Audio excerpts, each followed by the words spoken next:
budgies. Yeah, budgie smugglers. I see. I see. Oh, I see. Whoa, what? Just kidding. We're here. That mic's not plugged in, is it? Yes, it is. I just plugged it in. Is it? Lady Asteria, thanks for the 5. Sorry, you didn't hear me before when I said thank you. Thank you for giving the 5 to Alex. Yeah. You want to make it? Yeah. Do I still have mine on? I do. Yeah, there's nothing. Nothing. Blanky wrap time over? No. It's actually Blanky time just beginning. You have my cat! Yeah, I haven't. Give me my fucking cat! No. Don't throw her. Yay! I have an affinity with animals. After doing a review? Okay, thanks, Ben. Boner Breath wants to know how old I am. 18. I'm 18. 18 and a half. 18 and a half. Thank you. You did the soup.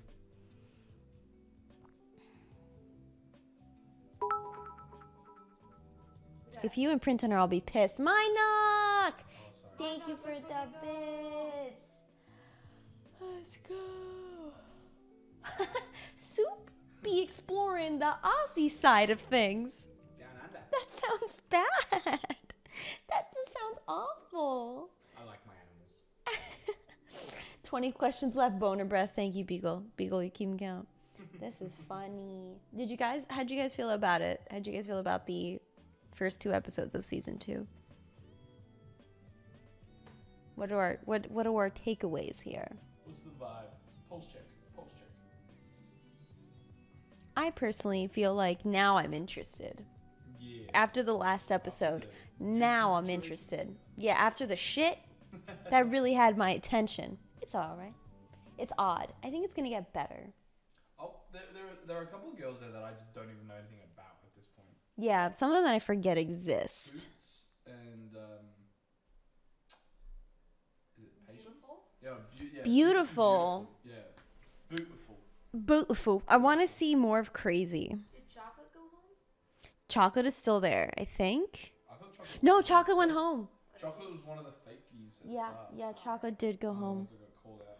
That is true. My girl Spunky gone. Bro, I fucking hate Spunky.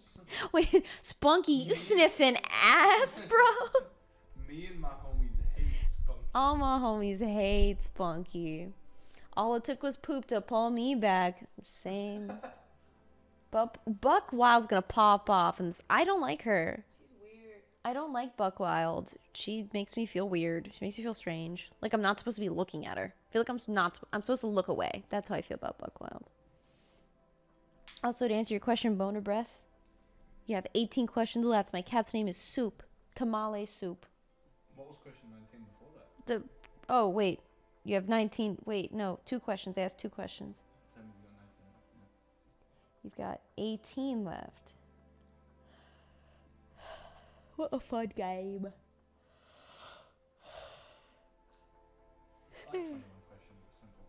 Simple game. It's only 21. Only 21? What's 2 plus 1? Forever 21. You stupid. Well, we're not 21 now. We're 42. My knock's putting in work. I don't get what's with the question. It's a joke. If you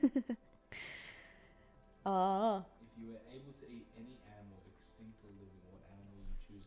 I don't eat animals. I would eat Abraham Lincoln. Whoa.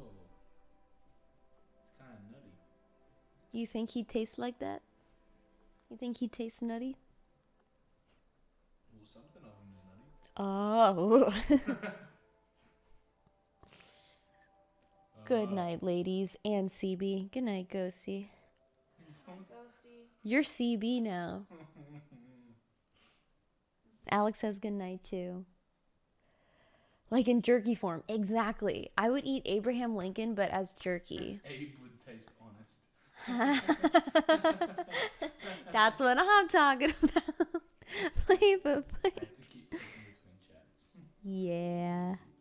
Yeah. Good night, Edinburgh girl down. Oh my god, Charlie Paid, what are you doing here? Are you a real person? I'm so confused. Someone made an alt They had to have. Yeah, May November 26th. I wonder how many alt accounts does it mix? That's so funny, dude. What doing tomorrow? Tomorrow we're gonna be doing our murder mystery at night, and during the day, I think we're still working on that, but we have stuff in our pocket. Don't worry about it. Don't worry about it. But we're gonna hit the same beats we always do. Wake up at an okay time. Try to do something around like 1:30 or 3 or something, and then we'll do our nighttime stuff. We'll do our nighttime content. Nothing. Don't worry about it, Charlie. Let's play Mario Kart. You alright? Mysterious.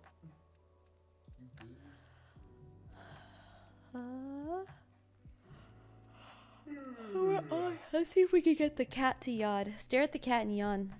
Which one? Either. Stare at Lumi and yawn. If he yawns, it means he has a soul.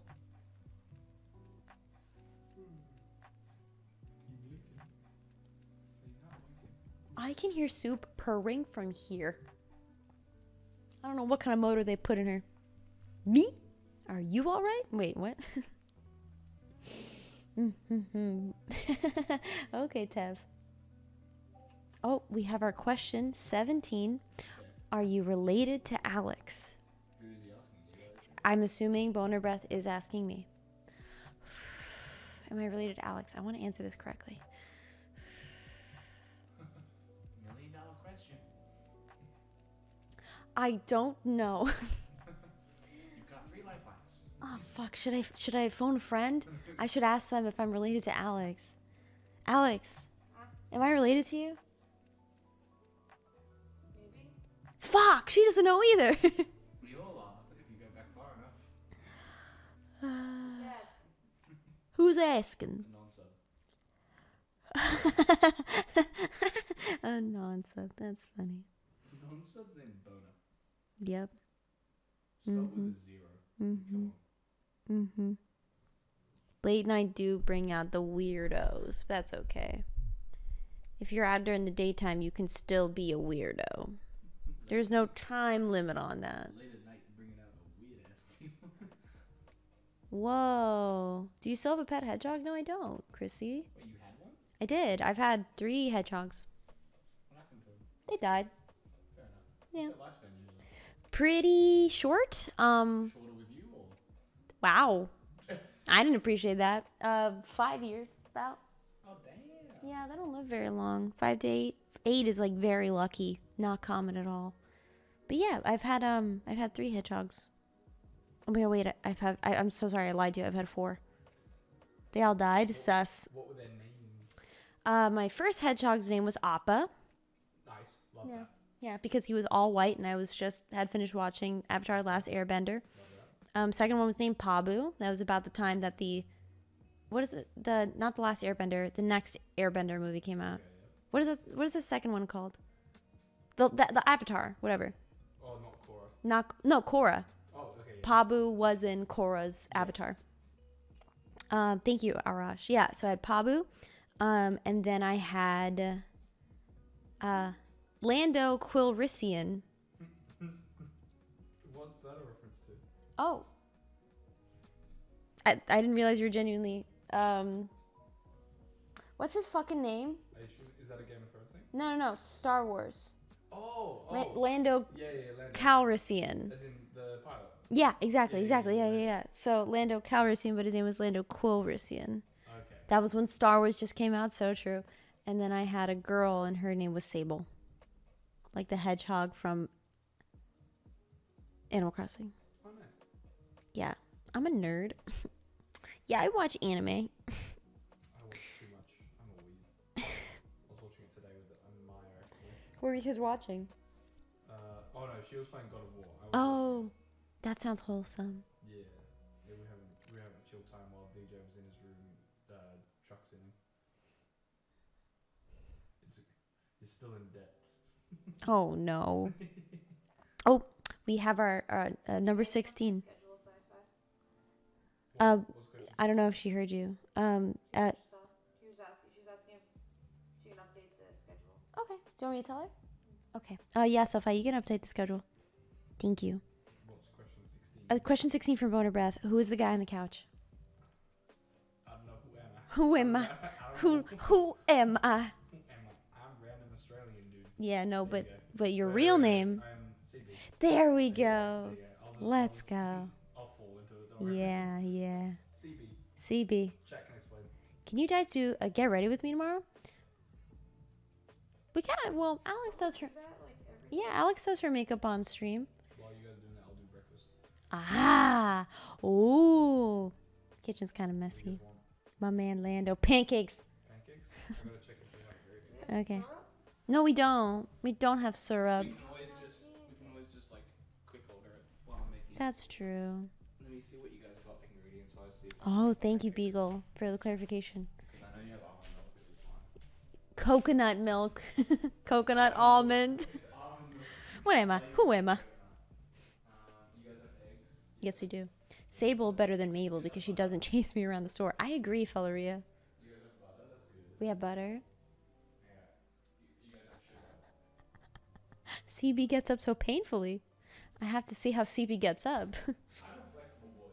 I don't know what they're talking about. Maybe you look strained. Oh. Hi, Soup. Sitting down for a few hours.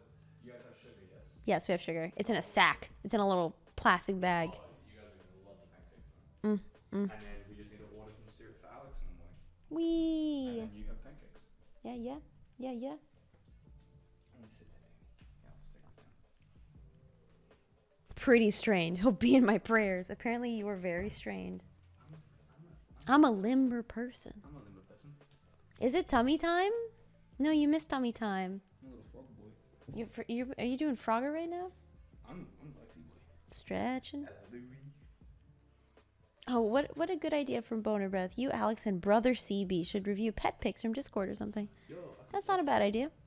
I'm not against that. I don't hate that. That's question 14. keeping count. Did I hear pancake batter? Oh, yes. wait, that's a different type of pancake.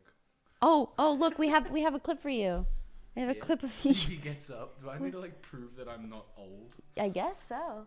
I was just being careful with my shorts. That's all I was. Oh, doing. maybe it was that. I was being. Well, what did you cautious. call them earlier? Oh yeah, no. What did you call a Speedo? Oh, budgie smugglers. Budgie smuggler. I was just saying. I Wait, don't budgie is a bird. Yes. Why does this not work?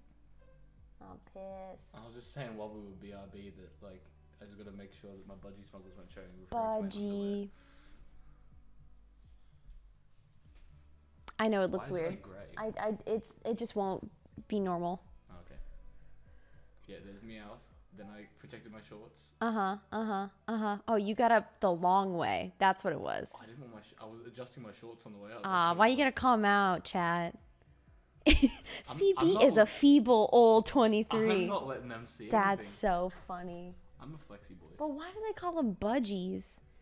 Mate, I couldn't tell you. I just love that because budgies are Sci-fi- those little birds. Sci-fi. Do you know why we call them budgie smugglers, like speedos? Do you know the reference? Like as in the. Do the you know origin, sci-fi? The origin? Do you know Any the Australians? sci-fi of budgie smugglers or just budgies or why we call balls budgies? That's so funny. I'm not gonna do the nut bush dance. What's the nut It's like bush? Hi, a. Soup. You'd have to pull up the song for it. It's a full on like. Show us the nut bush Think about dance. how cowboys and westerns have like a square dancing. Oh. In Australia, we have like the nut bush. It's like a. Oh. Yeah, it's like a dance. Nut. Fuck. Okay, there you go. Suck. Because it looks like you have a Fuck. bird in your undies. Oh, I love that so much. Little bird. Lumi? Someone just says, "Let the man fix his shorts in peace." Yeah, my chat trying to call him out. Yeah, chat. Yeah, Tev. Yeah. The imprint looks like a budgie in a bag. Oh, budgie in a Oh. bag. Okay. Nut bush city limits. You can put the song if you want just to listen to it. I don't know. I'm scared. Is this Jevons? No, Yeah. it's CB. It's Yeah. been Well, replaced. it's true. It's Yeah. been Yes, it replaced is CB. Everyone's saying, "Oh, nutbush. Do the nutbush." now. Yeah, all the Australians. Oh, now I am very curious. Honestly, I probably know the Macarena better than the fucking nut bush. What the fuck? You don't know what the All Macarena right. is? No, of course I know what the Macarena is. Macarena. Nutbush dance. Type Australia as well. No, we're There you good. We're good. I'm surprised it's an all guy group. Oh, no, it's not all guy.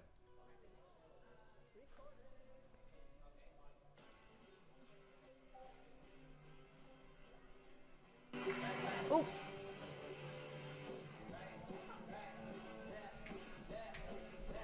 Oh, it's literally like square dancing.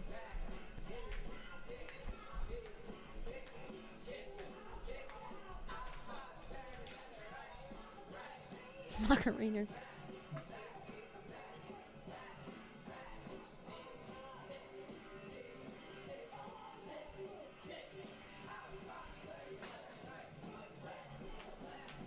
No, my favorite, like, so if you're ever at like a, this would be like growing up through high school or going to any like group dance, it's the Nutbush, Macarena, Macarena?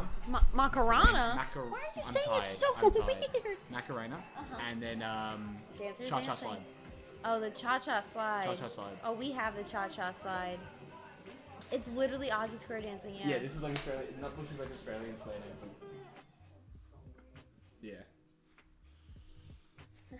I said the word wrong so many times. The Cupid shuffle. Cha-cha slide.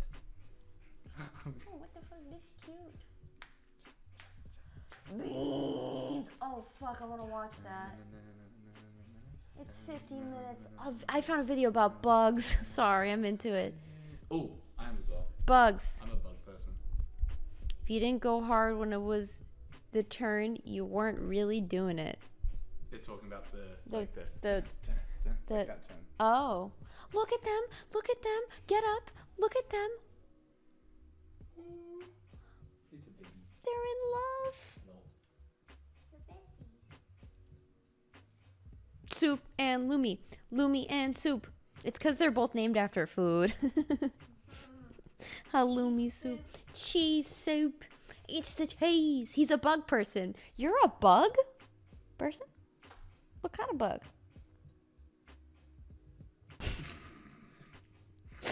Heard. Understood. What's the power couple's name? Halloumi I soup? feel like a beetle. Soup. I was going to say beetle too. Yeah. Halloumi Not a with, dung beetle, with like a- cheese. like a- you know, like the you know the ones with like the really long like horns. Longhorn beetle? Is that really the name of it? So the blue one? No, I'm talking about No. the ones that yeet each other. Oh, like a stag beetle. Yeah, like The ones that like, fight fucking and they just wrestle. fling each other. Yeah, Beetle. Buff. Buffalo beetle? What? How do you know this stuff? Alex, no, what? Are you sure it's not? No, it's like a stag beetle. Right, they have like the... It sounds right. No, Have you dude, seen that's the a stag long-necked beetle, not a buffalo beetle. Search up the long neck beetle. It's like a long... Just Long, a picture. It's so funny if it comes up as straight away. long neck I beetle. don't know what it is. I think Australia, that's not how you spell beetle. Look at him. Fuck Look off. at this boy. That's Giraffe weaver. fucking stupid. That is the dumbest shit. Why his neck go? That's why they call it a giraffe beetle. He He got... Look at the second photo. he's like doing the booba emote thing, but he's doing it like I don't like that. it's a giraffe weevil. Yeah. Awooga! Yeah, that fucking thing said awooga. I don't know Wow. what it is with Australia, but I feel like we just get taught a lot about our like animals and wildlife in general. Well, there's so much. You I don't guess you think have to there's learn. much. I just think it's diverse. Kaka. Yes. CB has a lot of You pets. can look around corners.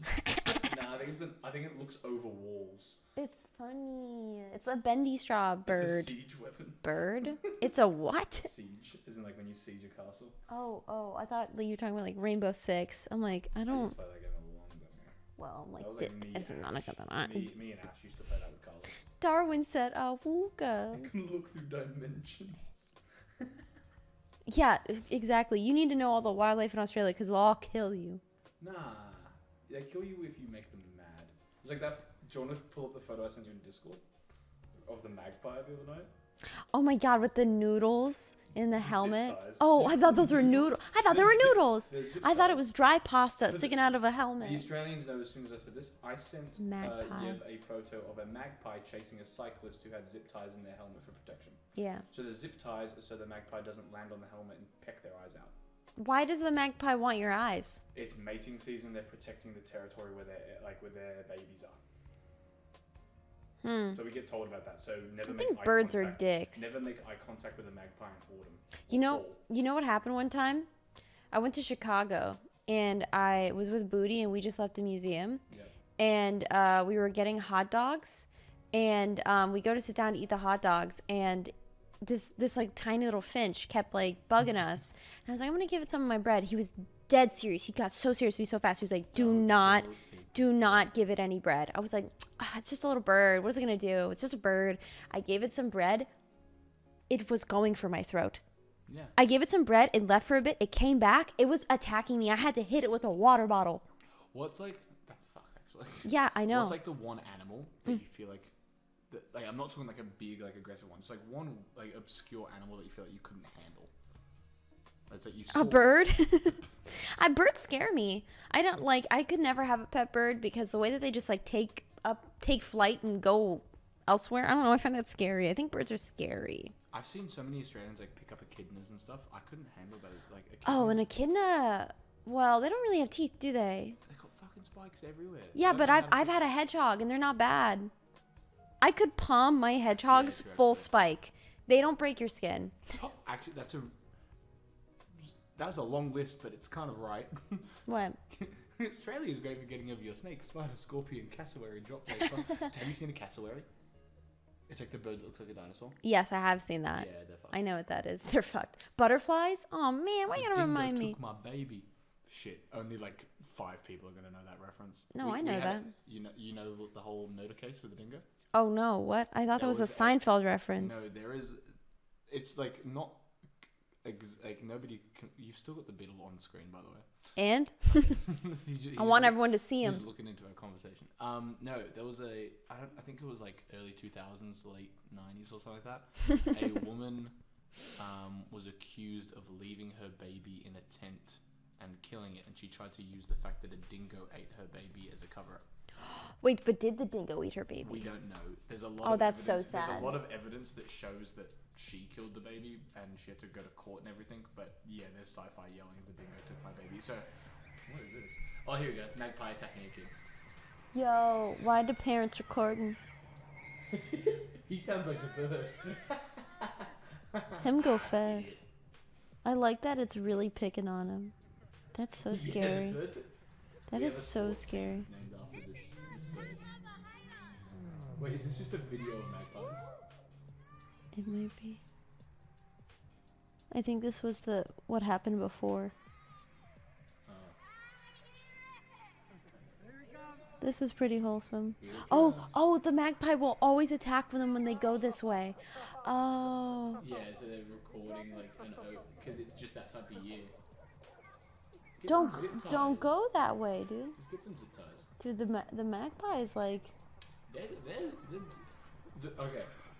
Let me tell you the craziest thing I've seen, just like a day-to-day life thing in Australia. It was like that, like made me really realize that we made feel like we were exaggerating shit, but like things can happen in Australia. I was walking to school one day with my mates. This was like when we were like 15, 16, so this is back in like 2013. And we were walking to school and we watched a spider jump off a branch and tackle a bird midair. Oh, how big was the spider? Bigger than my palm. Oh, Bird that's eating spider. pretty cool. Brazil have their own breed of them and they're a little bit bigger. in You're Brazil. not helping the case that Australia is a dangerous place. Oh, I never said it wasn't. Okay, cool. Australia is one of those places. If you know it's it's fine. But it's like when you're like a dumb tourist going, haha, snake, haha, and yeah, it's obviously The court ruled the dingo did it. yeah. I put it this way: I don't think we've had like a spider or snake related death since 1958 because of Oh. how good our anti-venom and medical system is. Yeah, it's gotta be. Yeah. You gotta get the juice from their fangs. Oh, yeah. I almost want to bring a tennis racket with me to swat them out of the air. That's not gonna work. Oh, why? Why? then the whole family comes after Oh, so you can't defend yourself. you. You just don't go near it. We have like a don't fuck with the wildlife kind of statement in Australia. Oh. Hi, soup. Bye, soup. The spider lobby is Goodbye. strong. They get the deaths. You know, like, there's genuinely nothing as scary as having a bird go right for you. Like, it's so scary. Snake in a toilet. Never had a snake. Have you? Oh, I've never had a snake in a toilet. I was in Alice Springs. It's like the center of our desert. I was there on a holiday. Pretty bad. The spider lobby is strong. Translucent scorpions. Can't see them with normal flashlights at night, so you have to use UV lights. That's bonkers. I really like what are they called? We have like spiked lizards called dragons. I forgot what they were called, and they drink out of their tails. Whoa. A sci-fi says, wrong, Jevons, an 8-year-old died a month ago from a snake bite. No. Yep. Mm-hmm. Aww. Mm-hmm. Sad. Bad way to Days break a since record. incident, 0. Yeah. Spiders though. We still got the spider one. Mm-hmm. Oh, Boner Breath. Boner Breath's 15th question. Are you vegetarian or vegan? Vegetarian. What do you know? They were asking me. What do you know? I'm vegetarian. You're vegetarian. Yeah. And Bearded dragon. That's the one. what about them? Bearded dragons are spiked lizards that have the ability to drink out of any pore in their body as a defense mechanism, so they don't have to look at water. when they I drink. never knew that. Yeah. But I've seen plenty. I've known many bearded dragon owners in my life. That's so crazy. Sci-fi just linked a video of a snake in the toilet. She has that on hand. Snake in toilet. Yeah. Do I want to click on it? What if I have a bad dream? Are you gonna have a snake in your toilet? Will I? Yeah. Bearded dragons go hard. Bearded dragons are cool. They're like my favorite animal growing up. I wish I could get one. What I've heard, extremely easy pets to have. Yeah, you Like reptile-wise. They're good for it. Yeah, you just get them some crickies and you give them sand and water. They're fine. Oh yeah, we do have prickly stick insects that look like leaves. It's really cool. That's not cool. That's awful. Yeah, we have a part of our Melbourne Zoo where it's just a tree room and you don't know which one the insects are and which one the leaves I are. think it's mine. It's not garbage. Okay. That's my Taco So Bell. they just let you walk through and you just put your hand on a tree and all of a sudden the leaf turns into a bug and runs on you. Don't take my lemon cake. I'm not. Mom is Have so any yet? unfair. No, I haven't. I wouldn't eat the Taco Bell though. I'm sitting up for hours. I'll eat that. You think I'm Oh my afraid? God. Okay, that is the stupidest way we lost that record, sci-fi. What do you mean? His father, talking about the 8-month-old who died from the snake, Mm-hmm. his father was super Christian, believed that God would save the boy and didn't take him for No anything. shot. No, that's just what is That's that? not on us. There's a That's word for not that. on us. Child endangerment, child neglect. That's what that is. That's being a bad parent. Stick bug. I like stick bugs. They're funny. Stick bug. Yeah, You this always- get stick bugged. Just a bug. Get stick bugged. Try not to cook them. Sorry. The boy just didn't pray hard enough. I guess God didn't love him. Leash. Oy vey. I can still eat that. I'll be okay. I left a quesadilla out, and Alex says I can't eat it because I'll get sick. But it's been like an hour. It has not been an hour. It's been like 4 hours. It's been like 4 hours. Maybe even more than that. I even left it on the doorstep longer than I was supposed to because I didn't feel like going out to get it because I was busy. Hey, listen. Your body. If you want I'm to telling eat you. it, I don't give a shit. I know my Stop limits. you. It's fine to eat, thank you. It's not even real cheese. It's probably like cheese product. It's meant to be room temp. Yeah, I guess If you could domesticate any animal, what would you domesticate? I think there's no meat in it, so it'd probably be okay. Red panda. Red pandas. You're so cute. You're so stupid. I'm leaning towards like wolf or polar bear. Why do somehow polar bears keep coming up? Because I watched Golden Compass as Bad. a kid. Bad. Bedtime? Bad. Yeah, it's 2:30. Crazy kids. Yeah, I watched Golden Compass as a kid. Now I just want a polar bear as a pet. Bad. bed. Bad. So I say to my dogs. You wash Betty babies. buys. Betty buys. Betty buys and I Time for instantly Betty know where to buys. Everybody buys. Took Bed- my makeup off. time for Telly bye bye. go. Bedtime chat. It's time for Telly bye bye. Someone just said they want to domesticate me. What is that? I'm not wild. Just ask. Stop it. I'm the cute one. Good night. Okie dokie.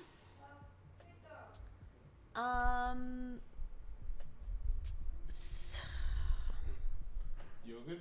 I'm thinking. It's hard. Thinking is hard. Requires brain. Brain no good. Yeah, brain no worky. Pablo Escobar had hippos. He got addicted to cocaine, and some people in Ohio or Iowa got them human rights and tried to get them moved there. Well, are you telling me there's a hippo in Iowa right now? Are you telling me? Dictator Dan won again? Yeah. What? I don't mind that. I don't know what that means, but you don't have to I tell have me. mixed opinions. That's just political things about our politicians. Oh. Politics isn't great in Australia. Oh. That guy looks like my dad who went to buy cigarettes 20 years ago. Yep. Who? Yep. Where was that message? Right there. Oh. Wait, you sound slightly concerned that you in fact could be their father who stepped out to grab cigarettes 20 years ago. That means I would have stepped out when I was 3 years old. Yeah, I said what I said.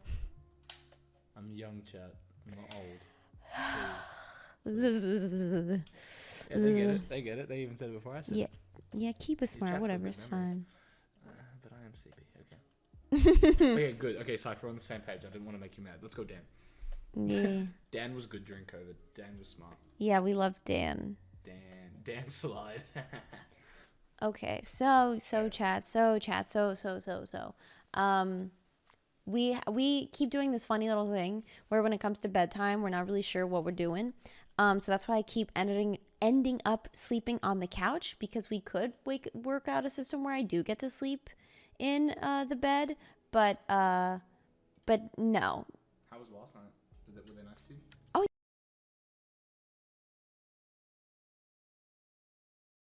Any attempts to wake me? I don't remember. I was very high. I'm getting high on stream with Maya on Tuesday. We're doing high geo. Oof. Oofa boofa. Yeah. That's gonna be fun. Yeah. But so because we are not like very well planning out nighttime, I will be sleeping on the couch. And on top of that, I mean, I just found a video about bugs that I think is pretty cool. It was 50 minutes long, wasn't it? I'm hoping there's others like it. I'll make sure that there are before I play it. So we could just play that video. I don't think any mods want to stay awake, because one of my mods wanted to do media share, but I'll be asleep. It doesn't matter. You guys don't want to do media share while I'm asleep, right? Because doing media share would entail that there is no video on, and you guys would dono to play a video, and then a mod would have to approve that video and then play that video. And it's very last minute, so I don't think we can do that. I think we'll just have to end up putting out a video, but I did want to let you guys know. I suggest you take several hits of this tizzy and watch Nerd Forge art videos. Huh. Well, the next time we do media share, you can absolutely do that. I will, of course, but I don't want to do that. Wait, what? But I don't want to do that? What what do you mean you don't want to do? Media share tomorrow, maybe. You see, we say that now, but then, well, we kind of did a little bit some today already, so no, we won't do that today. No, you guys do not need to stay up. It was just an idea that got shot to me earlier, so that's why I wanted to bring it up. We're gonna watch Bug video. You know what bug video? We're gonna watch Bug. We're gonna get Buggy. Let me see if there's more. Did we watch that one already? 2 years ago. 2 years ago. 1 year ago. What is Safari Live? See, it's only 9:30 in Australia right now, so I'm still not tired. What? You're not tired? Well, it's 9:30 p.m. in Australia But right I now, thought- so like I still haven't We watched adjusted. so much Flava Flav. And it got me excited. What do you mean? What do you mean? I'm fucking amped up. I'm ready to go. Yeah? Okay. What? Well, not everyone volunteered. We don't have enough. Okay. Thank you. And she Well- yells, I cry. Oh, the App Planet stuff is good. Yeah, I'm gonna put some more of that. Frog. Frog. Fuck. Frog. I gotta play Frog. I'm just trying not to play super old ones just in case people have seen them already. Have you noticed what the frogs in my Discord profile picture? No. Is there one? Look, Hmm? I just have frogs from. Oh, they are frogs. I had no idea what that was. It's from a video game. What the fuck did I just press? I don't know, but I see Looney Tunes, and that's not a good I sign. see Looney Tunes and Game Grumps, and that's a no from me. Okay, there's my playlist. Fine, I'll just add stupid. Tin___Tavliv just subscribed. Good job. Good job. Thanks, Beagle. Thank you for getting that to Tav. Oh, let's go. Ooh, ooh, ooh, ooh.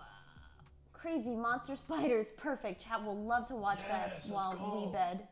Let's go. Oh, it's already chat. added. It's already added. Did I already add this one? It's already added, question mark? Oh, it's added now. Marine, that's fine. They were just like Australian. What the fuck was that?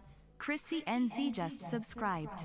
Huh? Oh, Chrissy, thank you for subbing on your own. What do you want Do you about? know what a platypus is? Yes, I know what a platypus is. A lot of people don't. Oh wait, most of you guys will know what a platypus is because of Phineas and Ferb. Yeah. Yeah, we know what platypus And is. most Americans that haven't seen Phineas and Ferb have no idea what the fuck a platypus is. And we actually have all our coins have animals on them.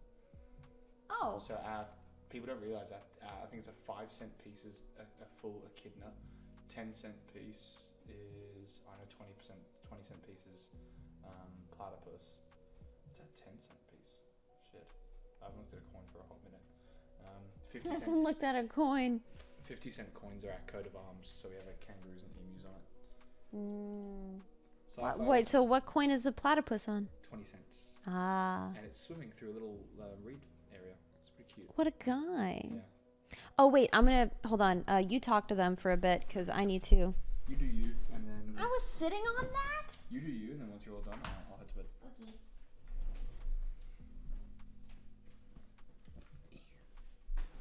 Hi, chat. You've got me before Yeb takes over for the rest of the night.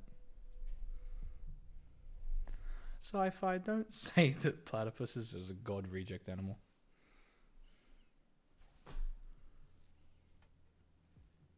Hello, Governor. Hello. Oh, Angry Beavers as well. I forgot about that show. There are a few shows that I've forgotten about. That's it. Lyrebird. Thank you, Sci-Fi. Sci-Fi, the way you've written that out makes the $2 coin thing look like it's supposed to be an animal. It is one of the ugly sweaters. And it's super comfy. Thank you, Notgate. Hello, Jeevans. Good night, Jeevans. Have fun tonight, chat.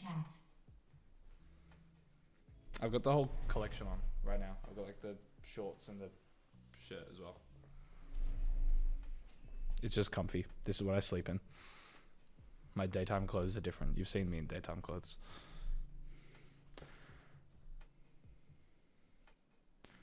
Sci-fi, I know. Zachariah, I have 2 black labs, a kelpie, and 2 cats. They're the animals I have. I used to have a Samoyed, like the husky cousin, but that was a while ago. And then the next dog I want is a Rottweiler. Yeah. I'm bad at looking at the camera. I'm just looking at chat.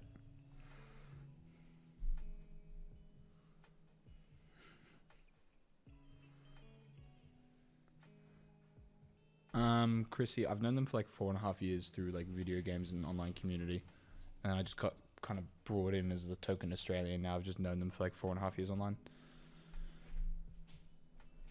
This is my 3rd time that I've come across to see them in person. And then Alex and Wubby were in Melbourne earlier in the year with the cold ones with Booty as well. McNew, I leave on Wednesday the 9th. This is the longest time I've been here for. I'm here for 2 weeks. I got some more time off work.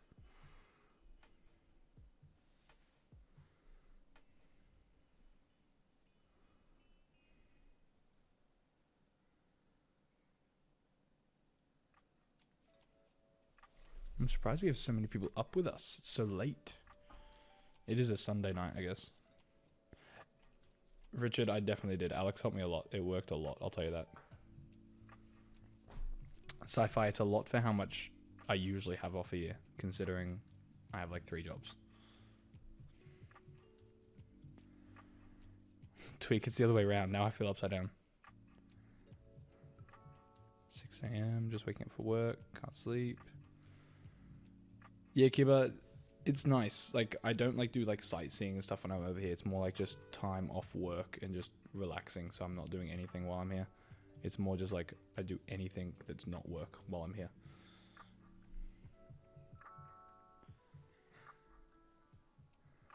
I don't notice that stuff, Tweak. Obviously, last year, we used that to describe what I was doing in that photo about the toilet going the other way, but yeah. Yeah, sci-fi, I know.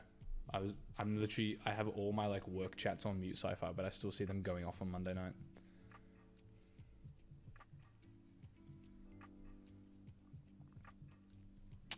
They definitely don't, Ghosty. They don't like anything.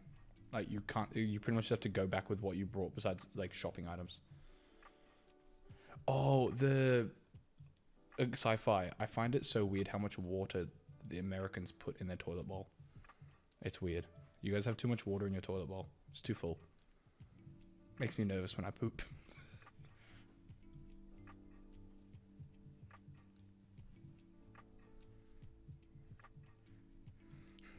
You guys like fill up your toilet bowl too much. We have less water in ours, and then once you're done, you flush, and then all the water comes in. Yeah, it's like, oh, yeah. Yeah, splashback is real. Can you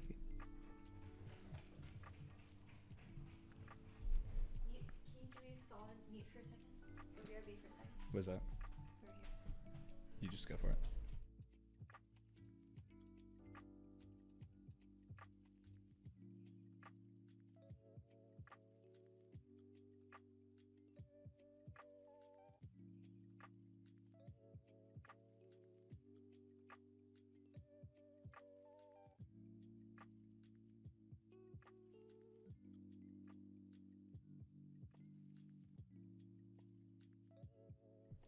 Okay, cool.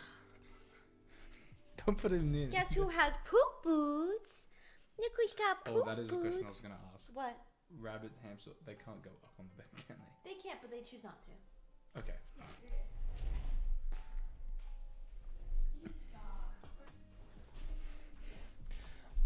I don't know how to describe what a good amount of water is in a toilet bowl, just not enough to make me nervous.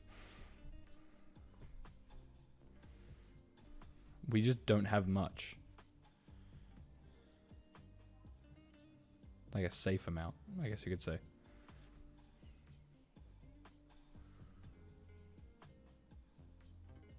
Oh, also, you guys have really low water pressure.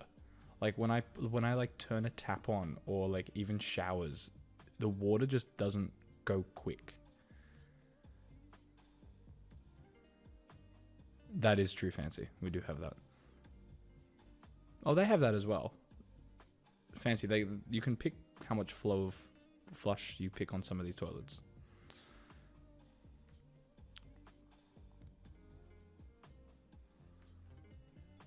Yeah, you do have that slow water.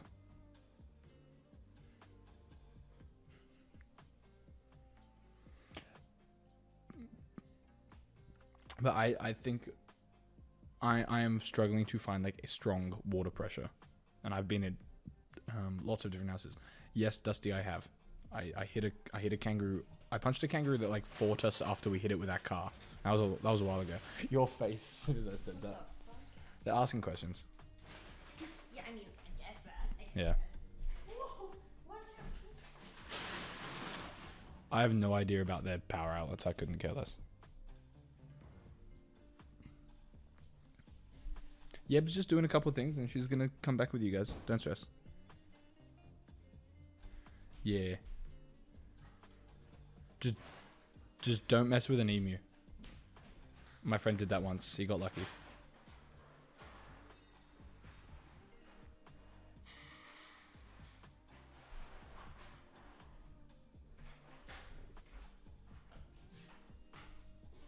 Don't worry, I'll be here in the morning. I'm gonna make the girls pancakes. And not in that way. Like, actually. We were talking about it on Thursday at Friendsgiving. We were talking about cooking.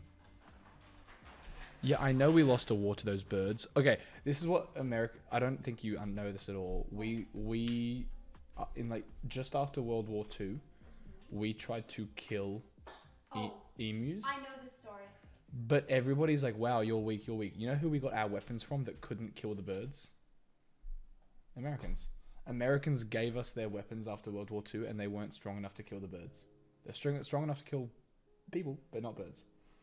Wasn't there the Great Emu War? That's what we're talking about, Y'all died to a ton of emus. We didn't die. We just couldn't kill anybody. Okay. So we didn't kill any of them, but we left. But we gave you guys gave us your leftover guns from the World War, and they just couldn't kill the birds. Yeah, they're strong. Okay, to who said we just didn't know how to use our the guns? Our army was small, but our army's pretty fucking good, to be honest. We were part of the Anzac. We were like, I'm not going to describe the word because it's too close to a gamer word, but yeah. We were really good in the trenches, I'll put it that way. Starting with a D.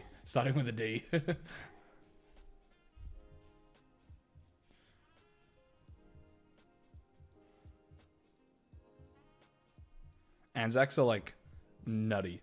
I just remember us on the Kokoda Trail against the Asians. Mainly the Japanese. Yeah, that's the one sci-fi. We were great, those. Now,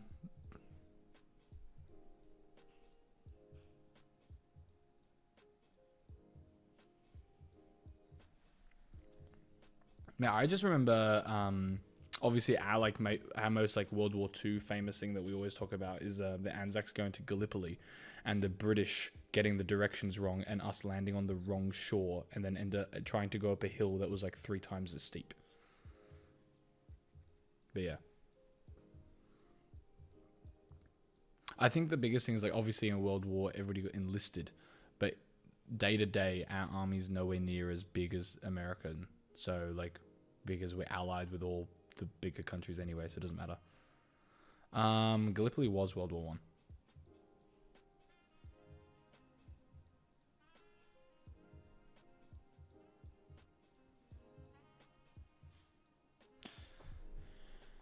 Yeah, pretty much. Meat blended cliff climb. That's a good way to put it.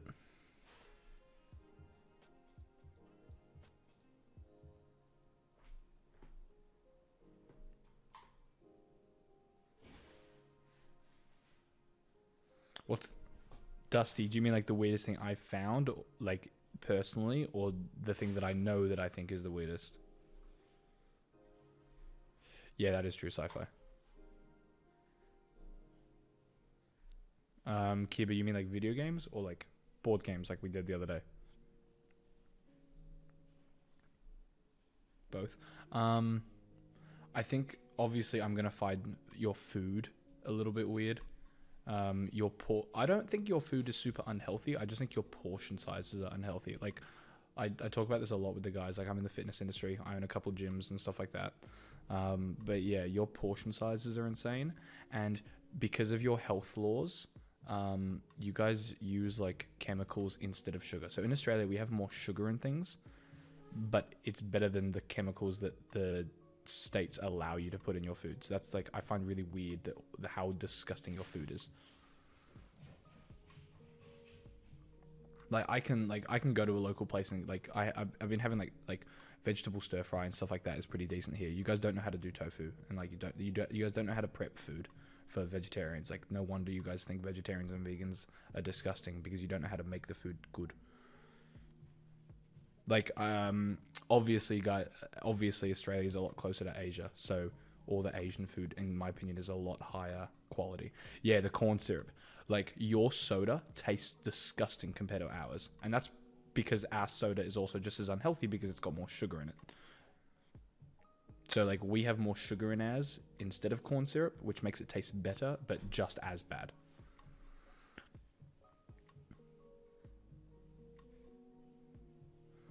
Yeah. Games I've been playing. I was playing Chivalry recently with the guys Peanut and Carlos and Webby and DJ and stuff. We were playing Chivalry. Obviously COD Warzone dropped. We've been playing that.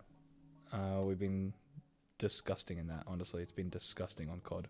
That is the sweatiest we get, and you saw the clip Webby put on stream. If anybody saw it, just him yelling at people. So yeah, we've been playing COD. Some of the guys have got into truck sim recently. Not my type of thing. But yeah, Like it's more like competitive shooters that I'm into. Except for like if I'm by myself, I play a lot of escape room games and like Civ 5, that type of stuff. Sci-fi, I'm watching too many. I was literally just when Yeb takes over, I'm gonna go read manga and stuff like that. So yeah, I'm watching a lot of stuff. Blue Lock right now, Chainsaw Man. What else? There's a few rom-coms and slice of life I'm watching. I'm reading Black Clover and the new chapters of Hunter x Hunter. So yeah.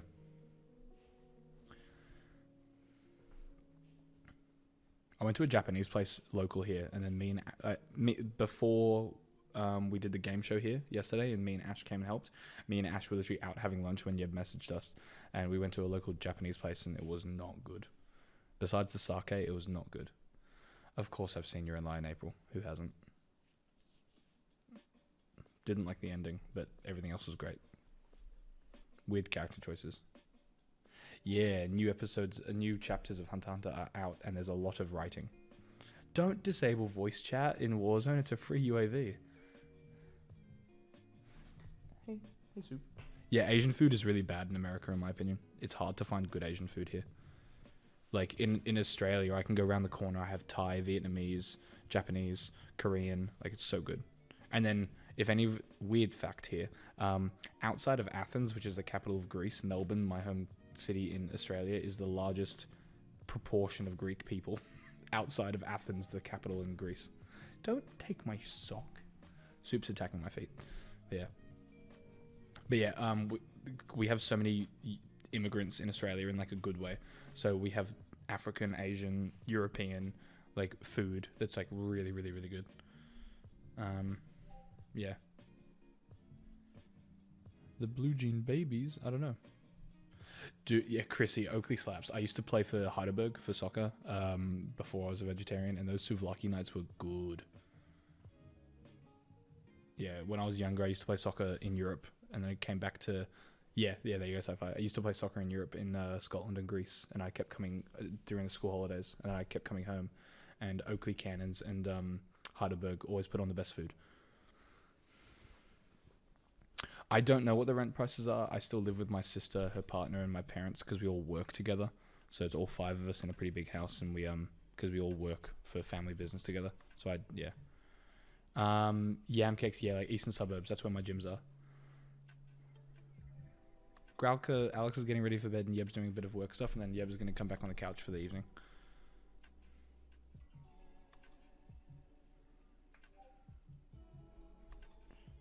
Yeah, that's decent sci-fi. You're in the city, aren't you? Yeah, Gazpacho, I know, and that's why we say it's bad though.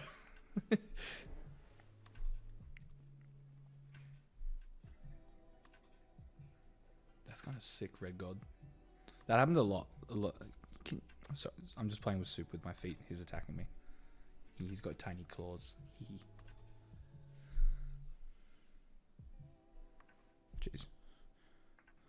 Oh, you're Frankston. Lol.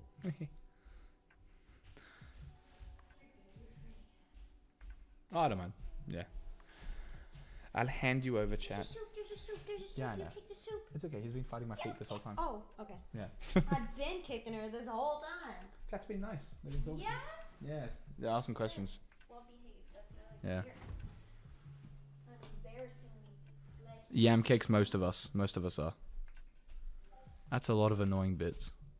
Yeah. Use the bits.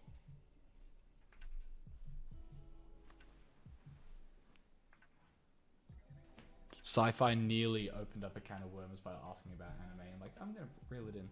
nice. Yeah.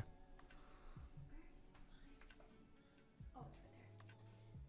Turn off the lights. Ooh. Yeah. Turn off the lights. Turn this off. It is the bigger plug at the back, the really big one off to the side. That one. Yeah. There's gotta be like a switch or something. I don't know where the switch is, but that's what. Unplug something? That's Oh, one. yeah, That's one of them. Okay. I don't know where the other one is. Follow the guard. That was this one, but then if you're over here, then who's You can over follow the here? cord, I guess. Alex said she had buttons for it, but I don't know where they are. Oh, it's this bad boy.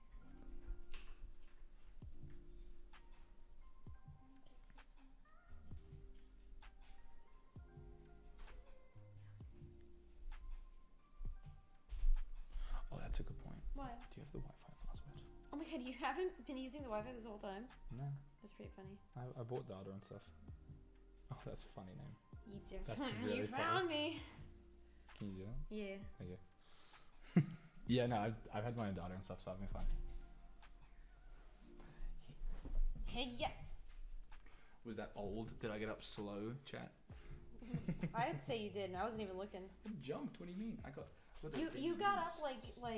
I can slot drop better than those women on Flavor Flav. Flavor Flav. Cheers. Okay. I'll see you in the morning. I'll make food for us. Woo! I'll treat you guys to breakfast. Yeah, don't worry about waking anybody up. You can get up whenever. Yeah, I probably won't wake up till like at least 10. Perfect.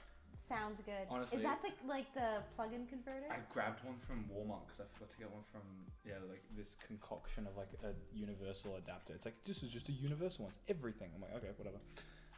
Looks scary. Well, it's for your plug, like that. But yeah, it's really weird. I find it funny. Yeah. I keep forgetting where my phone is. What's it? Sci-fi. What did I say? Sci-fi says such an Aussie saying. I don't catch myself sometimes if I just Who the fuck? Sci-fi. I travel a lot. I'm gonna need it a lot. What did I say? Facts. What did I Big say? if true. Holy shit! It's like a transformer. Big. Yeah. All right, everybody. So good night, CB. Good night, chat. Good night, CB. Good night. Night, CB. Sorry, I heard a cat. Good night, CB. Hey, I will become one of the animals in this room. Yes. Hey, have a good night. Good night. Night, night. Whoa, my. Is there a fire in here? Whoa. I didn't start the fire. It's this time of night where I get monkey mode. If I'm left alone to my own devices, I'd sit here and I'd just blabber at you knuckleheads. Told Evan to change his pin on his phone. Why? He doesn't mind. We've talked about this. I can do media share. Well, that's the thing. I don't want you to stay awake. Turn on the video and go to sleep. Kiba, if you don't want me to stay, then just fucking say that, okay? I don't want you doxxed. Y'all are too loose with it. You know what a person who streams thinks when they hear doxxed? That they're legitimately doxxed. It's scary. That's like saying fire in an airport. That's basically what that is. I'm gonna be up anyway. Never leave us. We want you to stay, but we don't want you to stay up all night. Okay. But here's the other thing about it, Spaz. If we do media share, nobody knows that we're doing media share. So like, what are they gonna do? What are you gonna do? We could try it for a bit. Do you want to try it, chat? I'm pretty well rested, so I don't mind if you fuck with me. Bug videos sound fun. We can do media share another night. We've been watching pretty chill videos, so. Now Yev speaks for famous people? I said a content creator and streamer. I'm speaking for myself. Okay? Good morning. Good morning. Oh, I just got settled. Then do not worry about it. We do not need to do that. We'll do it tomorrow. Something. We'll do it tomorrow. No, you're fine, Sci-Fi. Don't worry about it. Don't worry about it. You're fine. We'll worry about it tomorrow. We already did some media share today. Yesterday, technically. We did some media share already. Are you playing with my food? Did you touch my food? That's my soup.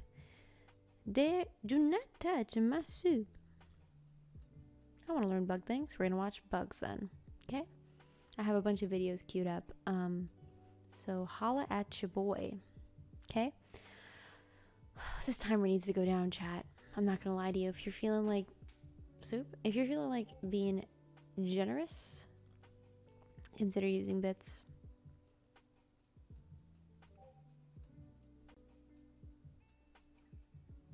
She's going for Jevin's feet too. Little Among Us. Will it pause again? No, it shouldn't. Let me make sure autoplay is on.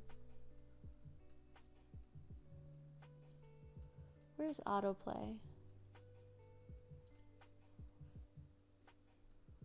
Where is autoplay? Guys, where's autoplay on videos?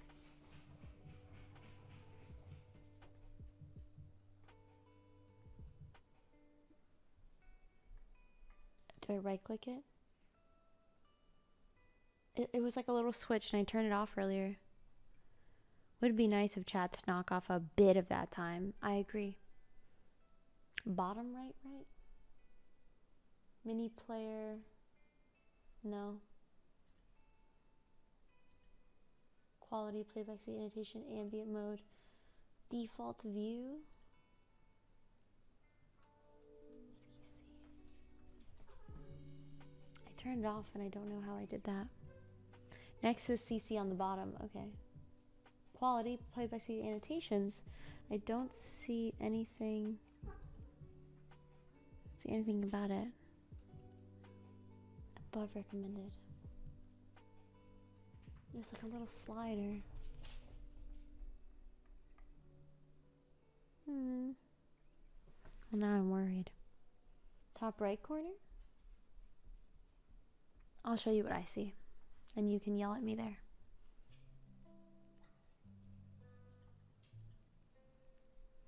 Where the autoplay?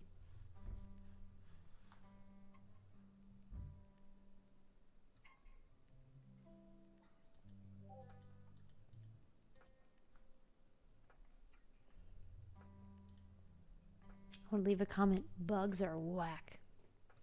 Or stream until Christmas. No, I don't want to do that.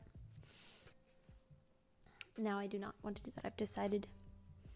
Oh, Spaz, thanks for the bits. Why does my shit not read that? Mouse over the video. Is this it? Oh, fuck me. What did you do?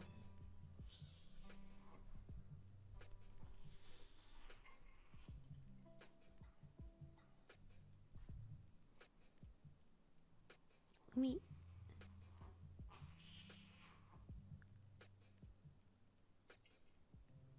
Guys? Don't do this.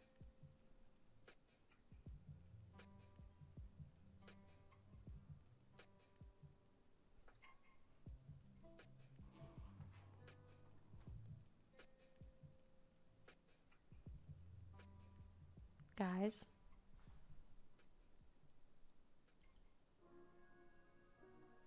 Good. There's no autoplay because you're in a playlist. Thank you, Beagle.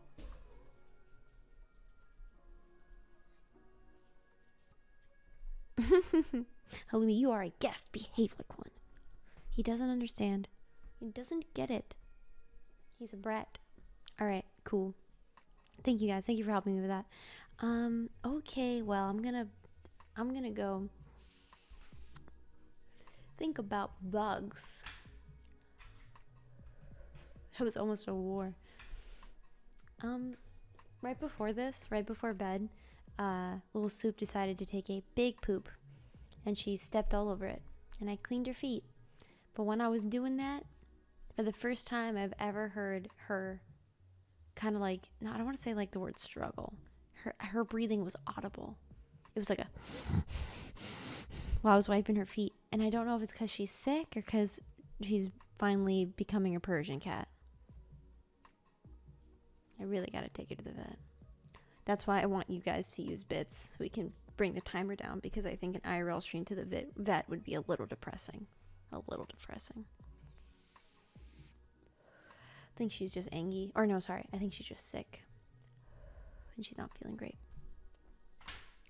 Okay. Why is the bunny named after bugs? Shit. I don't know. Okay, we're gonna watch some bug videos, okay, chat? Say goodnight. Say goodnight. Goodnight. We're gonna watch some, we're gonna do some bugging. We're gonna get straight bugging. We're gonna be straight bugging. Maybe Alex will watch stream and you can have time for a vet if you need to go. Yeah, maybe. But Lumi needs to go too. She's sick because of Lumi. Lumi was the first sick one. He brought the sickness. Ooh, wah, I'm gonna be sleeping. I struggle to breathe while pooping too. Chat, you're not saying goodnight is really hurting my feelings. Goodnight, Kai Kai. Goodnight, Kiva. Goodnight, Spaz. Goodnight, Jesus. Goodnight, Skyro. Goodnight, White Fiend. Terenzino. Scryle. Beagle. Good night, Sage. Good night. Good night, guys. Okay. It's bug o'clock. It's time to kick off bug. I just realized that this has been playing.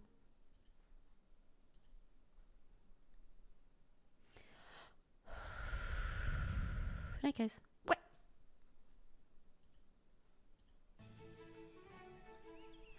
Night, guys. We've all got bugbears about the insect world.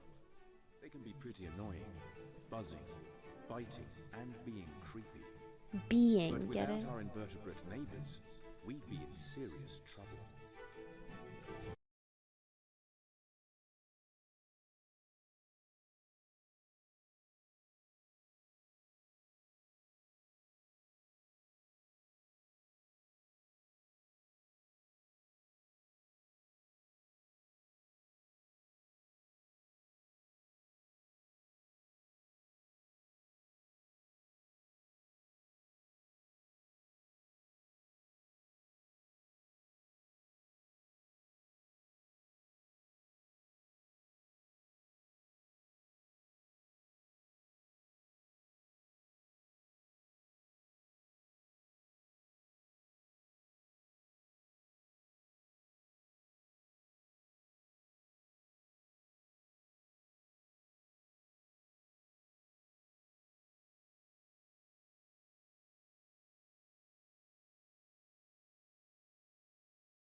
Australia has some of the brightest, boldest, and most alarming creepy crawlies on the planet. In their miniature world, nothing is quite what it seems. Spiders look like ants. Insects move like leaves. They transform themselves for almost every purpose. From master builder to assassin. Some work together, others alone. Each one is part of the great struggle for life in this vast, ancient continent. Home to some of the planet's most unusual and fascinating animals.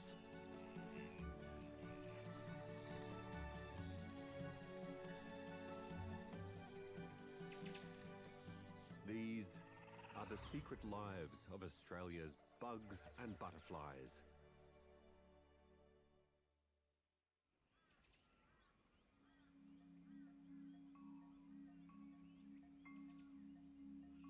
The wet tropics of Queensland, in the far northeast of Australia. Rainforest dominates here.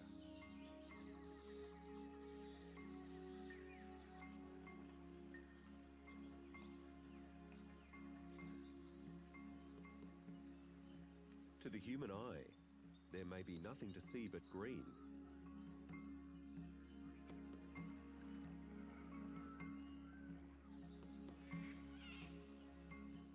But from the canopy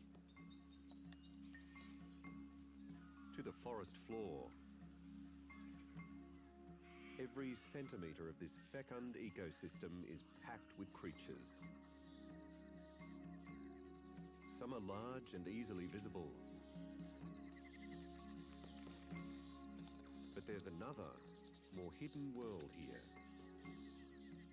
A small one, filled with life that's complex, rich, and utterly ruthless. A world of insects and spiders.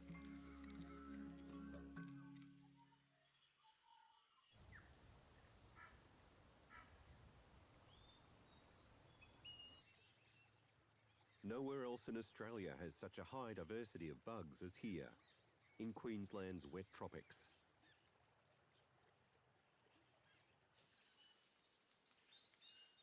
This is a brutal eat or be eaten environment. And they've developed strategies to survive.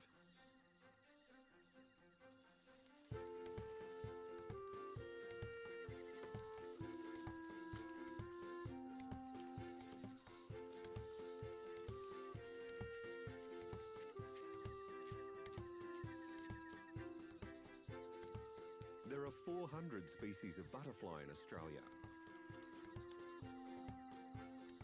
For 60% of them, the tropics of Queensland are home.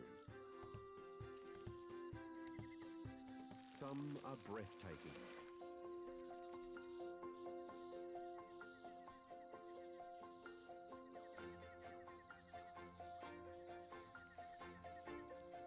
The red lacewing, Australia's only bright red butterfly, and one of the few predominantly red butterflies in the world.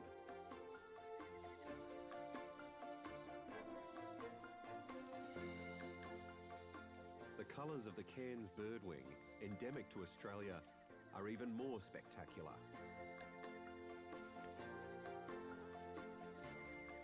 At around 16 centimetres across, this many-hued giant is the largest butterfly in Australia.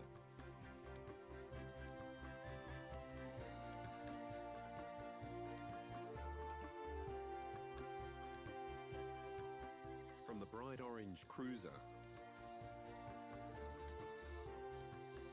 to the patterned common egg fly. Each butterfly adds its own dash of colour. They bring incredible vibrancy to the forest. The dazzling shades and designs of their markings are extraordinary.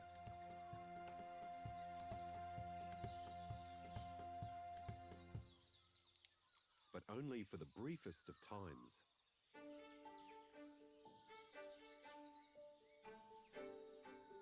Most butterflies live for no more than 4 to 6 weeks.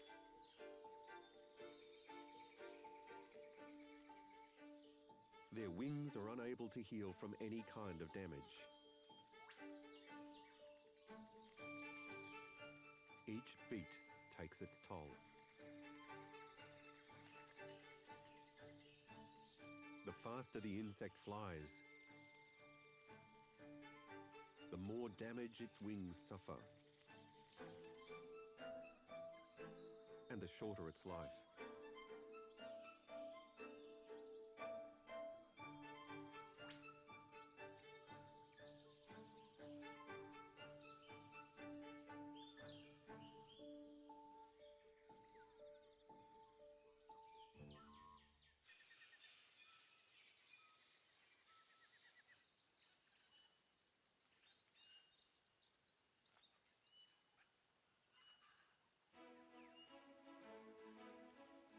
Egg laying is where it all begins.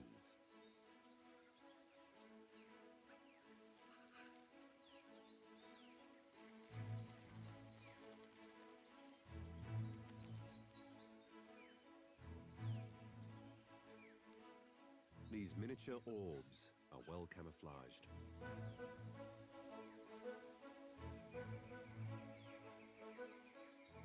Each butterfly lays hundreds over the course of its short life.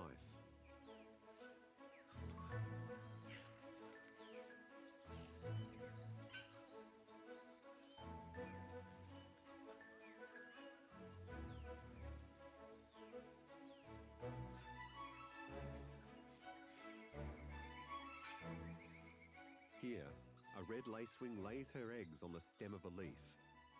She's not the first to use this nursery. Like a shoal of fish or a flock of birds, the red lacewing seeks safety in numbers by laying in groups.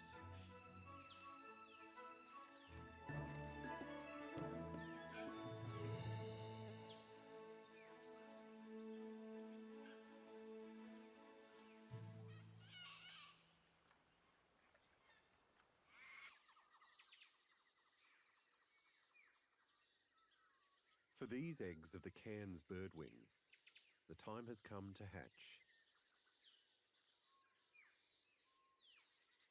It's been 8 days since this egg was laid. The tiny caterpillar has another 7 to 9 weeks to go before it becomes a butterfly. As it feeds, it'll grow rapidly and shed its skin at least 4 times. Caterpillars grow in stages. As they get too big for their skin, they molt it off and replace it with one that's a little more spacious. These transformations require a lot of energy. And that means a lot of food.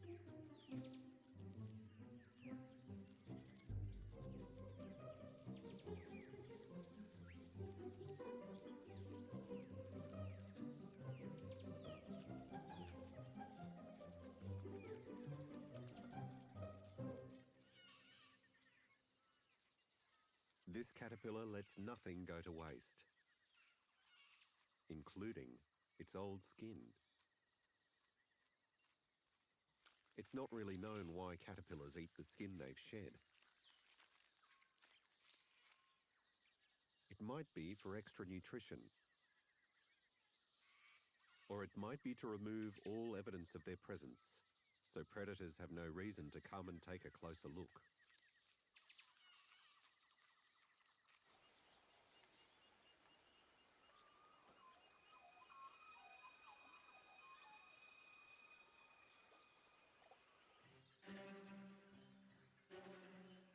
In the forest, nothing is safe. Each individual is in perpetual danger. They must be on constant guard.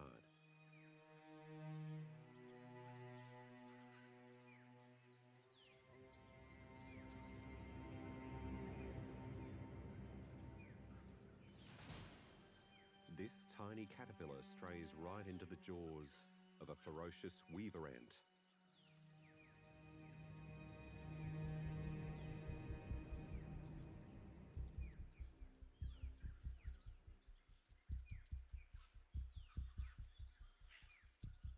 Another ant arrives to try and wrestle the prize away. The caterpillar is caught in a tug of war. Escape is impossible.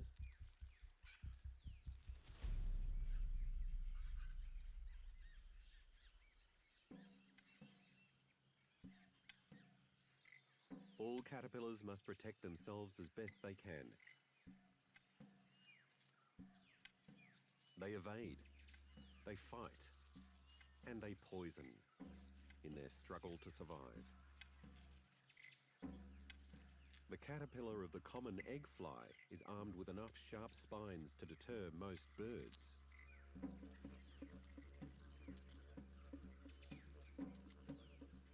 The caterpillar of the cruiser is a bit of a bruiser. It has the longest spines of any butterfly larva. Its body is also highly toxic.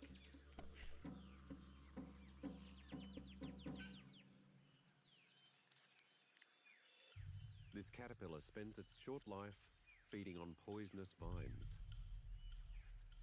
The vines do no harm to the larva itself, but they make its body noxious to any predator. Bright warning colours, known as aposematic coloration, aim to deter attack. They let predators know these caterpillars are toxic.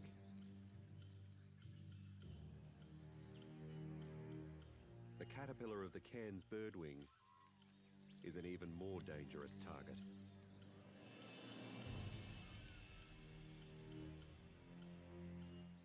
It too eats leaves full of toxins, so its prickly body becomes poisonous to predators as well. But it also has a secret weapon.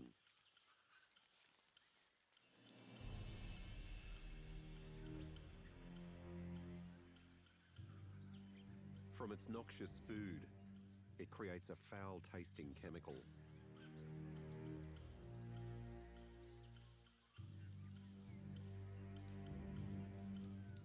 When threatened, it can fire out this vile liquid from the horns in its head.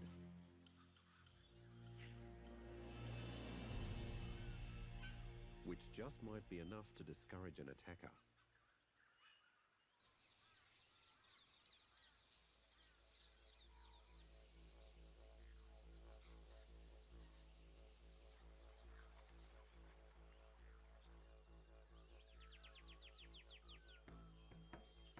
Two weeks have passed, and it's time for the caterpillar of the cruiser butterfly to move into the next stage of its life. It must become a chrysalis. The cruiser caterpillar has moved away from the plant it's been feeding on to one that provides plenty of leaves and, importantly, cover. Having prepared a pad of silk on the host leaf, it now anchors on with a clump of special hooks known as the cremaster.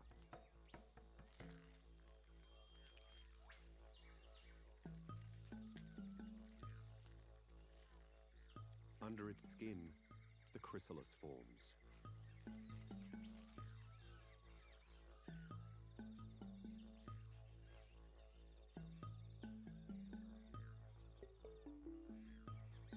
It'll remain a chrysalis for between 7 and 12 days.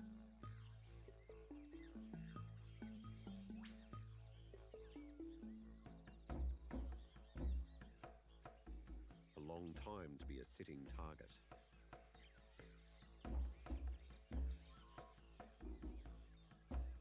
But its leaf-like shape blends in with the foliage.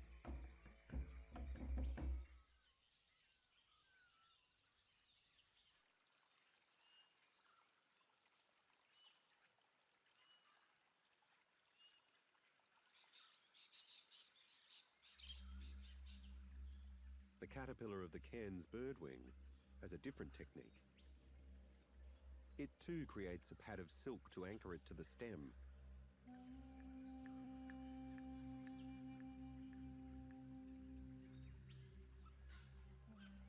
But it then spins itself a thin thread that functions as a girdle.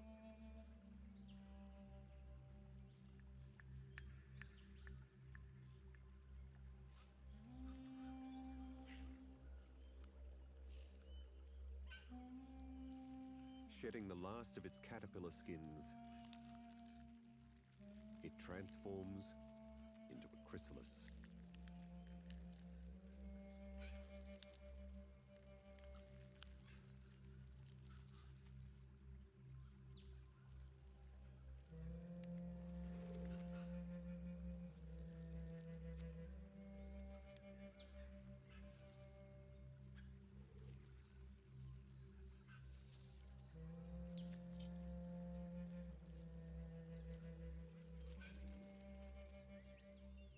Over 3 to 4 weeks, its cells gradually become liquid and reorganize themselves into a new structure. The final metamorphosis is beginning.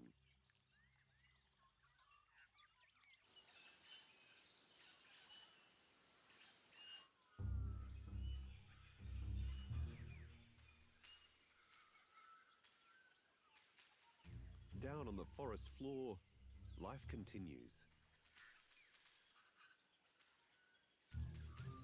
Millipedes look for food.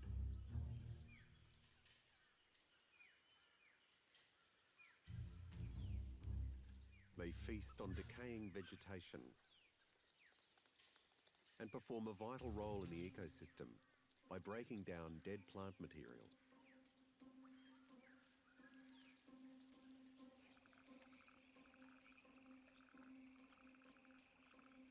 At the waterside, frogs abound.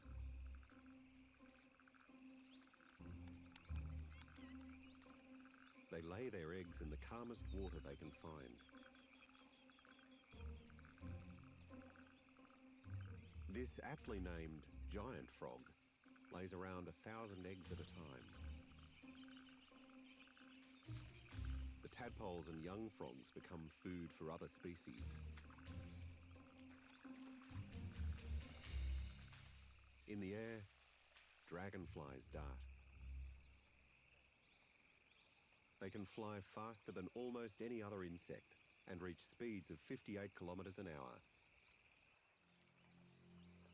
But even their agility and swiftness may not be enough to protect them from the archerfish.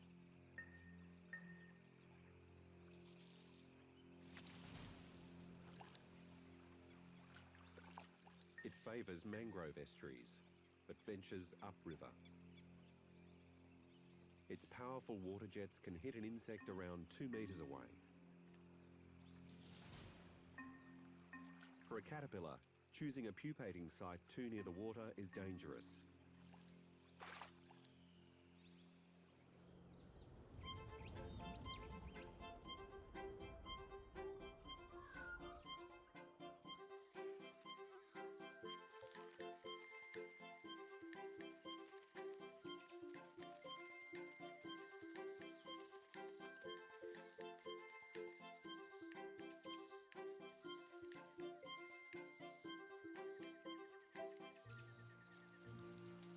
Weeks after entering her chrysalis phase, a female Cairns birdwing emerges into the light.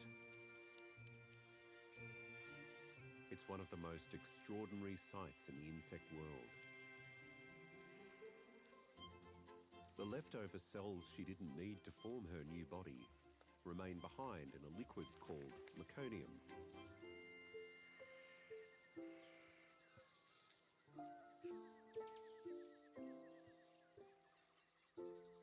She pumps fluid from her abdomen into the veins of her delicate new wings. It takes a few hours for them to harden and dry. Then she's ready for flight.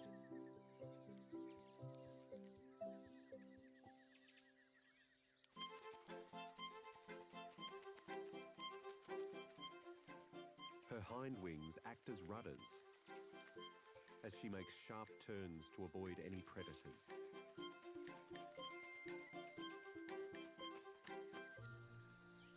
The butterfly has just 6 weeks to live. She must mate as soon as possible and pass on her genes to the next generation.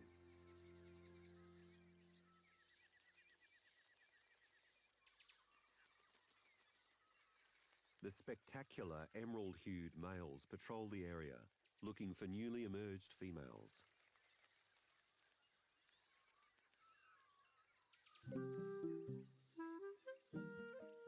A male has spotted her. Now is the moment to get down to business.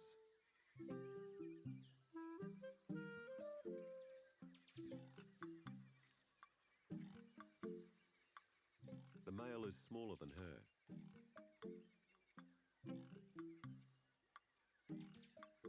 Should they be disturbed during this vital act, she'll use her larger wingspan to fly off and take the male with her.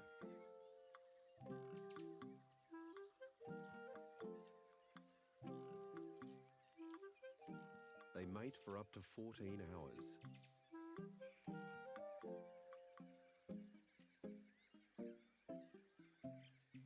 He'll fertilize each one of her eggs.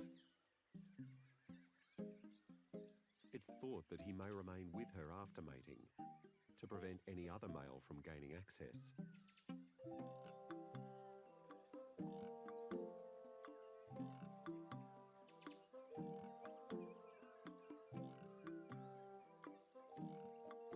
Their lifespan is so short.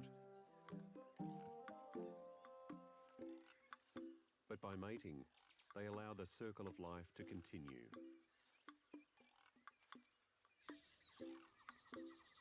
Soon, the next generation of shapeshifters will begin their transformation.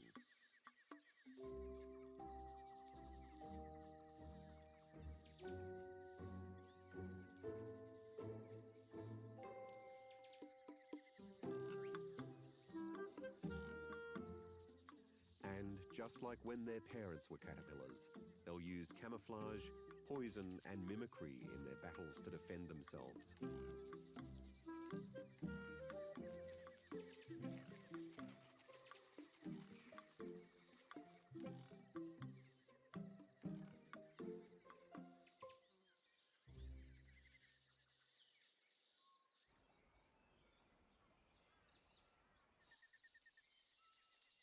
Mastering the art of disguise is a matter of survival.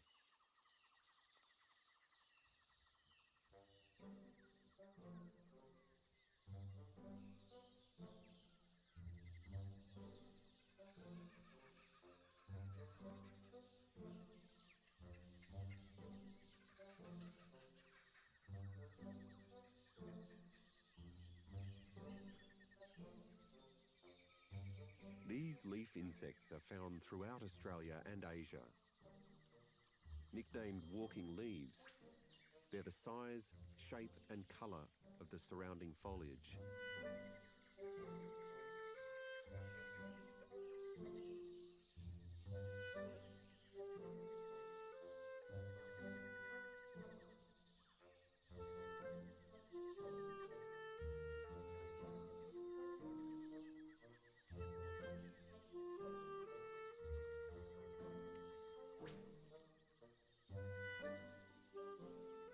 Their strange gyrations are also a sort of camouflage. Shaky wobbles mimic the way leaves sway in the breeze. It's a good disguise, useful in deflecting the attention of predators like the grey goshawk, which lives in the same forest.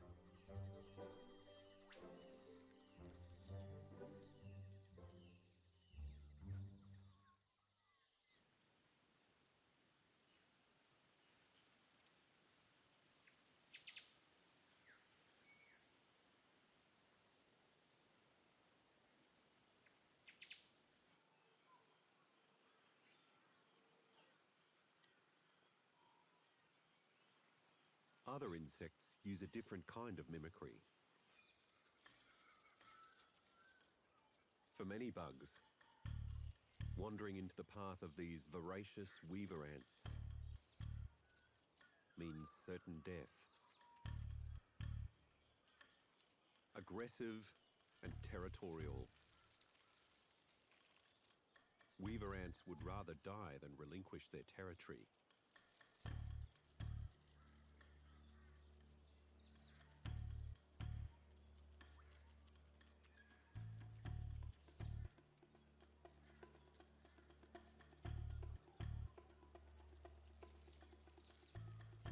They work together to overpower, then dismember their prey. They spread out like a giant net, letting nothing escape.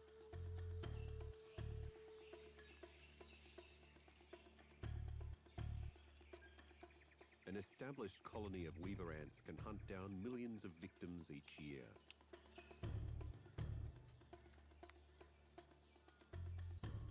This spider doesn't stand a chance.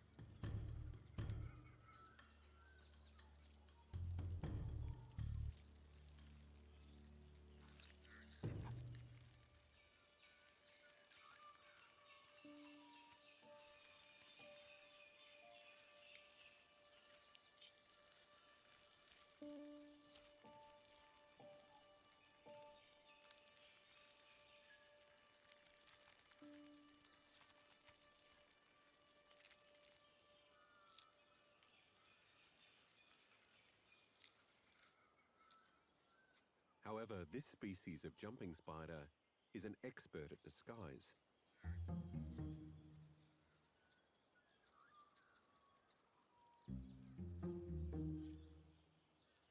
It's tricked the ants into thinking it's one of them.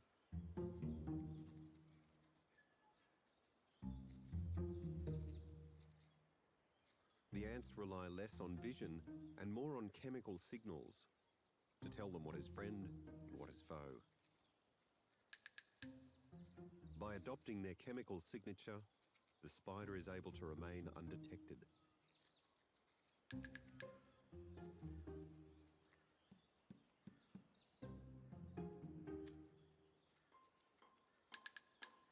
The spider's chemical mimicry isn't just a clever defense mechanism, but also an aggressive predatory ploy.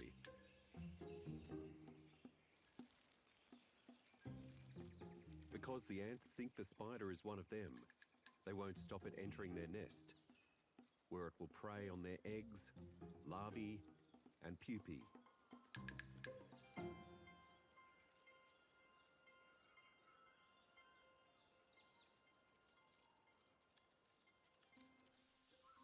To be able to penetrate the defences of the weaver ant nest is remarkable. It's one of the most formidable fortresses in the forest. And it's built by a mighty army of these highly resourceful ants.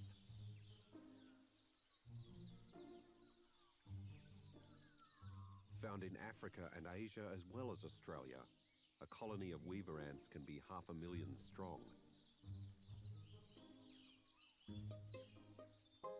Alone, a single weaver ant is tiny and vulnerable.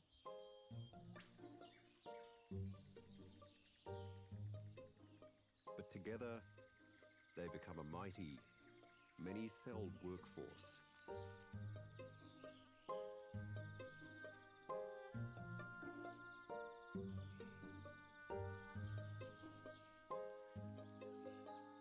This is the definition of teamwork. They're getting ready to construct a new base camp.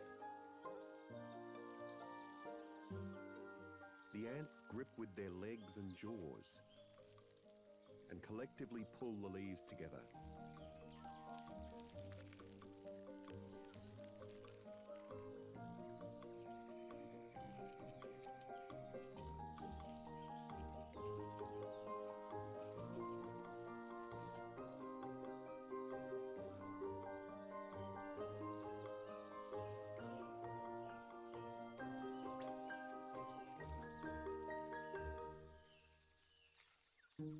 This is when the weaver ants really live up to their name. They carry ant larvae to the edge of the leaves, where the larvae produce fine gossamers of silk from their silk glands.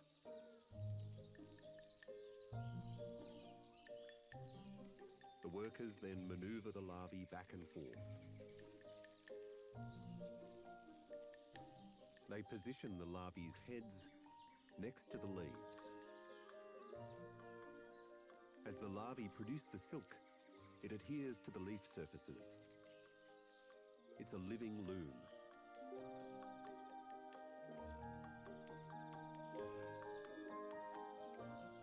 The result is a perfectly camouflaged new field garrison, from which the ants send out their territory patrols and hunting parties.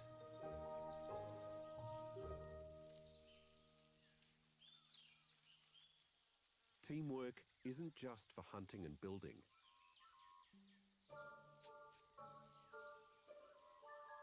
These ants are transporting one of their huge, pupating queens.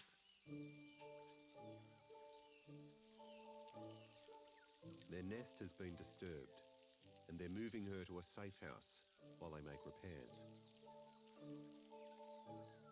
When she's fully grown, she'll develop wings. Her job will be to fly to a new area and found a fresh colony. She's around 4 times their size. But together, they make light work.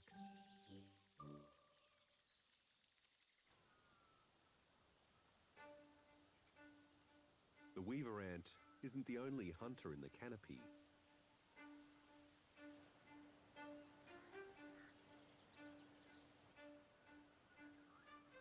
Spread between the trees, a giant sprawling web holds the remains of insects large and small.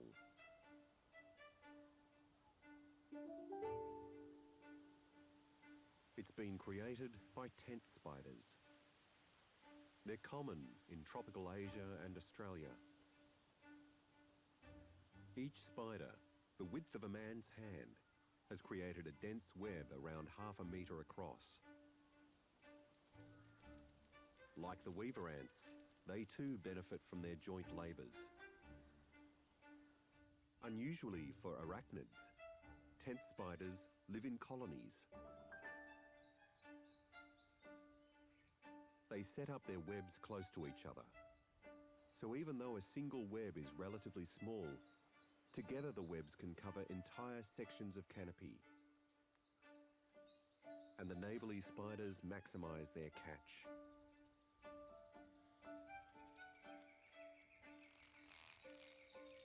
Hatching insects usually fly straight upwards as they emerge. Anything passing close enough can get caught up in the communal web, even small birds. Vibrations run through the web, triggering the closest spider to move in and inject its venom into the victim.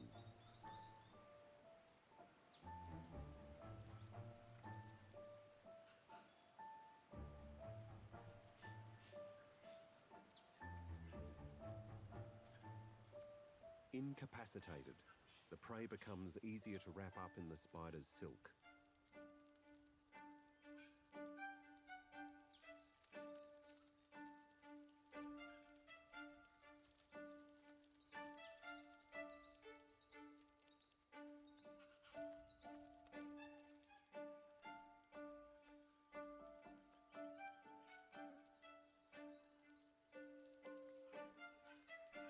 In no time at all, it's totally helpless.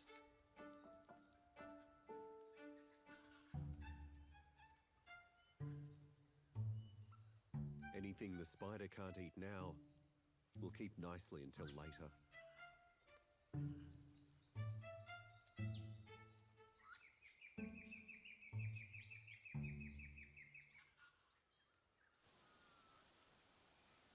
These webs will stay in place until strong winds or heavy rain destroy them. The tent spiders then simply rebuild, together,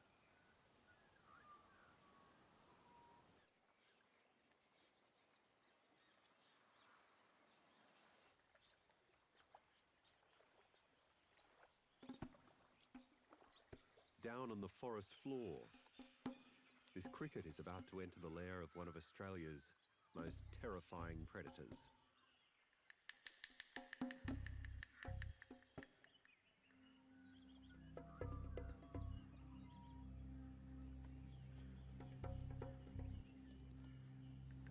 The eastern tarantula.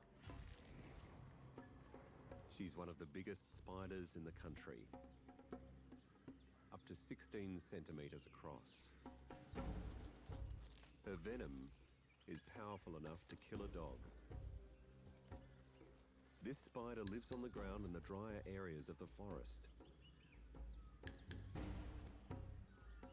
She's excavated a burrow around 1 metre deep.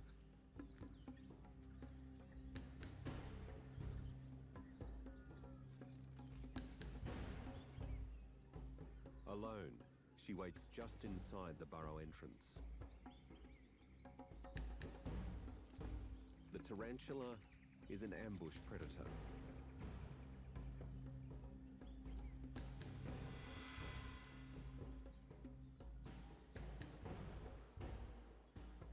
This spider relies more on touch than sight.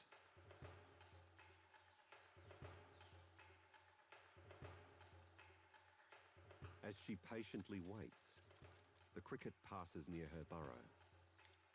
Its movements are producing telltale vibrations.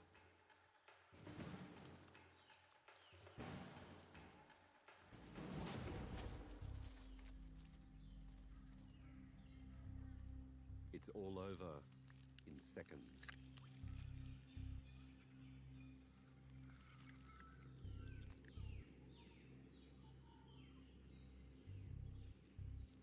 With the tarantula around, the forest floor is never a safe place for potential prey like crickets.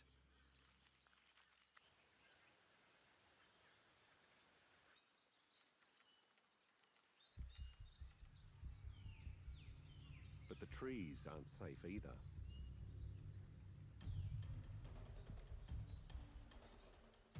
The huntsman spider doesn't build a web to trap prey. It hunts its victims down.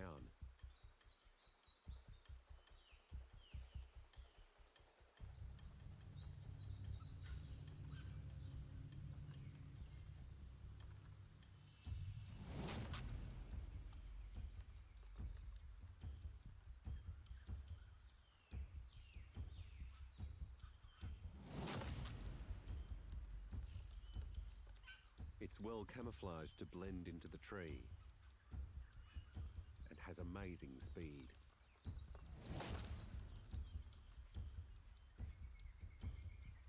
The cricket is history.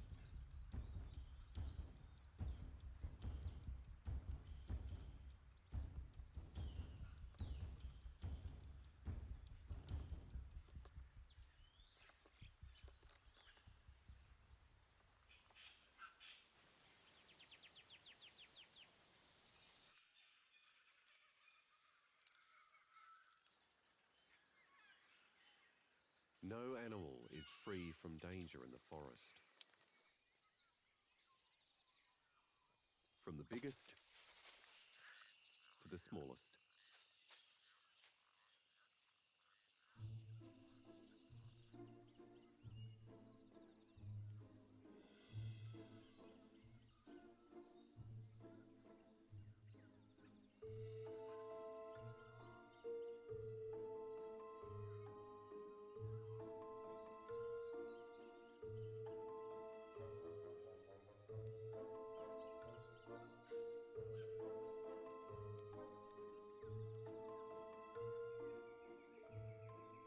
This St. Andrew's cross spider is spinning her web. She's only found in Australia and lives in the margins of the rainforest.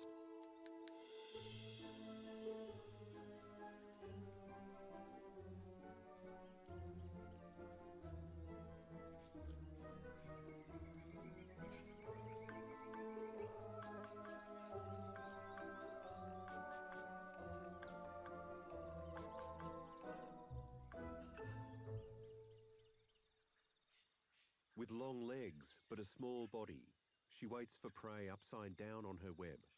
Her legs are arranged in pairs, resembling a diagonal cross.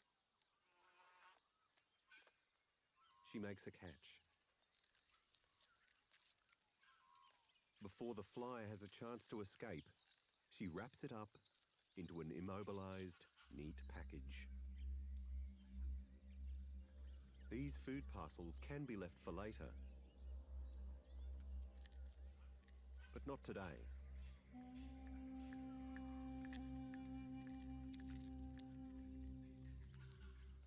She regurgitates her stomach fluids, full of enzymes, onto the prey.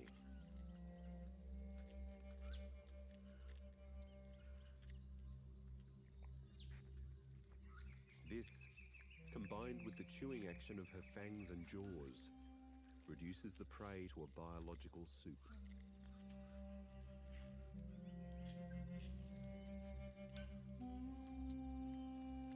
She sucks it up through her tube-like mouthparts.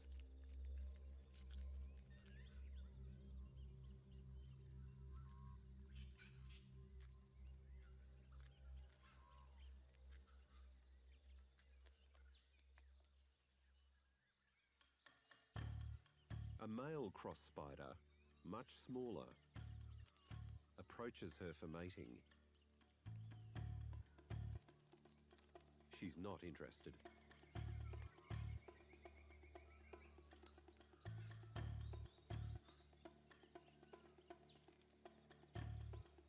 A second male tries his luck.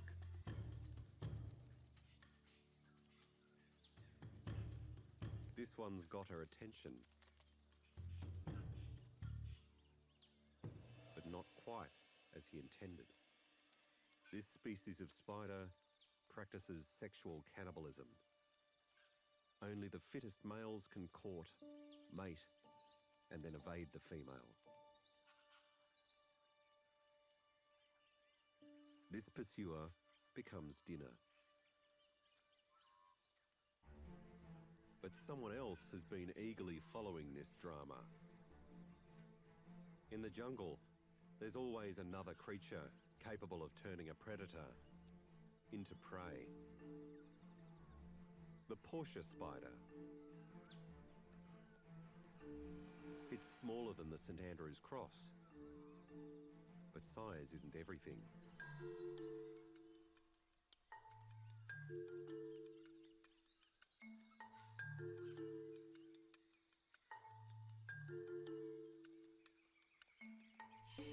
The Portia is an astonishing arachnid. It has very large anterior eyes. They're unique. No other spider is known to see as well as the Portia. And that's not all. Researchers are discovering that this species has a comparatively larger brain than any other spider.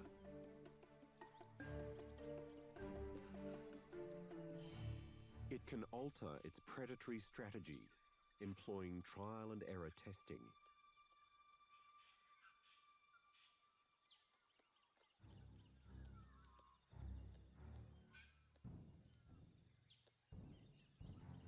It will purposefully take indirect routes to its prey. These behaviors suggest problem-solving intelligence.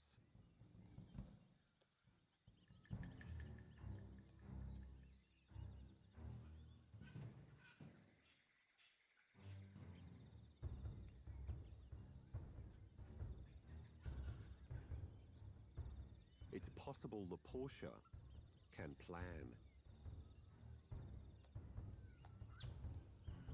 It begins to make its move.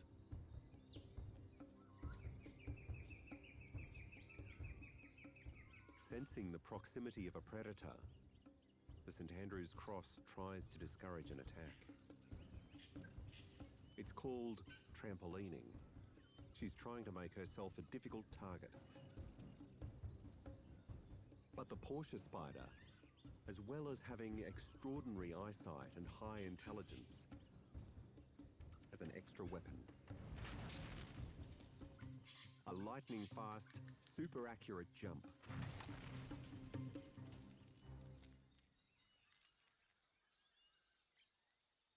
Fangs inject powerful venom.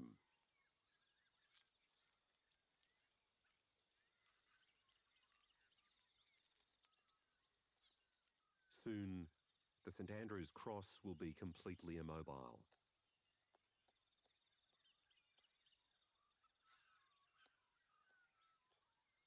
Ready for dispatch.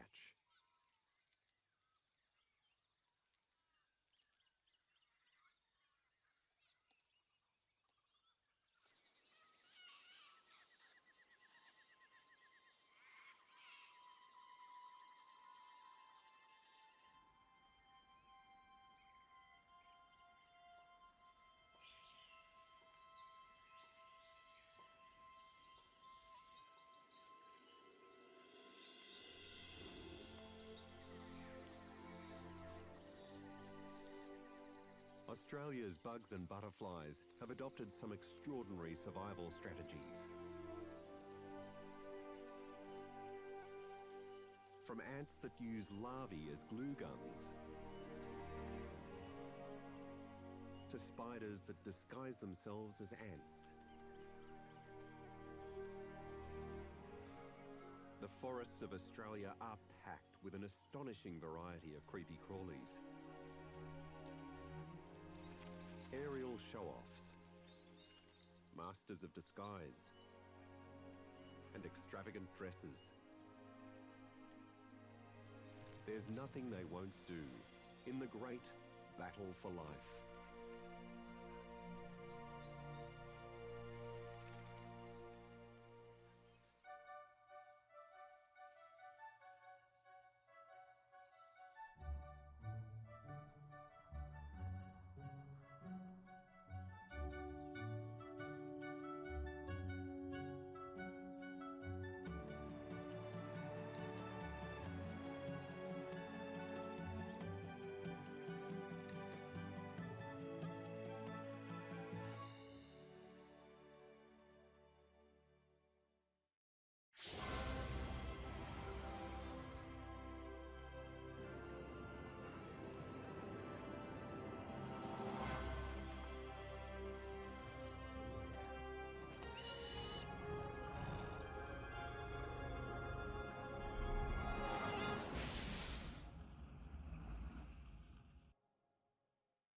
Although ants are tiny insects, they can be very harmful to plant life. This enormous jungle tree is powerless against a colony of ants.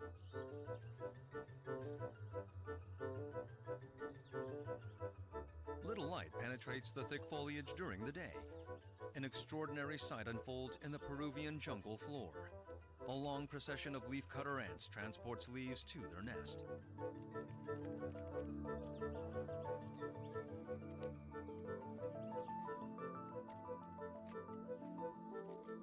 Large worker ants use their powerful razor-sharp jaws to cut a section of a leaf with unmatched precision.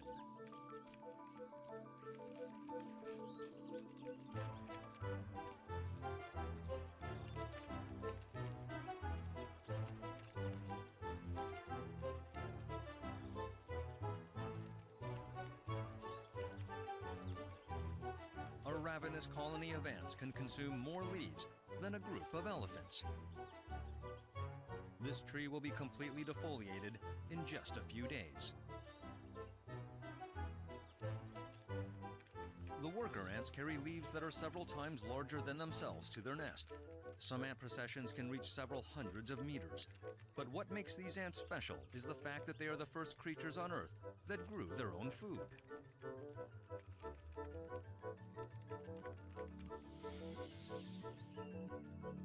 Smaller ants in the colony are tasked with growing fungus. They take the leaves harvested by the larger worker ants and break them down into smaller pieces, which are added to the fungus garden.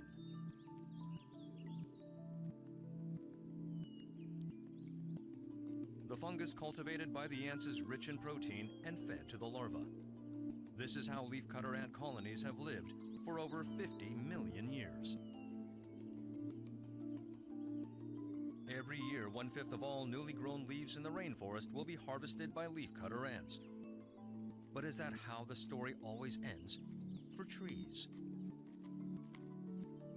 Plants and trees use intelligent and sometimes cruel tactics to repel their enemies.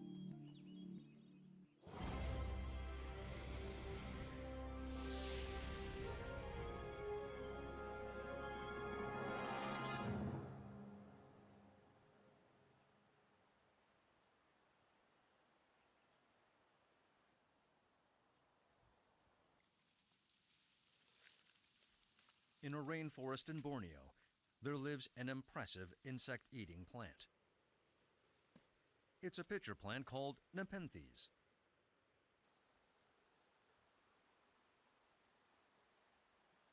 Most plant species draw nutrients from the soil and use energy from sunlight for photosynthesis.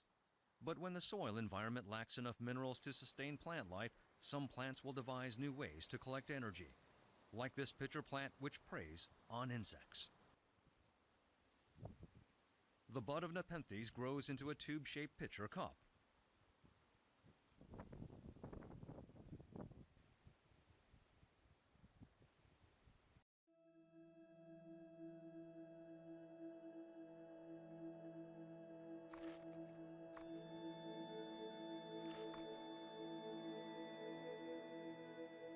As the plant grows, it develops striped patterns and reveals an opening with a lid. It takes 15 days to a month for the pitcher cup to fully develop. The lid prevents rain from seeping into the pitcher. Insects are lured with sweet nectar that lies at the ribs of the peristome. A lone ant is attracted to the eye-catching colors and scent given off by the carnivorous plant. Sweet nectar and nutrients on the plant's lip entices the ant. It will lead the ant to the death trap below.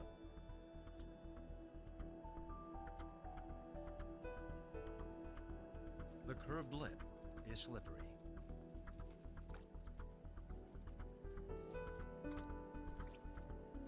Once an insect falls into the pitcher, it is impossible to crawl out of it because the walls are slippery too.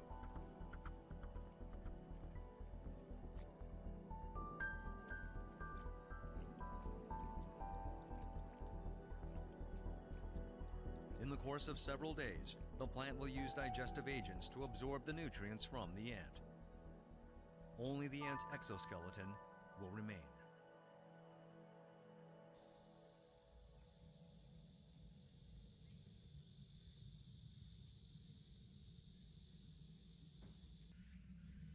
Carnivorous plants use ingenious ways to hunt insects for food.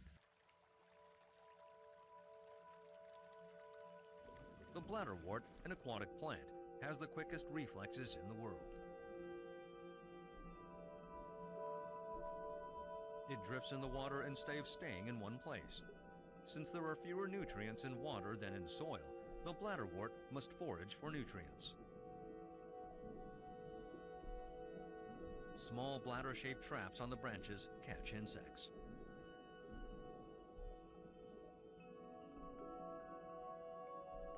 Instead of using roots to absorb nutrients, the bladderwort relies on these traps. It mainly catches mosquito larvae and water fleas.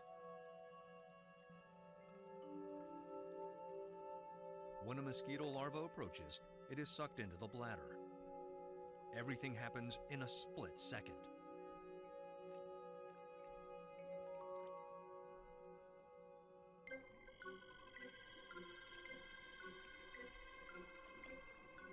On closer inspection, the trap has trigger hairs. When an insect brushes against a trigger hair, the trap sucks it in and then closes. Once caught inside, the larva dies from suffocation. A high-speed camera is used to capture the plant's astonishing reaction speed. The larva approaches. The trap sucks in water along with the larva. And the door closes in a split second. Since when did plants develop such ingenious strategies?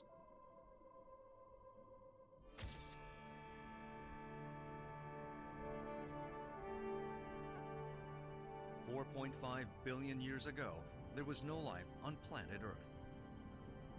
Greenhouse gases filled the atmosphere, and the ocean was too hot and salty to support life.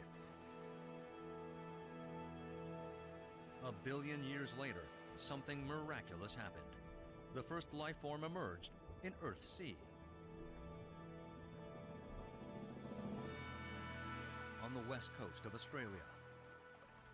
Made from microorganisms, these stromatolites were formed 3.5 billion years ago. They produced oxygen through continuous photosynthesis. Tiny microorganisms went on to evolve into moss, which developed into plants.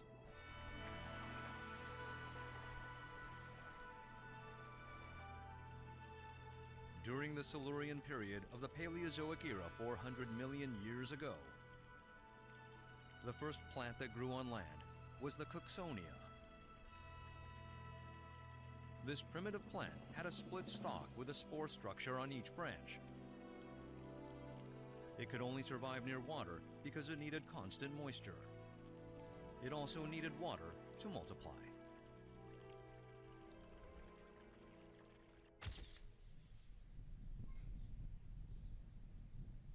So how did the early ancestors of land plants look like? On the southern coast of Jeju Island,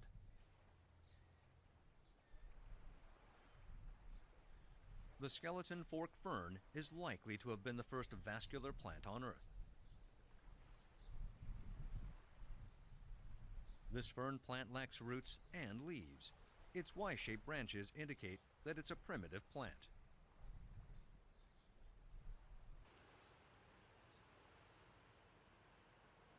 Without any leaves, it relies on its stalk to collect sunlight for photosynthesis. However, this is not efficient. The fern spores are used to seed new plants. When the spores inside the sporocyst mature, it will be swept away by the wind. Once it lands on moist ground, it will take root and grow. The first land plants had inherent disadvantages, which they overcame through ingenious survival techniques.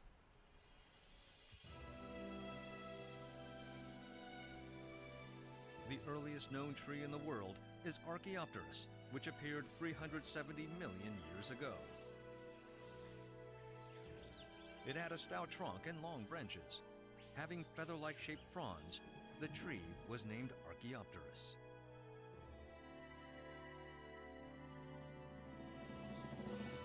Archaeopteris grew as tall as 8 meters and bore a resemblance to modern conifers. This primitive tree formed the earliest forest as it became the dominant species in Earth's vegetation.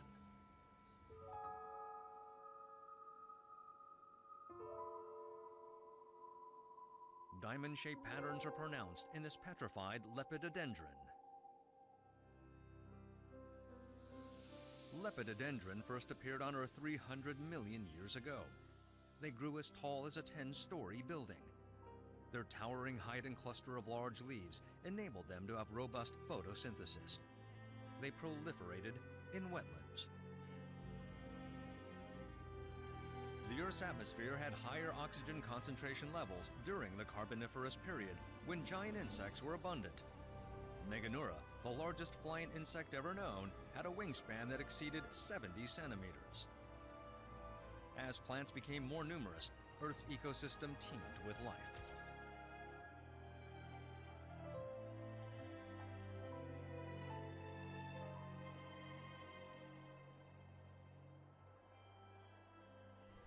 In a rainforest in Costa Rica, Daniel Jansen, a world-renowned expert in the rainforest, is a biology professor at the University of Pennsylvania. He has dedicated his life to studying plants and insects in tropical climates. And you can see there's one stinging me there, trying to.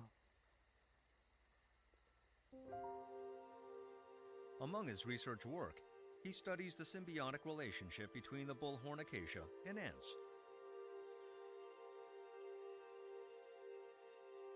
This acacia tree features horn-like thorns in which ants make their home.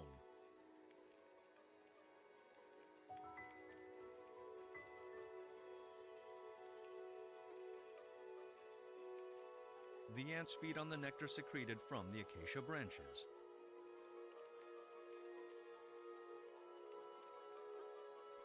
No matter how much nectar they eat, the supply seems to be endless. But the tree is not providing this for free. The nectar is exchanged for the ant services. Brown protein lipid nodules on the leaves also provide nourishment for the ants.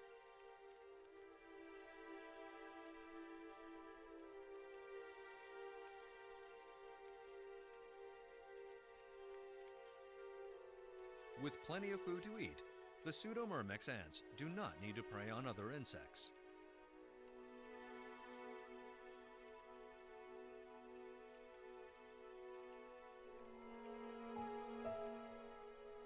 And the ants dwell in the recesses of the hollowed-out thorns.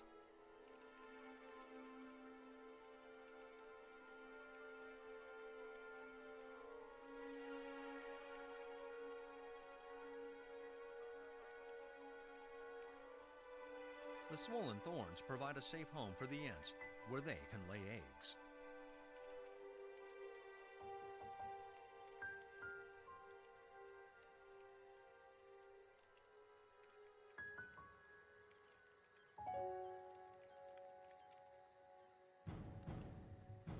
In return for all of this, the ants fulfill an important role. They aggressively defend the tree from acacia leaf-eating insects.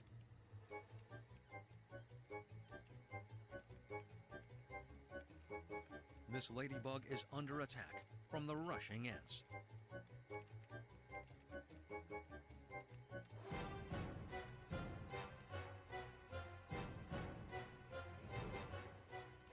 Many herbivores and insects like eating the acacia's tender leaves and sweet nectar. So the ants defend the tree from harmful insects in exchange for food and shelter. The tree has changed, evolved, and the ants have changed, evolved. They've changed from being hunters to being policemen. And all they do is protect the tree. She lives about 15 to 20 years. And when she dies, the colony dies. And when the colony dies, the tree dies.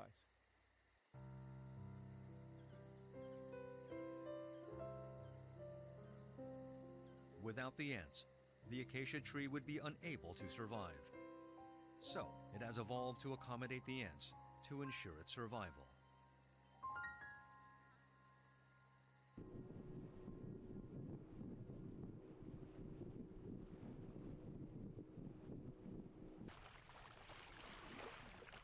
But a peaceful symbiotic relationship is not always pursued by plants.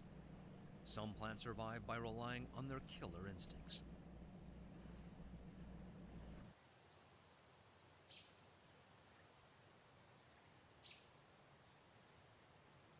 In a thick jungle, plants must compete for sunlight by growing as tall as possible, because little light reaches below the canopy.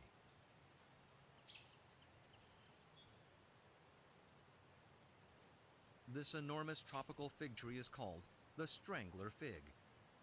Its branches weave around the trunk of a tree. A strangler fig latches onto a host tree. While most trees scatter their seeds on the ground, the strangler fig grows in a different place.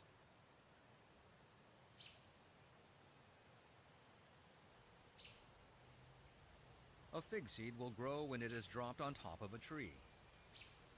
It will envelop the tree and suck its nutrients. Meanwhile, it will grow its roots downward and strangle the tree to death.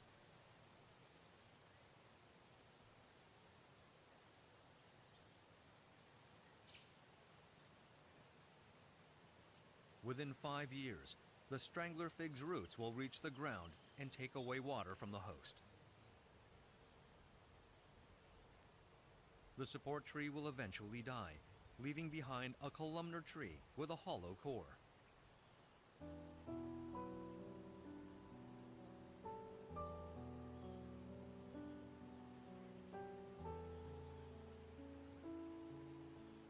After killing the host, the fig will grow upwards towards the sunlight.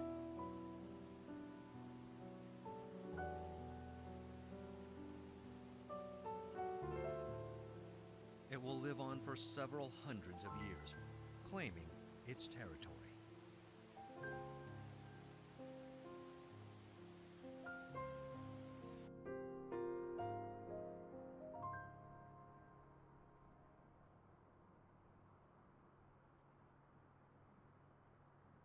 Many insects and birds eat the fruit and seeds of trees for food. The red crossbill is no exception.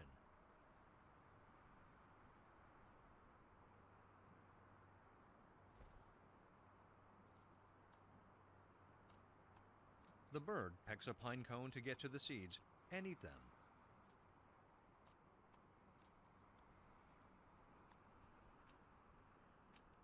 This sight is fairly common in nature, but it's a scene that embodies a vital shift in the history of plant life: the appearance of seeds.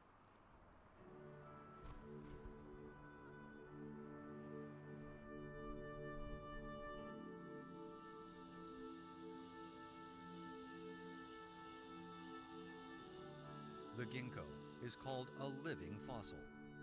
They existed during the Jurassic period when dinosaurs flourished. A ginkgo is a gymnosperm that relies on pollination between pollen cones and ovulate cones.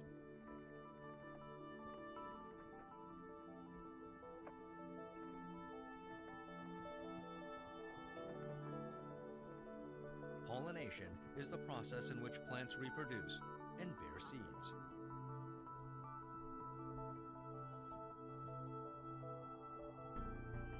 The motile sperm or pollen has to fertilize the egg and the ovule of the ginkgo. Firmly rooted to the ground, ginkgos stand immobile. So the ginkgo must rely on the wind to carry its pollen to another ginkgo tree.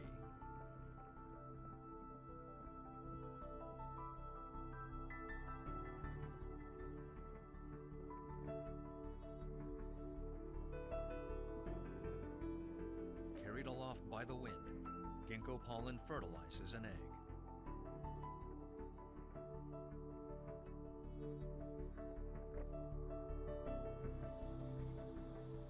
When the pollination is successful, the tree will produce seeds.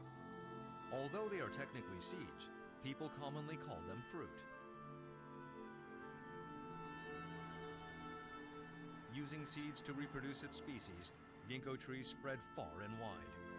After eating the fruit, dinosaurs and small mammals spread the seeds in their droppings. Save for one species, all ginkgos were suddenly wiped out in the Cenozoic era, 65 million years ago.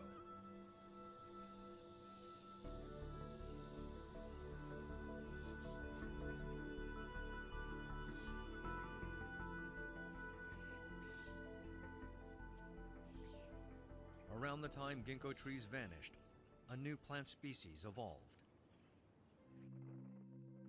They were flowering plants.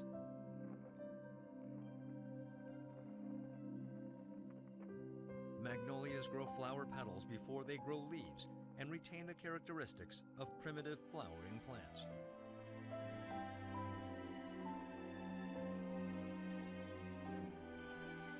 Having both the stamen and genesium in a single flower allowed the plant to reproduce more efficiently.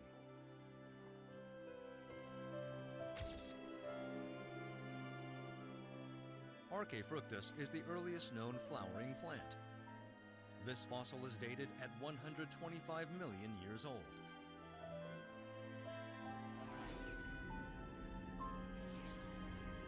It looks starkly different from modern plants.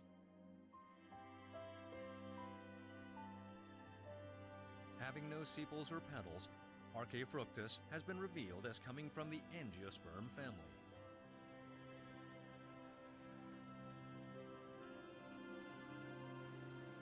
Although it was an aquatic plant, it was able to bloom above water where insects and the wind would carry its pollen.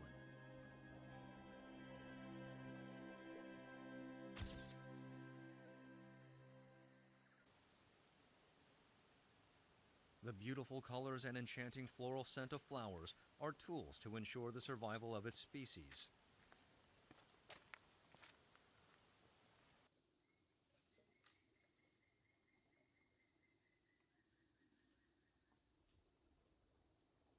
amazing flower grows deep in the Borneo rainforest. It is the Rafflesia, the world's largest single flower. It is unmistakably a flowering plant with its oversized petals.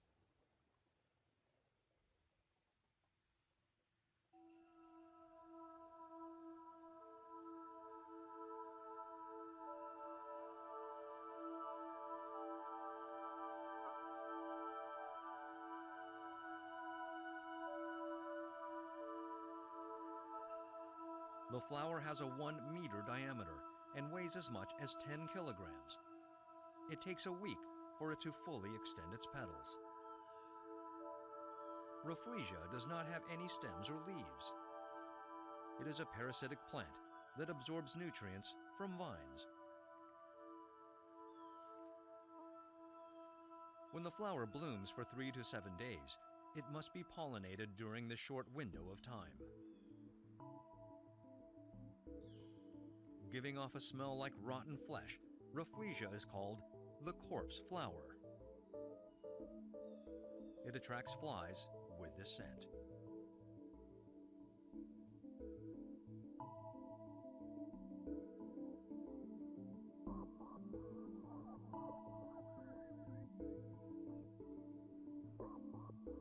The flies will pollinate the flower as it moves from one Rafflesia to another.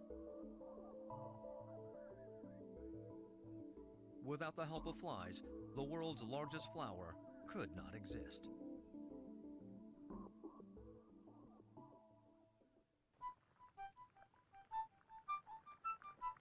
Plants cannot move once they take root in the soil. However, they are able to spread their seeds for a considerable distance. This is made possible by their blooming flowers. Flowering plants attract insects with their bright colors and honey. This honeybee will fly away with more than honey. It will also transport pollen to other flowers.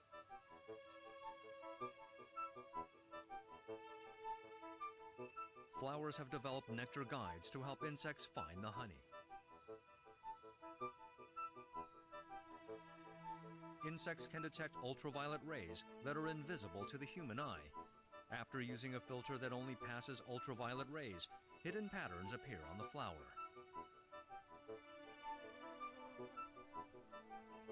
The petals reflect ultraviolet rays, making them brighter, whereas the center of the flower absorbs the rays, giving them a dark color.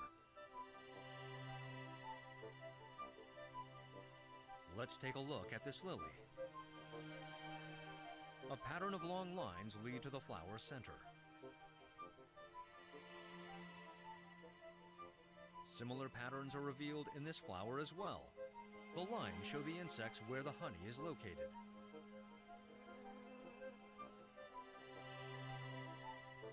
"40% of a sample of 200 flowers shot under a filter reveal these patterns. And experts have found that honeybees will stay within the black area. The flower strategy is tailored to pollinating insects.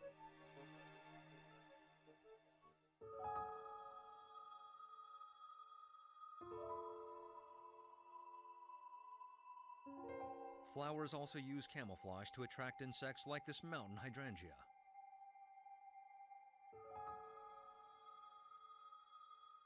The larger florets are sterile, but have a showy appearance. They trick insects and butterflies into approaching.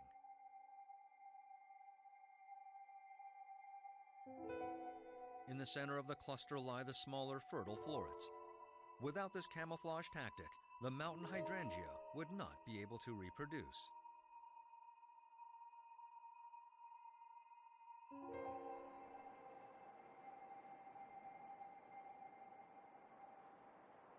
The harsh winter cold has arrived.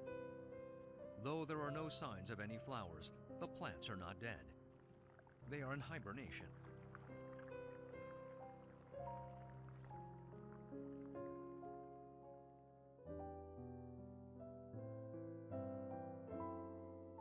In early spring, the Chinese twin leaf blooms after its stem grows upwards. It grows flower petals before its leaves. This type of Chinese twin leaf blooms once it matures in 3 years. It does not reproduce in large numbers.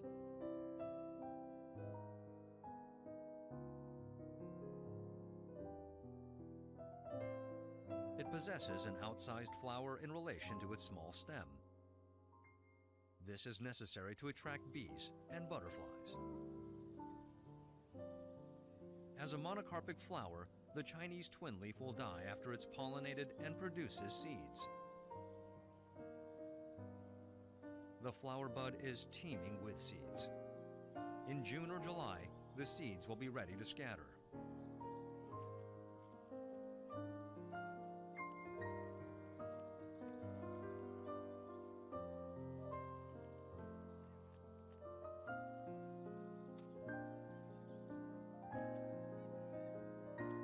The Chinese twin leaf relies on ants to spread its seeds. The white substance on the surface of the Chinese twin leaf seed is called a leiosome. Giving off a sweet scent to attract ants, it is rich in lipids and proteins.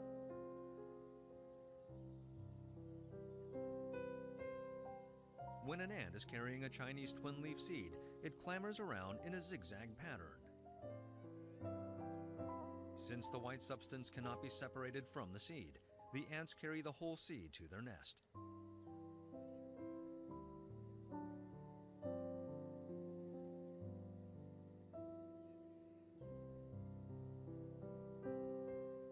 After the ants eat the oleosome, they will discard the seed, and the seed will grow in its new surroundings.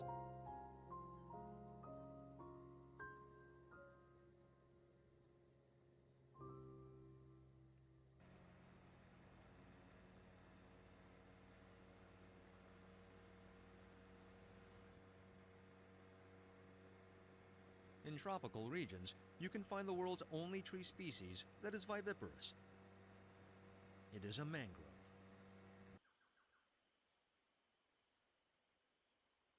Mangrove seeds hang from the tree branches.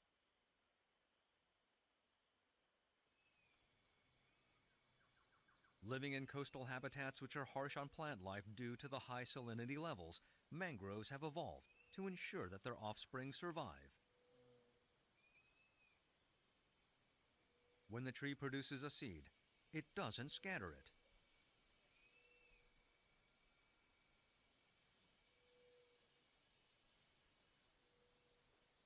A mangrove seed will germinate while attached to the parent tree for a long period.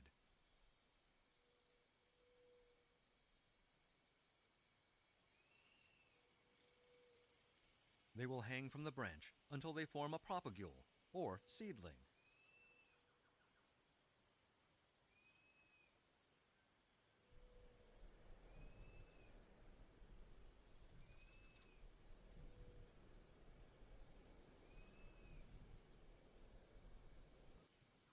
When the seedlings fall to the ground, they will stick out upright, and they will take root instead of being carried off by the river.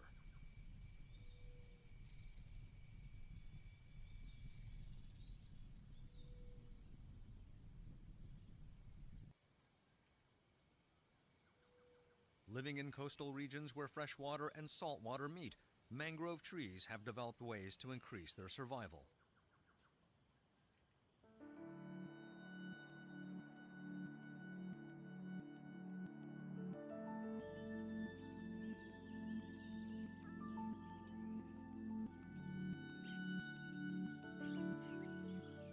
In tropical forests, some flowers depend more on birds rather than insects to be pollinated. Birds are also pollinators.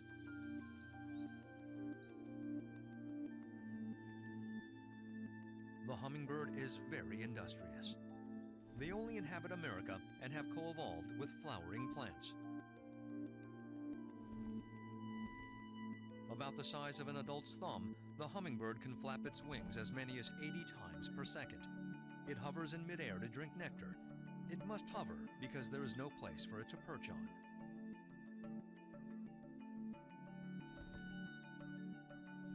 Due to their high metabolism, hummingbirds must constantly drink nectar to survive.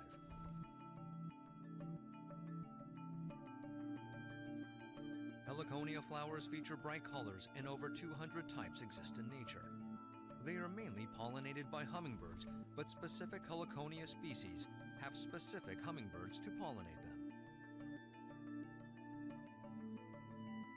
This long curved bill is well suited for reaching the nectar inside the flower. The hummingbird's bill is a perfect fit with a Heliconia flower.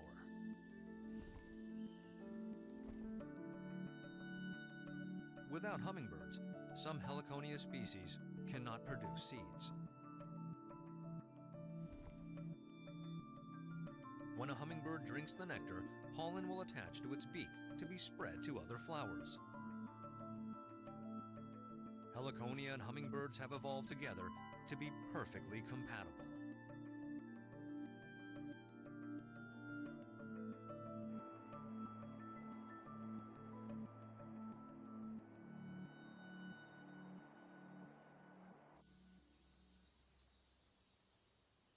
Plants are intelligent in how they adapt to their environment.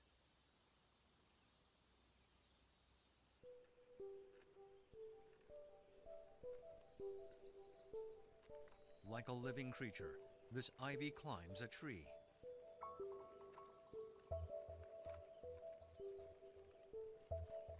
Its aerial roots look like human hands.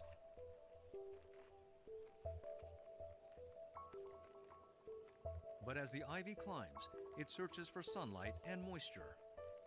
It does not blindly climb up a tree in a straight line.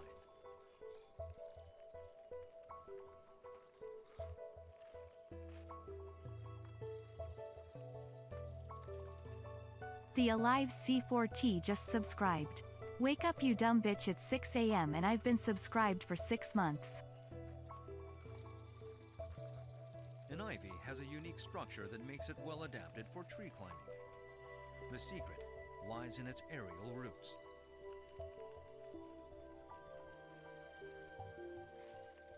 The aerial roots are about 3 millimeters in length, and each one has several suction cups. It uses these to affix itself to the tree bark. It also secretes a substance that has the adhesive power of solid concrete. Thus, the stem of an ivy can support 2 million times its weight while attached to a wall.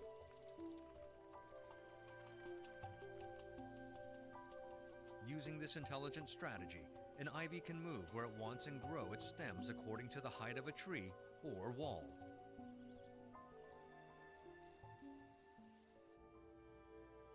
A plant's rapid movement is as complex as the reaction of living creatures' nervous systems. Shaped like a clamshell, the leaves of a flytrap have an array of sensitive hairs. Once an insect touches a hair, the leaves will close in less than a second.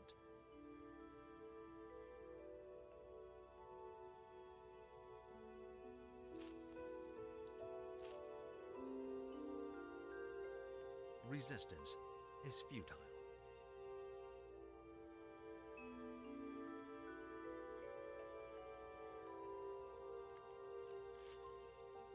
Once it catches a prey, the flytrap will never let go, no matter how hard the insect tries to free itself.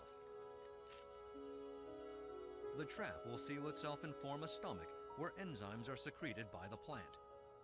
The insect will be digested within 2 weeks.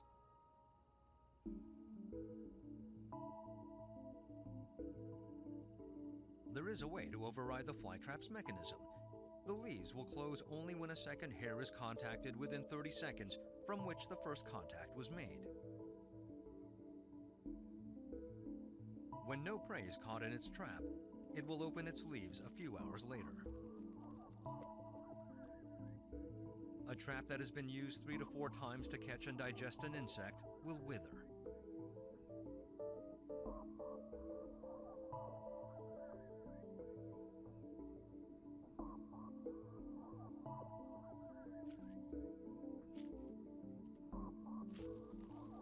Even small frogs can be digested by the flytrap.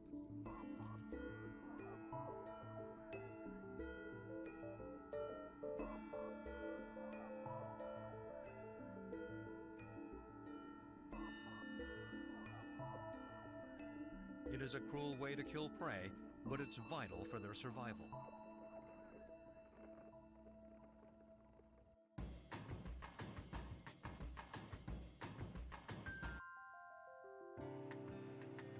These crafty and intelligent survival tactics have allowed plants to spread throughout nature, and nature reaps benefits from plant diversity. At the Smithsonian Tropical Research Institute in Panama, Dr. Edward Allen Hurry conducts research on figs.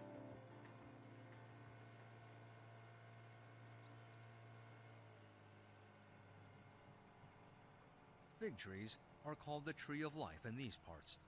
They bear fruit all year round, providing nourishment to all kinds of animals.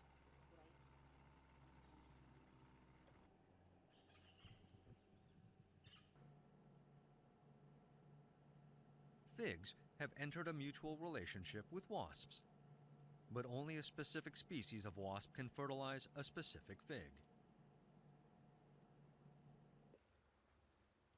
I'll show you right here. Just a millimeter in length, the fig wasp will lay eggs inside the fig fruit. The wasp would crawl inside one of these things. The scientific name is syconium.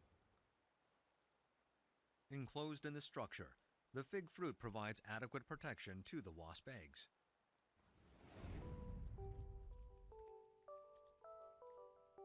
The eggs hatch inside the fruit, and usually the male wasps will hatch first.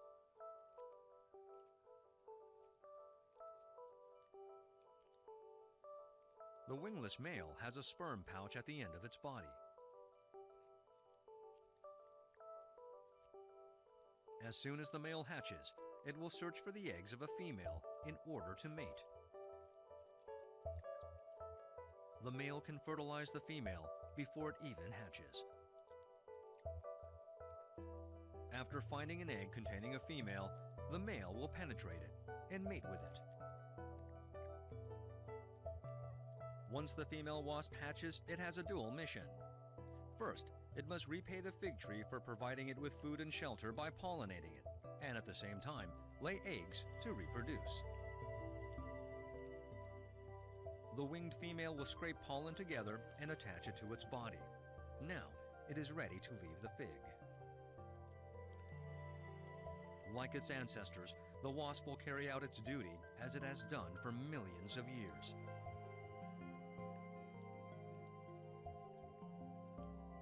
The female will pollinate another fig tree.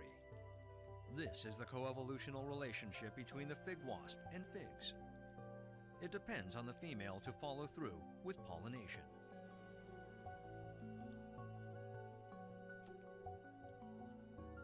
After the female lays its eggs, it will die, and the fig will consume its corpse.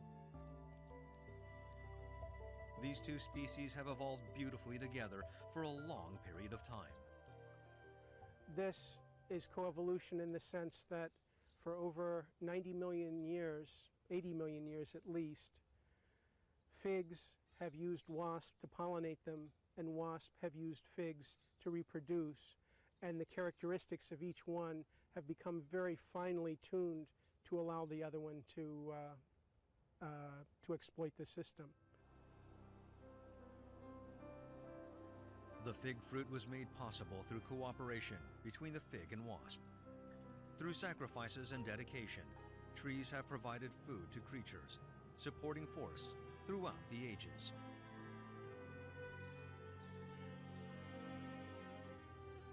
Many animals on Earth depend on plant life to live.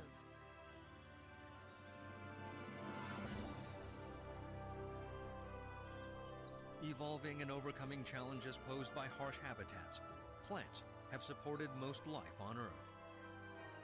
That if plants had not moved out of water onto the land, we wouldn't have any terrestrial ecosystems today. Plants are absolutely fundamental. They are the energetic foundation on which all of our terrestrial ecosystems are built. Without plants, there would have been no insects. Without plants, there would have been no land vertebrates. Without land vertebrates, there would have been no us. Do you still believe that smart humans are using plants? Maybe it is the other way around, where plants are using humans to propagate their species through human farming.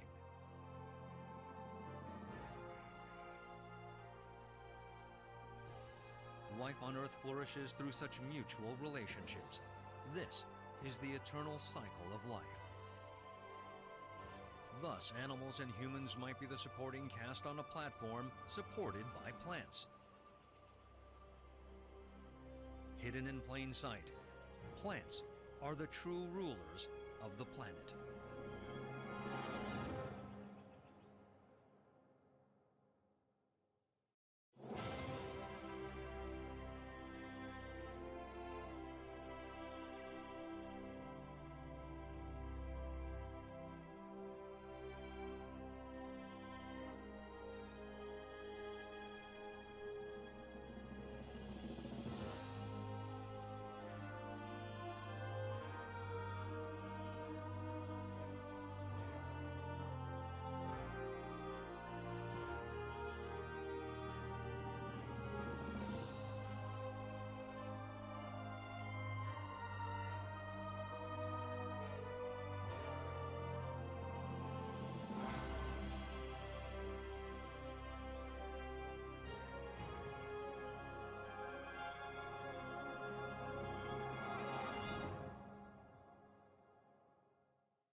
This program features live coverage of an African safari and may include animal kills and carcasses.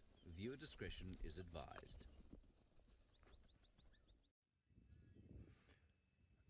The clouds are now starting to come close to each other. I can see that it might be overcasting anytime soon here by the western side of the Kruger National Park at Juma Game Reserve. My name is Sydney Fumunani Mikosi, and I am traveling with Craig, who is my camera operator this afternoon. We are going to try by all means and get you see a lot of interesting animals. And in case if you need our attention, you can easily follow us on Twitter, hashtag Safari Live. You can also follow us on YouTube chat stream. So my trekking is beginning now, and when the sun is very hot like this, it makes it very difficult for me to estimate the age of treks, but I will try. I'm looking for Hosanna specifically this afternoon, but you know, nature is unpredictable. We can go out now looking for Hosanna specifically and come across someone else. So I saw Hosanna's tracks this morning and they were very much fresh.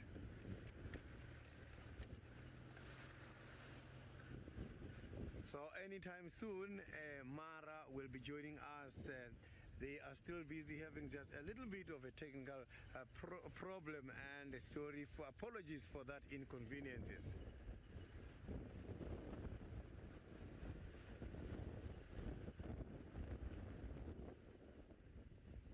So you can hear the wind is blowing too much by this direction where I'm heading to now, which is towards the Treehouse Dam.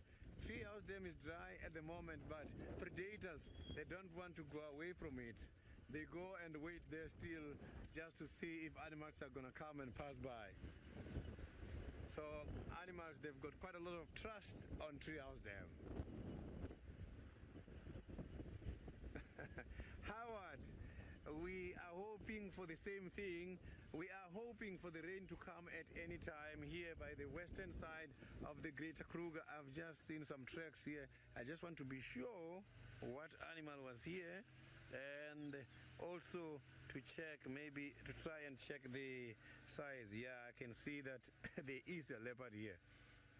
These tracks, they don't look old. I can see here, this tracks looks very, very, very fresh, and he went somewhere deep in here. So at least now I have got a clue. I just want to try and see if maybe we can see it from the camera.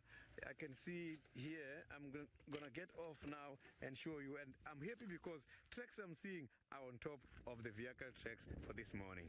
So the possibilities of finding a leopard, they are very much high. Look at that. So you can see he was going that way. This is the track. So this track looks very, very much fresh. So you will see that if I disturb this track, what is going to happen? You can see that the amount of wind blowing is not yet blown this track, which means this track is fresh. Now I just blown some air on it, but look at what is happening. God disappeared. So it means chances for us to see a leopard in the area are very high. Although sightings is not guaranteed because these animals can hide, but I will try my best and see if we can find him. Right there where I pointed out the tracks is the area where this leopard went into the bushes. So I'm just going to go down Treehouse Dam and see if we cannot find anything there. Then I'm going to search in this gully. We might be lucky here. Which means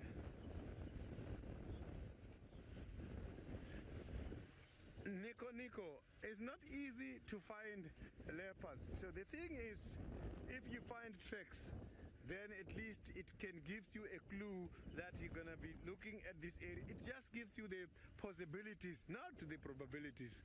So, but when we are driving around in the afternoon, it's not only one vehicle, so other people can also check the other different areas. So leopards are not that very easy to find, but if you have seen it in the morning, it's when they are easy to find in the afternoon. But if we didn't see it in the morning, then it becomes difficult. So this area is the area where I'm gonna go in and check.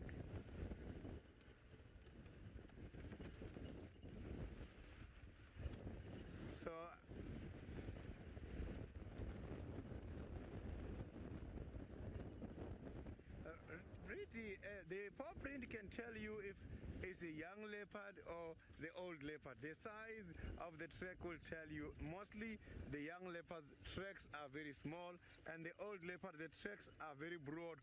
Male and female tracks also don't look the same. Female tracks are much thinner, and the male leopards are much broader. So this is the area I saw the tracks coming in. And there is even another road by the other side. If I don't find anything by this little gully, it means I'm going to have to proceed and check if this leopard didn't cross to that side. But I can promise you the chances of us seeing this leopard, they are very much high, because the sun is very much strong. When the sun is strong like this, it does ground the activities of these big cats. So they don't really like it walking by the sun.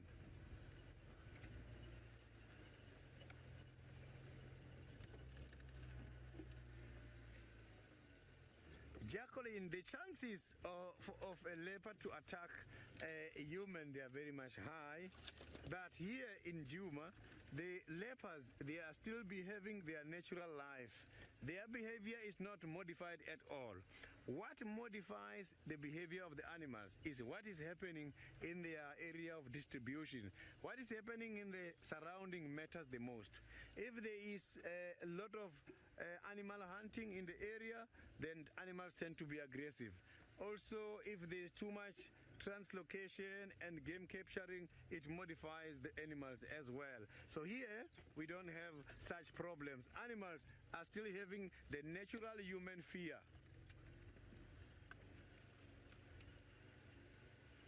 So this is the area the tracks I saw came in. There's a little gully again there.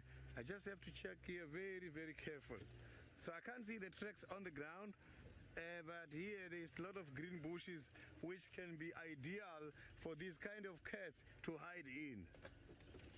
So the squirrels are not making any noise, and they are my good friends. The squirrels is the one who normally gives me the updates.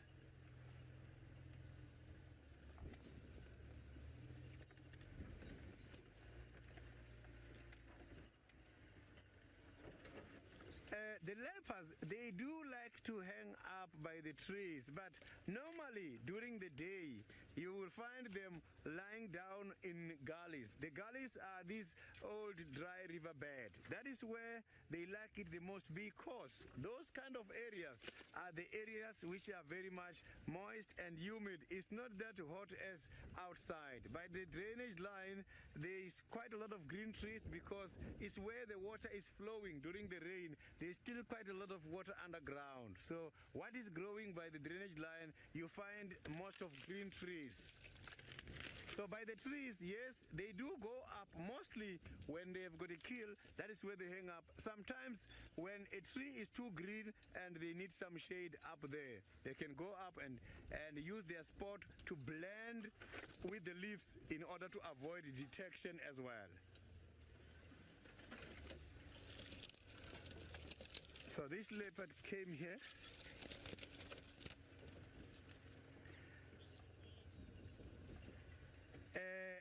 Anna, the leopards, they don't live in the den, but don't get confused. Where the leopards are living is also determined by what is happening at that time. For example, if it's a female leopard having the cubs, they can hide their cubs in the den. In other words, the leopards, when they are still very young, they do stay in the dens. But as they are growing, then they are going to be exposed outside. And that is when you will find them hiding here under the trees. The old leopards, they stay here on the ground. They are more terrestrial than fossorial. They don't really go underground. Fossorial are just those animals who stays under the ground.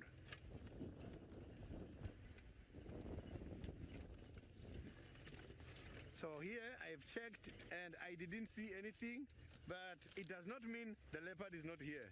I might hear birds or any other animals giving alarm calls in the very same area I have checked. This ideal spot helps these cats in order to hide.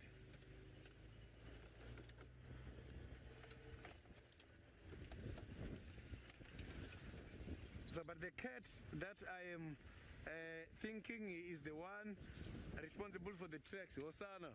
It doesn't really hide away from us whenever we are looking for him. He's just natural. He just lives the way he wants, and we see him. He doesn't have any potential to hide away from us.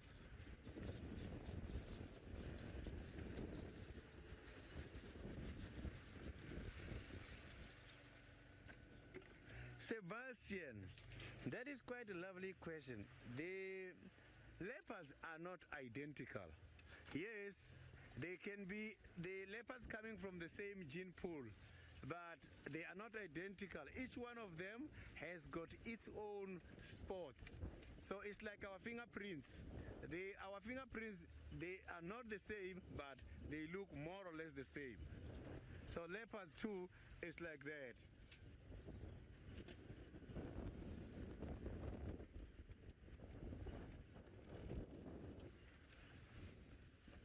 It is so very quiet here in terms of the warning calls. So the squirrels are not even making any noise as well. Here, I saw some other tracks here. Let me just verify. Yeah, the hyenas were also here, and hyenas, they always come after these leopards. But I've got a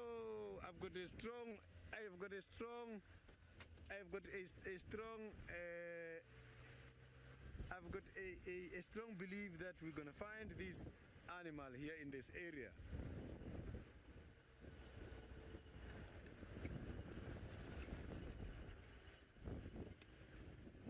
So now I am going to check this road to see if the tracks didn't cross to this side. So if the tracks has crossed here, it means I must have to carry on much more that side and check this block now.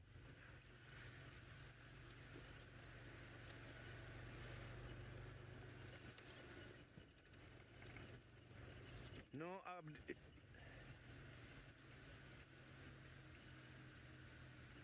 The leopards, they are much more active during the night, but you can see them during the day. You know, quite a lot of records will tell you they are active between dawn and dusk. But if you come here, the practicality, you won't see them much more active at that.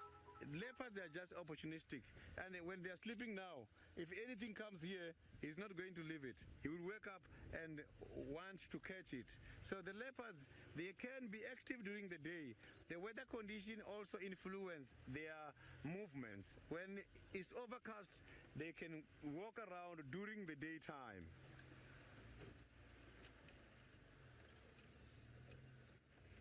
So according to the tracks I saw there, they were heading much more this side. So if I don't see any tracks crossing here, it means he might be still somewhere in there.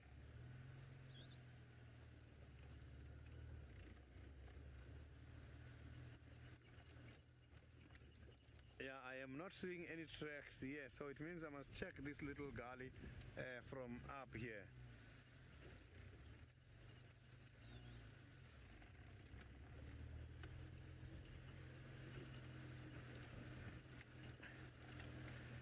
Pretty, the leopards, they do get injured by their paws because of the thorn trees. I have seen that happening. You will see sometimes doing like this and they take off the thorns there. So leopards, they are not like the baboons, which can be able to groom each other and help each other when there are thorns. So they have got to use their teeth in order to get rid of those kind of thorns whenever they step on it.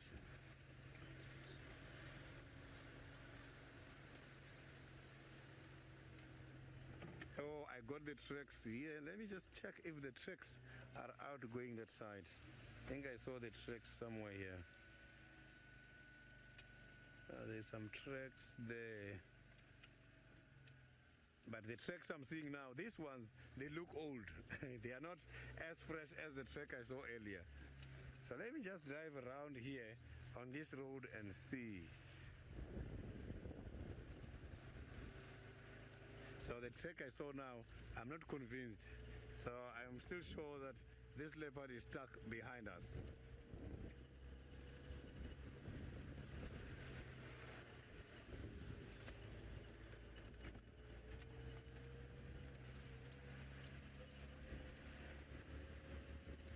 So to make it simple, I'm just gonna go around here.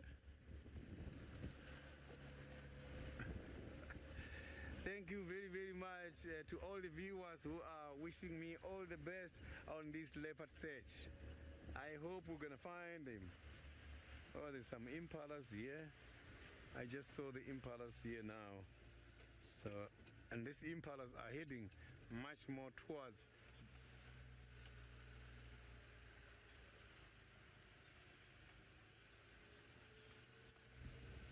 child of the universe. And not a lot of antelopes has died, but the animals that we have lost, that we have seen here, it was quite a few nyalas.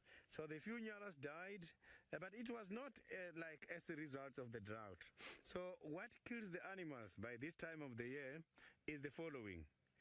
By the end of the dry season, or some other people, they call it a drought season. The end of the dry season, the animals, they go through quite a lot of stress.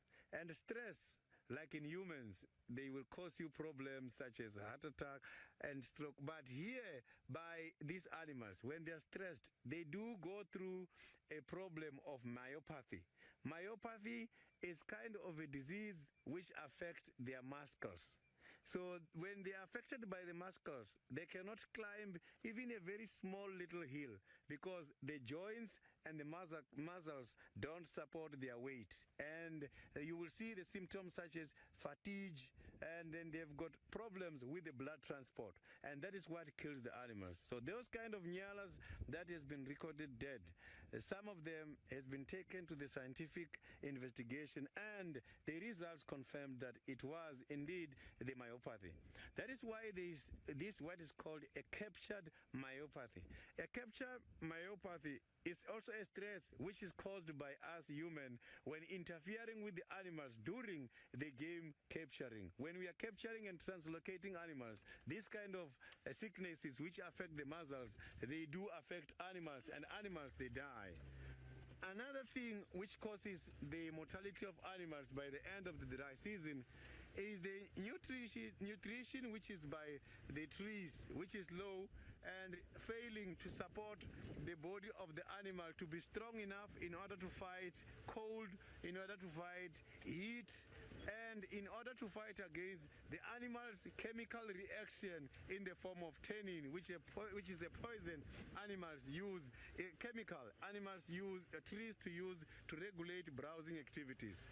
So their bodies by this time of the year, because of the dry season, are not strong enough in order to fight against simple problems.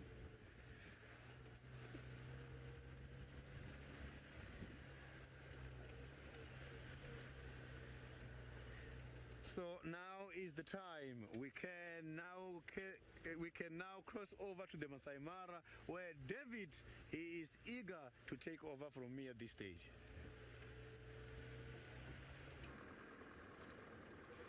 A very good afternoon, everybody, and welcome to our drive from the Mara Triangle in Kenya.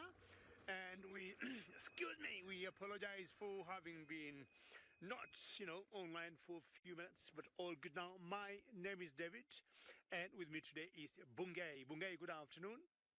Welcome, everybody.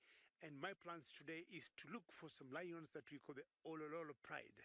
I've not seen them for quite some time, but this could be a good day for me to look for them because Steve is not in this area. He has gone in a different direction. All right, remember, this is a very interactive safari that we do. So your questions, comments are very welcome. I'm sure Sydney already told you using hashtag Safari Live. And that is on Twitter. So I'll first swing by the marsh area and then see what... Sorry, I missed that question from Karen. Let's get some baboons there.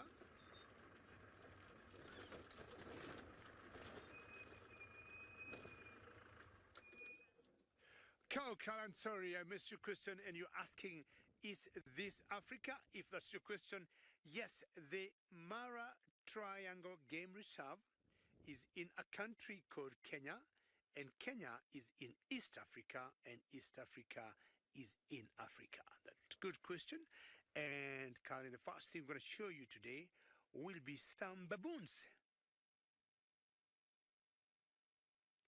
And this type of baboons, we call them the olive baboons. And baboons, just like primates, just like us, are omnivores, and they would eat both green and carnivores. Green, I'm talking about like they could be picking seeds, they could be picking any roots, they could also be picking any insect that they find on the way as they walk. One unique thing about the baboons, they go in groups. That one has a baby bungay. Very good job, bungay. See, carrying a small little baby on the back. So it could be anything they are picking, and as they say, they're omnivores. It could be insect like locust, grasshoppers, any beetles they get on the way, worms. But here, I would guess or think they're picking more of grass seeds than anything else. We got another type of baboon in Kenya that's called the yellow baboon, but that's more of low elevation and drier areas.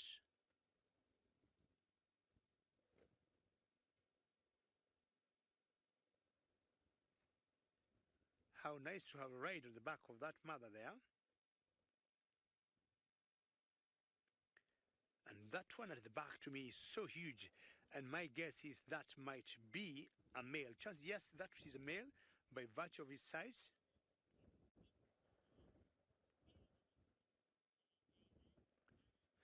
Alan, happy to hear your name again, and you're asking whether I speak Swahili, and I'll tell you what. In Kenya, or rather in East Africa, the national language of the three countries of East Africa, Kenya, Uganda, and Tanzania, is Swahili. So my national language is Swahili, and I don't know how much Swahili you know, Alan. I'll give you one word for today, and when I say hello to you, next time I am going to say Jambo, Jambo. So Jambo is hello in Swahili, which is my national language. I can as well say Jambo to the baboons there. And they move in big groups that we call a troop. So you can easily say a troop of baboons. Or if you want, you can also say a congress of baboons.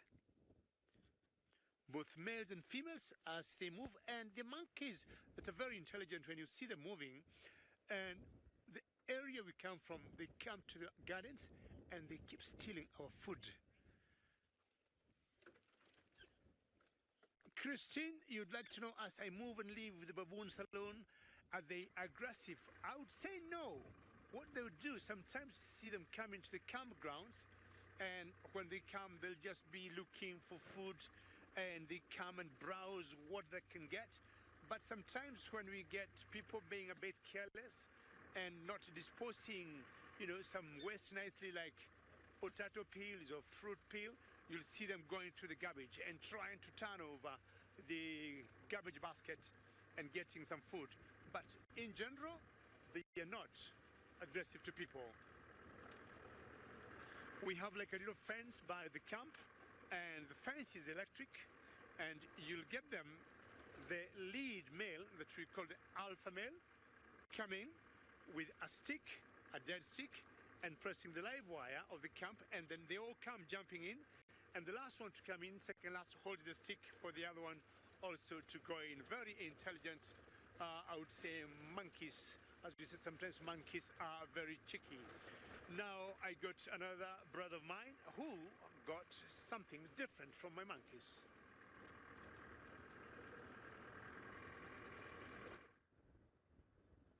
Well, look at what we found. Good afternoon, everybody. We have found a beautiful male giraffe pouncing through the open plains of the Mara Triangle. You can tell by the grass at its feet it is extremely windy. Good afternoon. My name is Steve. I'm joined on camera by Big James, and we are out in the Mara Triangle, and it is windy and blustery, and there's a good chance there's going to be animals or carnivores in there, for that matter, moving about. So we've decided to come in towards the escarpment road, and we're going to hug this all the way down and see who we come across along the way. But back over to this beautiful black and white ostrich, a male ostrich indeed. Don't see any ladies anywhere nearby. We rarely see them down in Djuma, but they are quite a common occurrence up here in the Mara, primarily due to the habitat being nice and open. Ostriches do fall prey to large predators such as lion, cheetah and leopard, so they need to be able to see where they're going and what is approaching them. Very nice meat ostrich.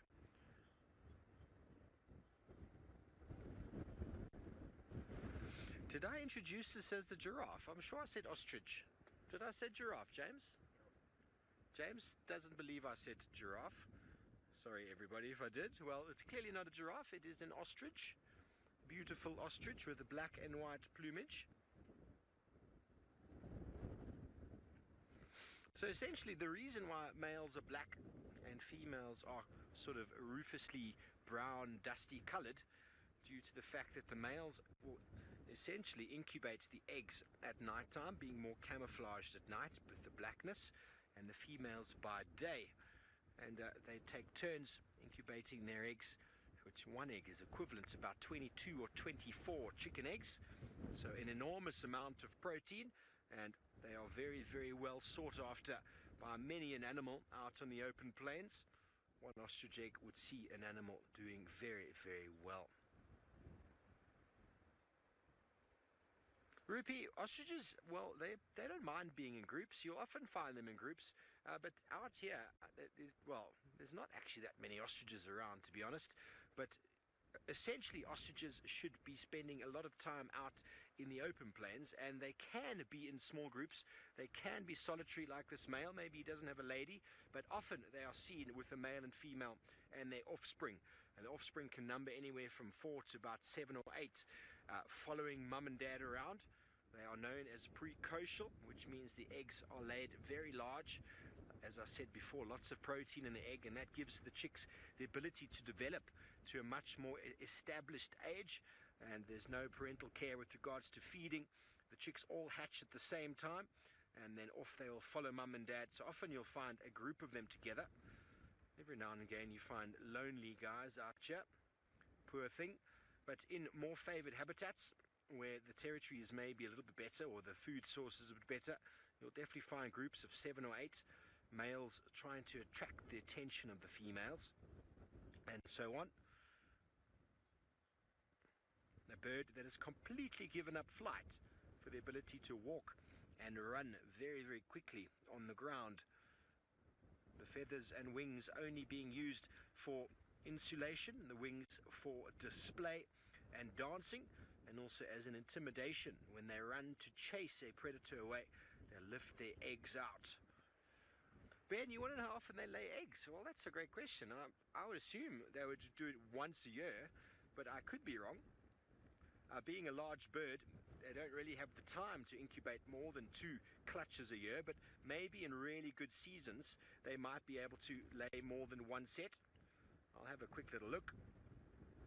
So essentially they can lay throughout the year. You can get a total of 17 eggs in one nest, which is an incredible amount, but generally averaging 8 to 14. 2 to 3 are laid per day. And what happens is they'll lay the eggs and move away. Lay the eggs and move away, and only incubating once all the eggs are laid. And through that period, basically all of the eggs will then hatch at the same time, called synchronistic hatching, so that you get all the babies coming out at the same time, so that the attention with one chick hatching doesn't attract the attention of predators to eggs that haven't yet hatched. Aiden, they could not fly, regardless of their weight. They've outdone it now. They don't have any barbs on their feathers. So essentially, I do apologize for the wind, essentially their feathers are loose. If you've ever had an ostrich feather, they're very, very useful for feather dusters. They don't have barbs. The barbs are essentially zips on the feathers which attach them together, almost like a zip would on a bag, except all of the feathers on normal birds zip together, and the ostriches have no barbs at all. So when they flap their wings, there's absolutely no downward pressure given. It's just like flapping a loose cloth in the wind. There's no attachment, there's no physical boundary or barrier pushing down which is essential for birds to be able to fly. The barbs in the wings, it's why birds will preen regularly, cleaning their feathers and also re-zipping any feathers that have come unzipped so as to provide maximum thrust for when they fly around. So ostriches have given it up all together, and the feathers, as I say, are mainly there for insulation, and the male and female for mate recognition.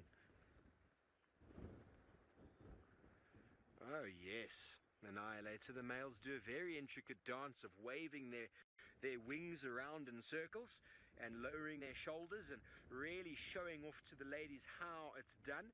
And well, she's quite picky, and if the dance isn't done to her specifications, she will probably move on and pick a male who's got some more dance moves or some better dance moves, or maybe has harnessed the ability to dance even better than maybe a younger male who really doesn't have the rhythm. You know, not everybody's got the right rhythm, and well, ostriches, when they see a man, they want him to have the proper rhythm. It's all about technique. And this poor guy, well, he's all on his own. I'm scanning in the distance, seeing if there maybe is a female nearby, but there's not. And you can tell that being on his own is quite risky, because he got to lower his head very low to the ground to feed. And each time he does that, he's at risk of being snuck up upon. So hence the fact that he's constantly raising his head in alert awareness, very jumpy in the wind. Anything could be trying to sneak up next to him as we speak.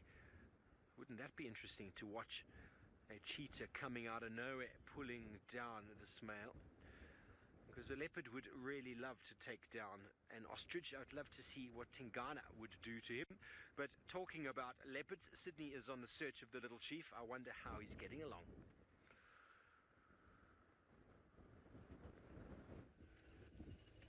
Still looking for this leopard here in the area, and Steve was talking about the leopard and the ostrich. I have witnessed a sighting many years ago of the leopard catching an ostrich. Ostrich is the fastest two-legged animal on the ground.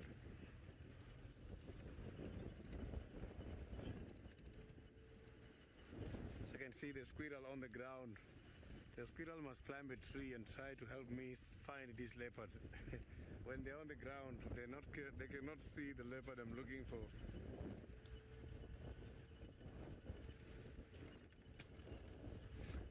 So according to the tracks, this leopard is in this block. So I'm checking another area here, this road, a border, just to see if he has not yet crossed to the private concession side.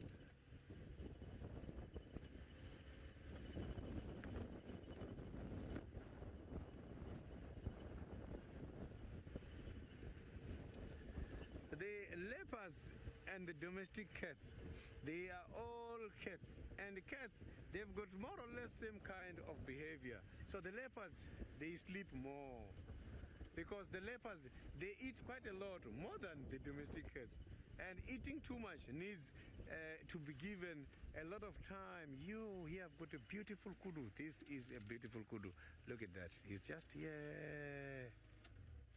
What a magnificent kudu. This is a gorgeous kudu indeed, and he's not even worried about us here. You can see all he's doing is eating. He's just getting the fresh leaves coming from the tree. His body conditioning, you can see that he was getting thin, but now it's time for him to regain again and look much better. Those horns are so big. Look at that. He completed the first, second. You can see that is 1, 2, 3. A 3 twist.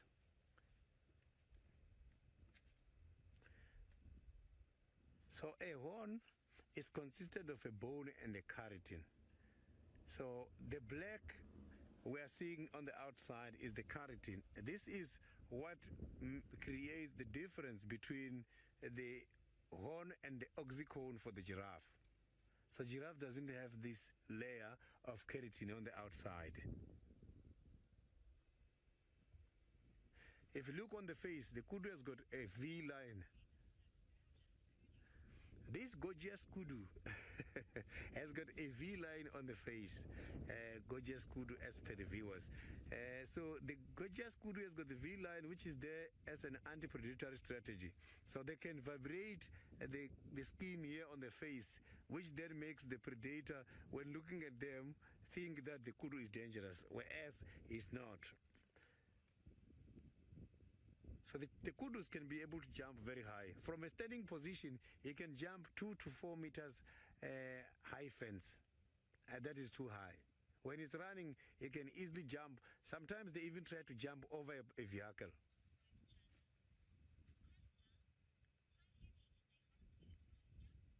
A Costa, the horns, I'm not too sure about the weight of these horns, but they cannot that be very heavy.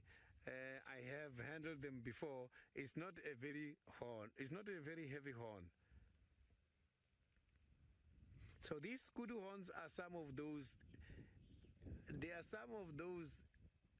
Those are some of those instruments people were using in order to create music during the olden days. So now let's cross over back to Steve in the Masai Mara.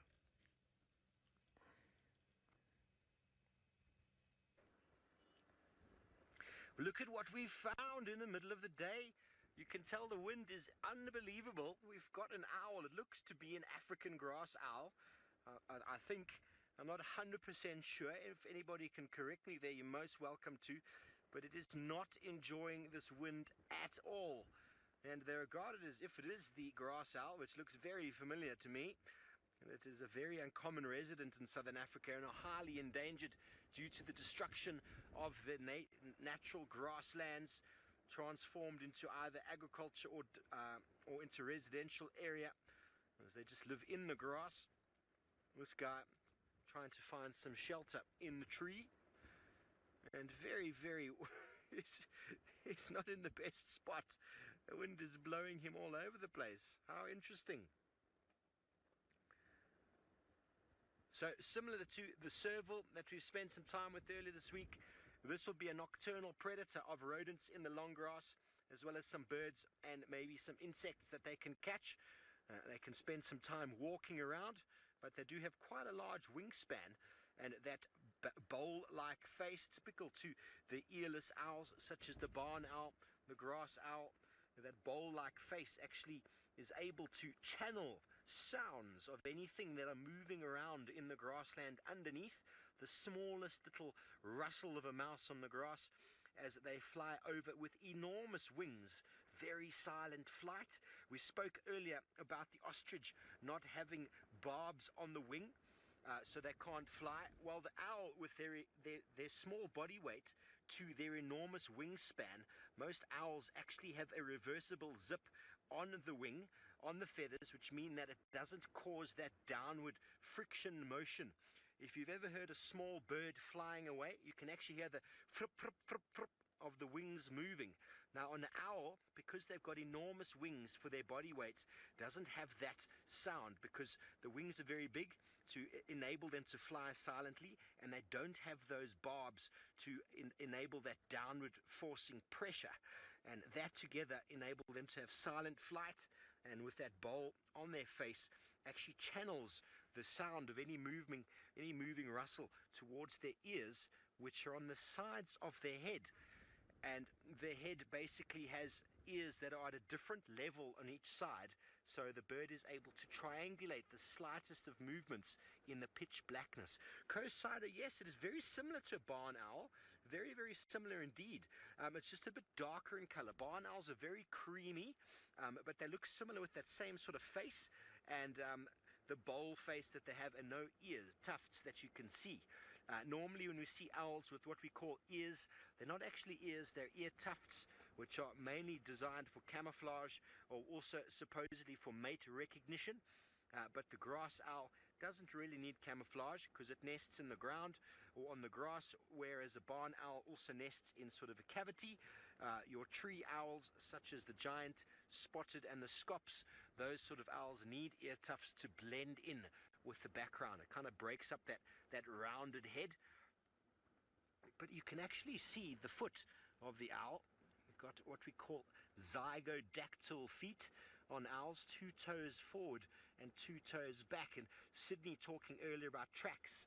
Owls have got the coolest tracks with basically a very nice sort of X in the sand, or a K that they leave when they land. Shamsong, this is number 160. That's fantastic. Fantastic to hear. Poor little owlie is hiding there. Moments before, though, folks, I nearly jumped out of my seat because a peregrine falcon was flying in the air. It was impossible for James to capture it because it was using this wind to its advantage to fly around and really move with some absolute speed. The owl hiding in the shade of the tree, trying to avoid the wind. The peregrine falcon harnessing it. Zach, I'm not aware of any owls that migrate.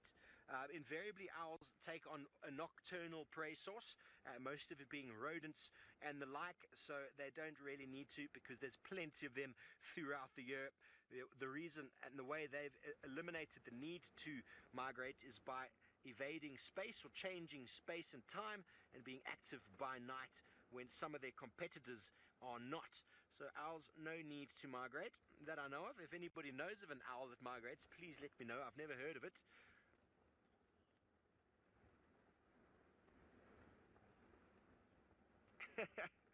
Liam, 12 years old, I have no idea why he's not moving. Maybe he thinks he's in the best spot, or maybe he's having a proper sleep. They are normally sleeping in the daytime, but you can see the wind is really pushing him around, her around. It's not the most comfortable of positions, is it? Oh, that's fantastic. Just spotted it as we came around the tree there. Okay, well, it sounds like the rhinos are really being out and about the last couple of days, and David seems to have found one for himself this afternoon. KBB24_Mamba_forever just subscribed.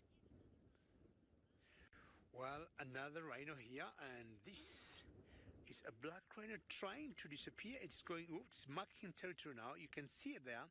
Just spraying, and oops, is big poo, eh? Oops. What a timing, eh?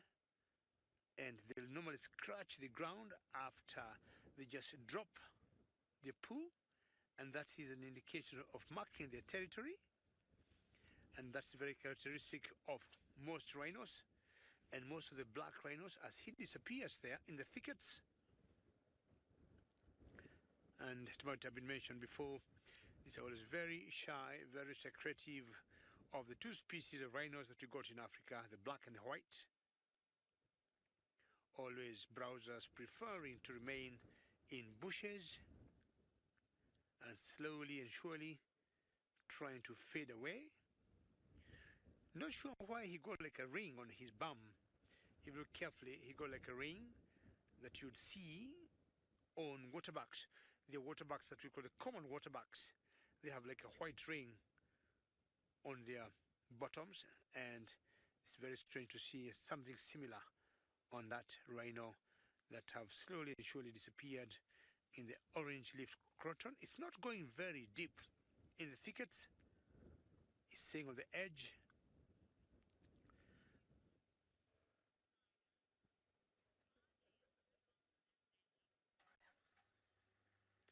Consider you're asking, are they strong? I would say rhinos are very strong, and out here in the bush, the two animals you'll always try to avoid, either rhinos and buffaloes, because they don't have a very good vision, but they smell very well. Rather, they hear very well, so you don't want to take a chance with rhino. In my village, because we used to have them not very far from where I grew, we were being told by our parents, if you see a rhino coming on your way, just stand near a tree or just next or beside the tree, and it's going to charge you full speed. And as soon as it gets close to the tree or where you are, just move like 2 meters away, and it'll just come and bash itself on that tree, and that will hurt it so much. And by the time it's recovering, you'll have taken off.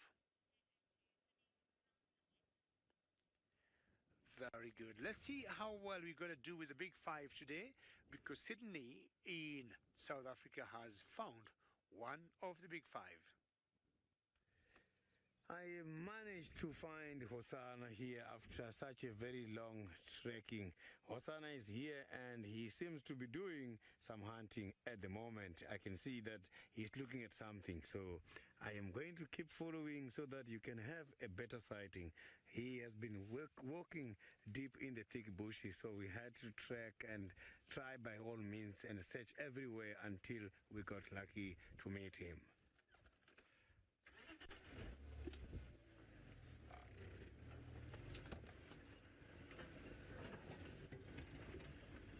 So he was right on top of a termite mound here, trying to scan this area to see far. And we have just passed a pregnant duiker somewhere here, so he might be now looking for a chance. As we have shown you earlier that the weather is getting better, I can see that now it's getting overcast, and this is going to influence this cat to hunt.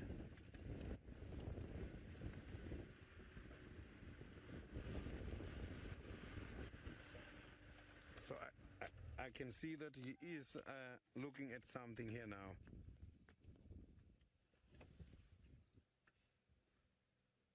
Look at that. You can see how he's walking. Can you see that? Look at that.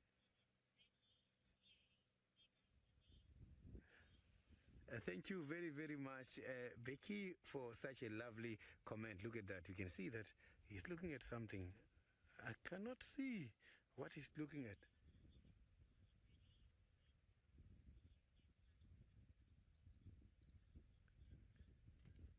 So I am trying to check here what he's up to, but I am not seeing anything.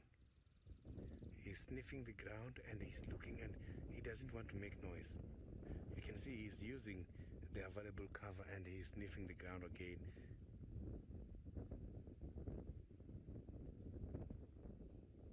He's checking something here from the ground.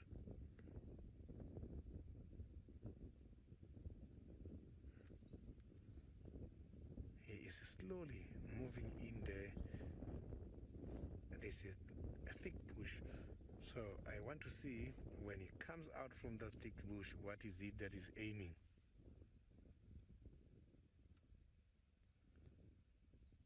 He came out of that thick bush. So he is now watching it from the side. What I'm going to do is that I'm going to try and pull further a little bit so that we can see what he is aiming. I'm just gonna drive a little bit and free wheel. Maybe we might be able to see what he is looking at.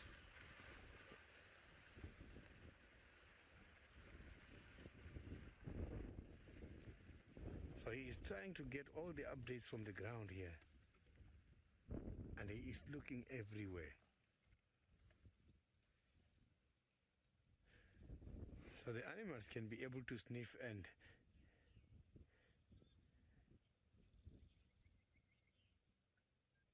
good news, Hosanna, indeed. I didn't copy very well what you're saying, but I can promise you here now, Hosanna is talking something and is using all the different kinds of senses.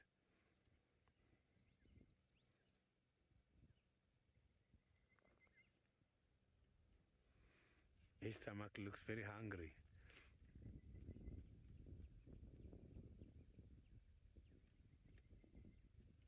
So you can see he's doing hunt during the day. That is telling you now it's not about him lying down, something coming for him to take. He is now out looking for something to eat.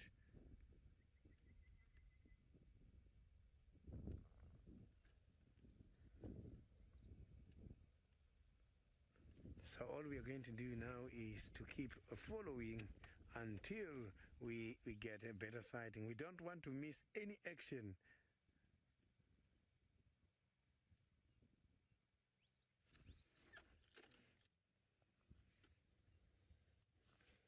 So now we are going to move again and see if we can find him nicely. Now let's cross over to the Masai Mara, where Steve is having the striped animal. Well, welcome back. We are with some plains zebra out in the open plains. The light is just gorgeous on this at the moment. They're a little bit edgy, just like that ostrich, but at least they've got some friends. When it's windy like this, it's really, really a tough time for most animals. Wind is pumping, it's very hard to, well, it eliminates their sense of hearing straight away. They can't hear the approach of anything. And they know there's lots and lots out on these. Ooh, there's a little bit of animosity there. Whoopsie. What's going on? Settle down.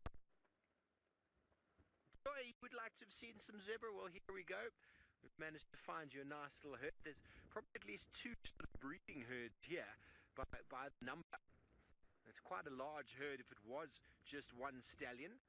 But what does happen from time to time, due to the fact that male zebra will defend their consorts against a male lion or against lions, quite often they'll actually turn against the lion and end up getting killed themselves.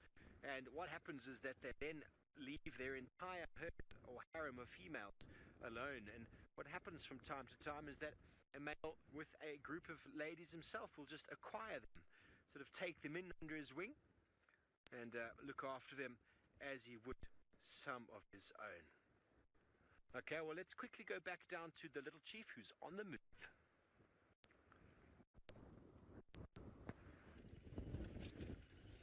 I am here still following the little chief of Juma, who is now trying to stalk the prey at the moment. But now I still can't see what he's aiming. It has been a long distance. He is keep following and following, and I can't see what exactly he is following.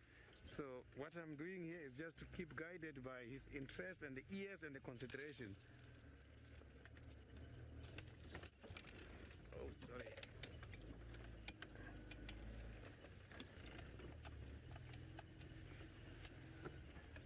Yeah, he is looking somewhere far. You can see there he's now looking at something which is very far.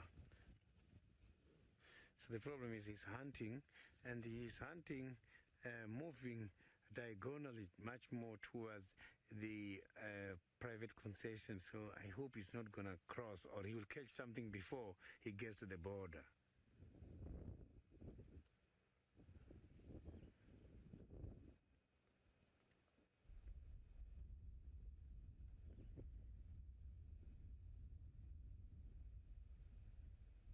So he's still going further there.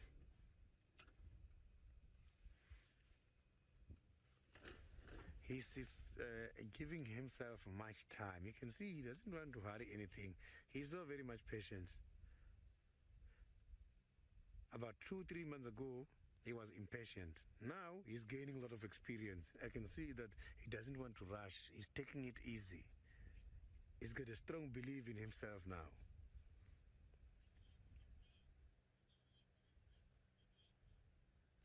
So, Event, I didn't copy your question nicely.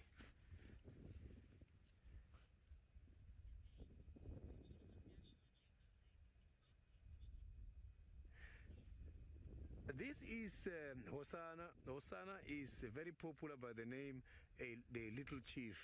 He's just about to get to 3 years old. Next year, February, he will be 3 years. He's still a youngster, not responsible of any territory at the moment. So he's staying together in the same area with his father by the name of Tingana, who is the territorial holder. These two, they interact a lot.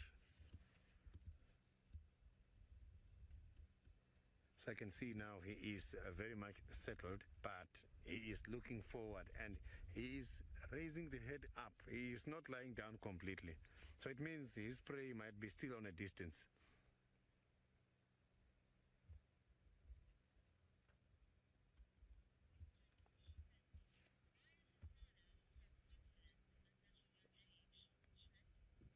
Smith, Osana is one of those leopards who lost their mothers while they were still very young. And this cat, I can promise you, might have experienced quite a lot of difficulties. That is why he is so skillful while he's still very young.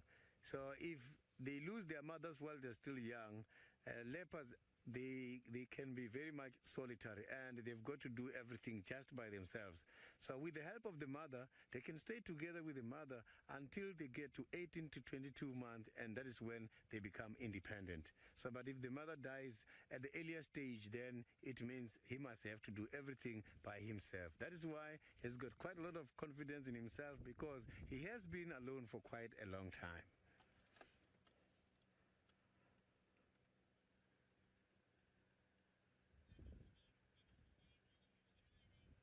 So now I'm going to throw you back to the Masai Mara. In few seconds, you will be in Masai Mara.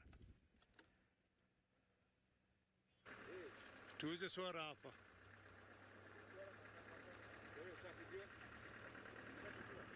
All right, welcome back, and we are watching some antelopes here. Let me just position myself nicely, and tell me, Bungay, when to stop. Keep coming. Is that good? All righty.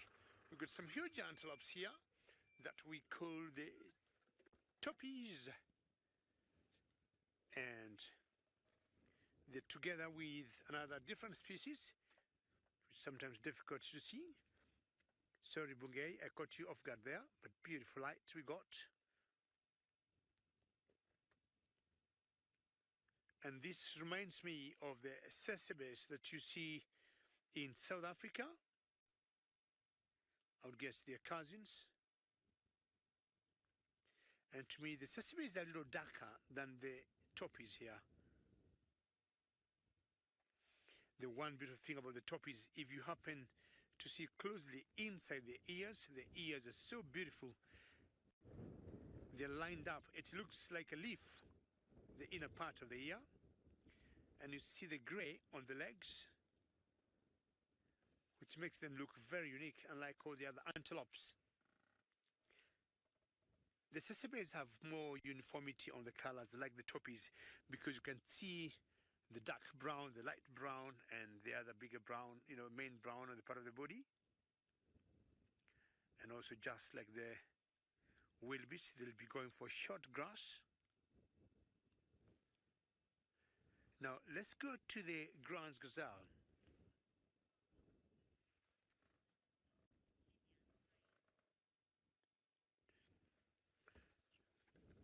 And those are the Grand Gazelle. And that one is a female.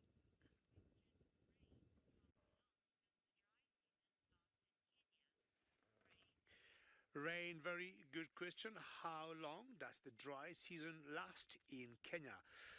Let me say we got 2 seasons of rainfall here in Kenya. We got the long rains and the short rains. Now, rain, what we're expecting to get now, are the short rains, which haven't come through as yet. And in the meantime, let's first take you across to Sydney, because Sydney got something that could be going for a hunt. Margler just subscribed. Hosanna at this stage is just keep stalking and moving a little bit further and focus. After some time, he's doing the same thing and focus. But still, I can't see what he's seeing. And none of the animals have spotted him so far. But he's going to be disappointed by the wind. The wind is now blowing too much, changing all direction. Look at that. Look at that.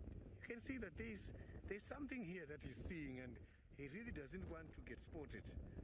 You can see how he's stalking and how he's going close to the ground.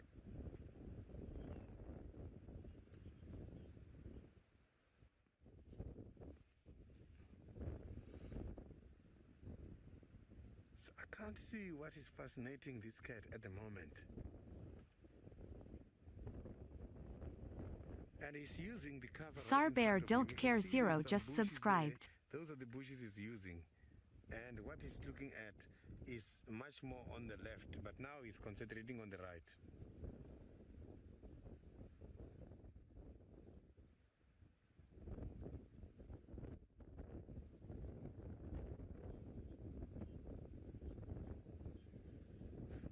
NW, indeed, Hosanna is so handsome. Look at that. Look at the colors there and the back going up. The roses, rosette.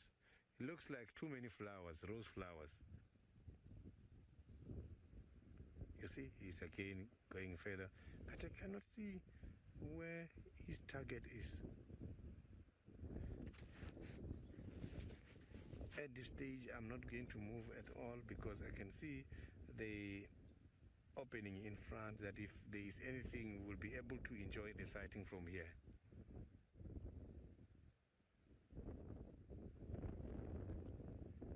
I am checking everywhere and he's raising the head up, but I can't see where his aim is.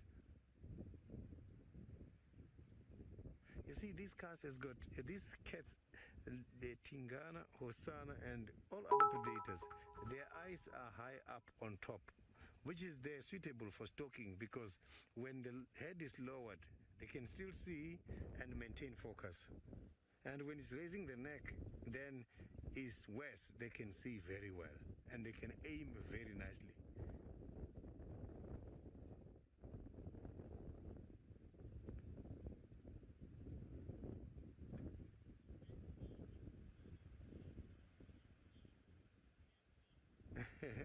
Nancy, the tail is not as long as it is. The tail is just about 94 to 100 centimeters. So it's not that very long. So that tail you are talking about is the tail which will tell you a lot about the internal mood of an animal, and is there for the non-verbal communication. Look at that. You can see that he is not walking as usual. Now, that is a hunting move. Maybe he's aiming at something small like a scrub. I can't see what he's aiming at. But now you can see he's coming behind the bush again. But still, focus is much more towards the eastern side. So the focus is on the left. It might take time until we see what he's aiming at. He might win this hunt or not. Predators, they are gifted with the predatory strategies, and the prey animals, those who get caught, they are also equipped with a good sense of smell and hearing. So it's not like when the predator is hunting, it means he's going to win. So you can see now he's coming in between the trees.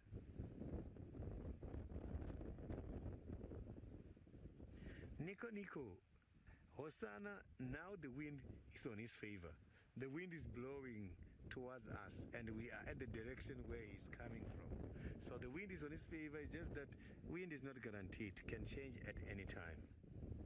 So it seems like he's using the advantage of the wind at the moment. And the trees are making noise. The leaves who are coming out are making noise, and also the dry branches. The chances for him to get closer and closer were not heard. They are very much high. You can see that he doesn't want to raise the head. You see, look at how he's moving. He doesn't want to raise the head. And then again, he is sitting there.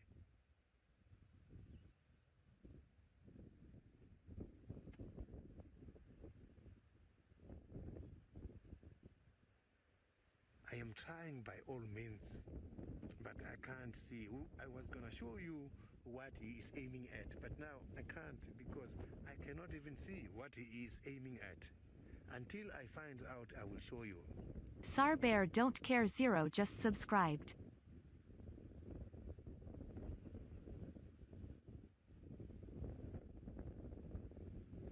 So all we've got to do now is to enjoy his strategies.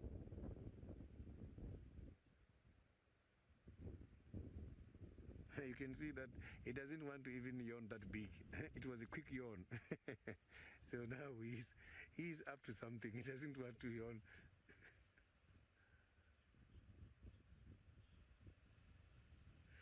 Sorry, the animals can be able to detect quite a lot of things in the air. You are right. When the wind is blowing, it can be able to pick up air particles.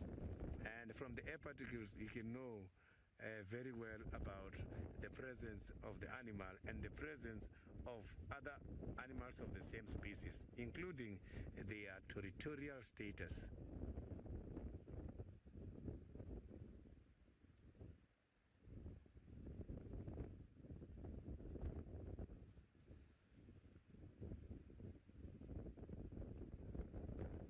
So he came through the bushes, now he's by the open space, still concentrating.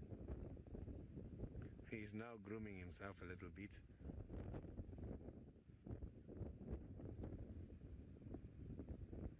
So he's also checking everywhere.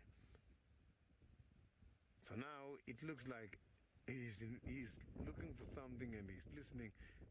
It looks like an animal who doesn't know what he's looking for, who is just going with the wind to check who is coming and where is the smell coming from. When he started his hunt, it was convincing that he's going to target right somewhere in front.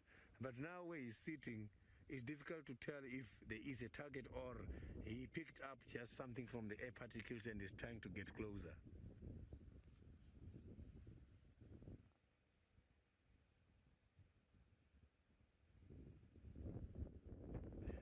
Romario, the leopards can go up to approximately 60 to 94 kilometers per hour, and that is too fast. But the thing is, you will never see Hosanna chasing an animal for quite a long distance.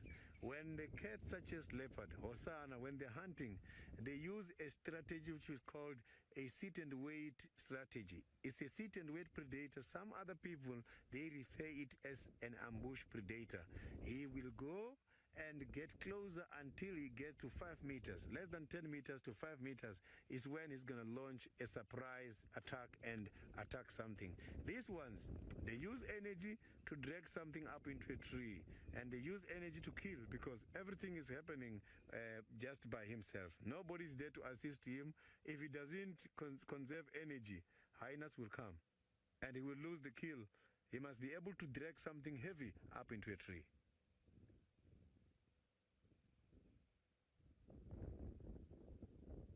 You can see now the movement is not the same as previous. Now he is very high up. When he got there, he was going very low, but now he's high up.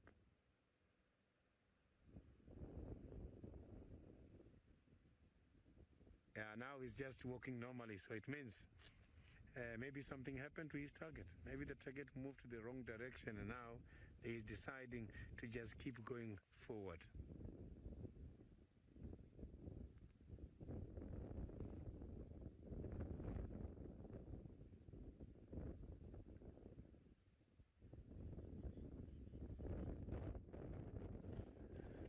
So I'm still going to check. I will be following him. I want to see if there will be any kill this afternoon. I want to witness that.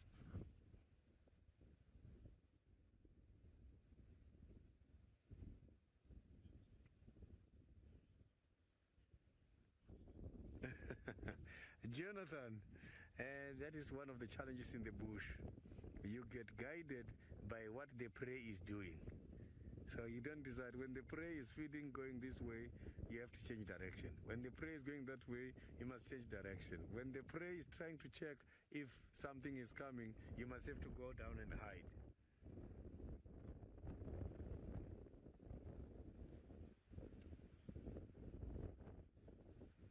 So now my friend David by the Masai Mara is also out on a drive.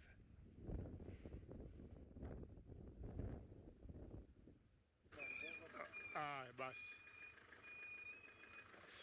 Wow, we have come to a place where we've got a sighting of 3 different species at the same time, and let's see the best Bungei can do, because we got, let's start with the baboons, we also got elephants, and we also got, what else we got the Bungei?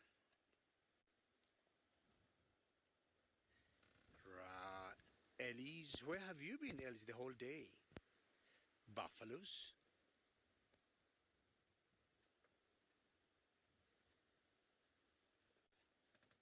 Excellent. So we got 2 of the big 5 here. Sorry, there's a car behind there, and they're also enjoying this sighting just like us. Baboons. Could be the most likely the baboons we saw earlier.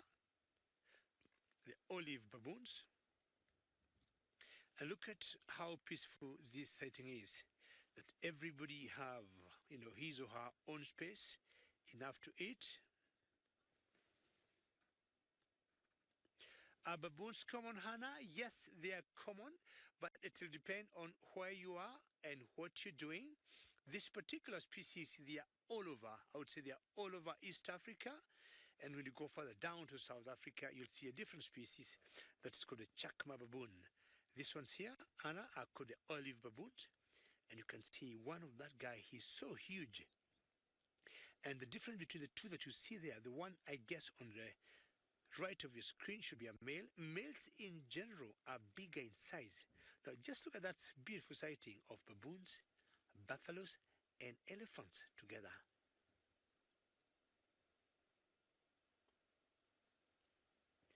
This gives me lots of joy in my work, that I could just come and sit and watch these different species here without, interfering with each other. And the final controller says this is pretty awesome. And this makes Africa a very special destination for people to visit. And remember, this is a very interactive safari we are doing. Should you have any questions or comments, please send them through #SafariLive on Twitter. This guy's gonna clear the way, sorry about that. And then we shall own these elephants and baboons and the buffaloes. So that buffalo there I think is a boy, and by coincidence the male or the baboon there also I think is a boy. Are you going to try to put, no. See, the buffalo is full of mud, and there is a heron following the buffalo. This is very exciting. That could be the black-headed heron. And what she would be doing as the buffalo walks, he disturbs some grass, and the heron will be jumping at those invertebrates, be they, some types of insect, either locusts or grasshoppers. Is a behavior also done by some birds we call the egrets. She decided just to keep going and just chance on maybe there would be busy buffalo that's moving around in the grass. Huge male elephant in the background there.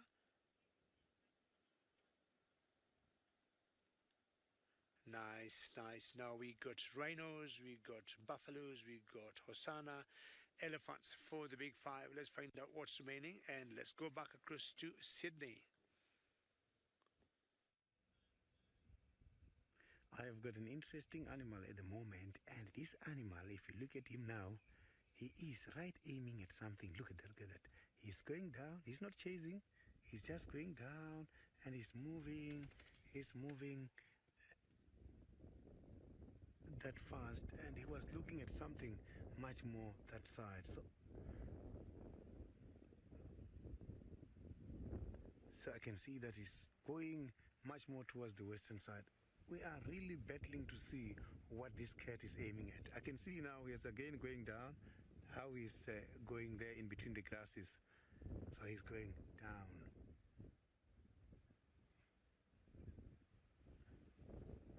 On a very slow pace, and you can see him bending the front legs and how he is going down, that he is up to something. So it's just a continuation of what he was looking for. He's keep getting closer. Maybe now is when we will be able to see what is it giving him this kind of an interest.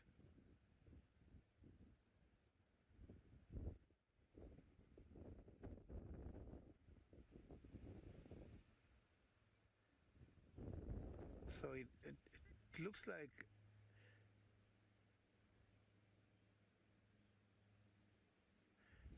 Nico, the movement of the leopard tails, they have got quite a lot of interpretation. Let me tell you something interesting which happened while I was following Tandy about a month ago. Tandy came across the two scrub hares on different areas. The first scrub hare was behind the bushes, and Tandy wanted to get the scrub hare off the bushes, and she aimed the scrub hare. She stripped the floor with the tail to make noise for the scrub hare to pick it up and run, so that the scrub hare can run to the open space for Tandy to catch. It's just that she was not lucky to catch that scrub hare. So that tail, it can be used for a lot of things. So I don't think we've got a visual anymore. So what I'm going to do now is I'm going to slowly approach and see what he's up to.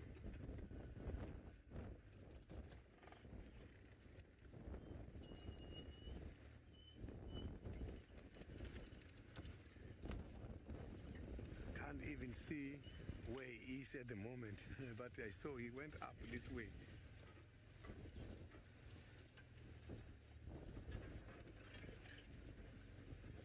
So he just got disappeared somewhere here. Oh, he's right on top of the termite mound. I can see now he's right there on top of the termite mound.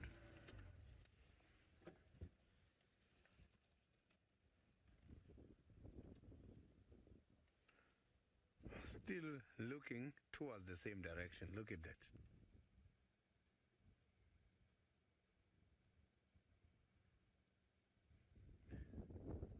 You can see that this animal is looking at, is not close.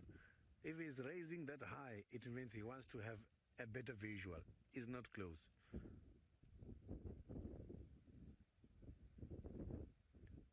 To avoid detection, he lowers the head down. When that animal is doing something, he lowers the head down. So even if I don't see the animal, I can see that the animal has got a chance to spot him. That's why he's going down all the time.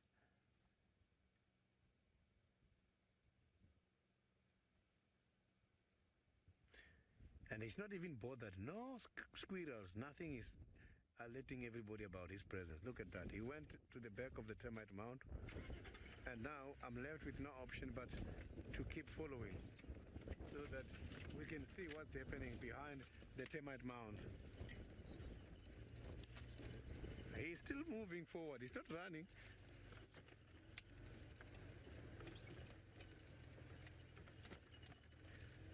Dylan, the leopards, they don't give up easily. They only give up if they have been spotted. So this hunt, it can take very long. If the animal in front is going slowly and is not even picking up his presence behind, he's gonna keep following until he get a chance. But if the animal spots him, he's gonna give up immediately.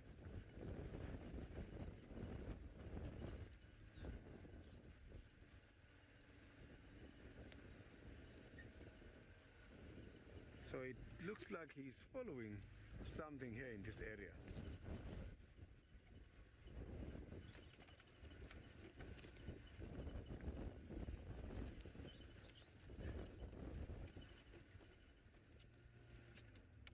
But you can see now that he's still moving forward, and with the head up, you can see it's going down, it's going up, it's going down.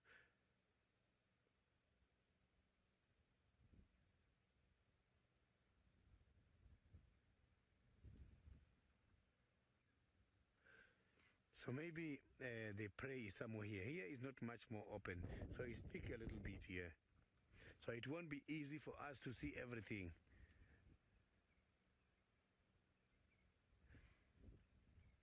So I'm just going to pull forward again and see if we can have a good sighting.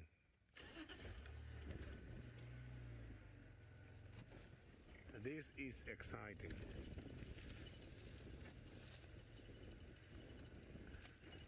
So, Corbin Dome just subscribed. Happy 20 months, glad to be along for the ride. He's using the termite mound as a cover, and he's using the termite mound as an observation post during this hunt. You can see that available cover is needed. For hunting, you need available cover. I think there's quite a lot of prey animals where he is. Lorena, indeed it is interesting seeing that there are no alarm calls here. Maybe it's because animals are not yet aware of his presence. He's taking his time. Maybe that is why. He's not rushing, but it looks like there's other animals here who are also catching his attention, because he's not only focusing ahead, he's also checking much more to the right. There must be other prey as well in the area.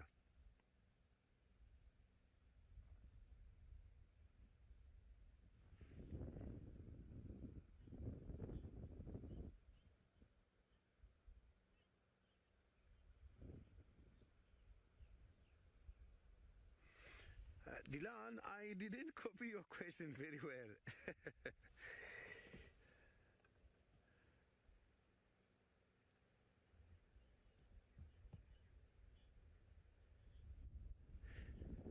Dylan, the possibilities of Hosanna to pick up the scent of another leopard, they are more than 100%, 120%, because that is how they detect each other in the territory. When the wind is blowing, the wind blows with the scent, and the scent is the one which will let him know that there is another leopard moving, or there is a scent mark which is old or fresh. The scent mark can last for about approximately 3 months. The fresh scent marks, they know, they can tell that this has been done recently. And this animal is about 2.5 years old. And this animal is aggressive. This animal has got good gene for reproduction. From just sensing the smell, they know that the animal coming is violent or not.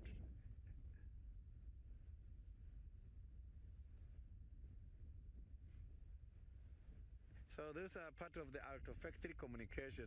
It's a communication amongst these animals, which is from the secretion of various skin glands, including urine and droppings.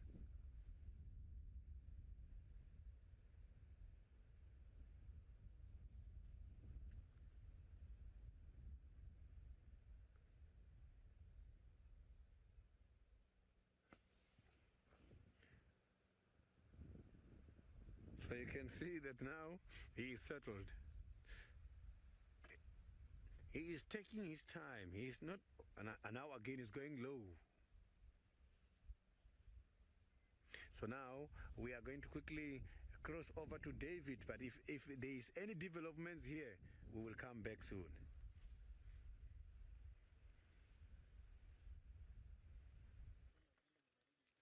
Well, Sydney, hopefully Hosanna is going to do something, but in the meantime, we have found a feathered friend on top of a dry tree, and this is a marabou stock. And see how tall this bird is. Look at his thin, long legs to support her body, and you can tell how the wind is picking up and blowing, and she is doing the best she can to stay still and not to be blown away by the wind. I think this wind is what will be bringing us some rain later in the day or tonight. You can see her long beak, which they'll use when they're feeding or sometimes when they're fighting. It's pretty sharp and very strong. You may not be seeing very well, but if you look carefully, the legs look white, and apparently they're not white in color. It's because when they drop the poo, it's always like, lowering over their legs, and the whiteness there keeps them cool. Training herself. Not far from where she is, there's an area that has a well, because they either scavenge or you'll get them in water areas where they'll be looking for something to feed. Trying to balance by lifting one leg up. Good job. We have always talked of the big five, and sometimes we have also talked of the ugly five, and marabou is one of them. Zach, yes, and I agree with you. That's pretty beautiful. And Zach, if you look carefully, he got a little sack right below the neck. And when they're in what we call breeding plumage, Zach, that sack swells and is bright, bright red. And it is used always to excite or the females, or for them to look very colorful, and the males will be able, to choose, or the girls or the females will get the males to mate with. Some of the tallest stocks that I know, another similar one would be the sandalwood stock, but the marabous are quite tall. How she became one of the ugly five, I do not know, because to me she doesn't look very ugly. She got also a bald head, like the vultures. You realize most of the vultures got bald heads. because when they scavenge or when they eat anything left behind by the predators, they may not get as much blood on the feathers that would be on their heads like eagles, which most likely would make them sick.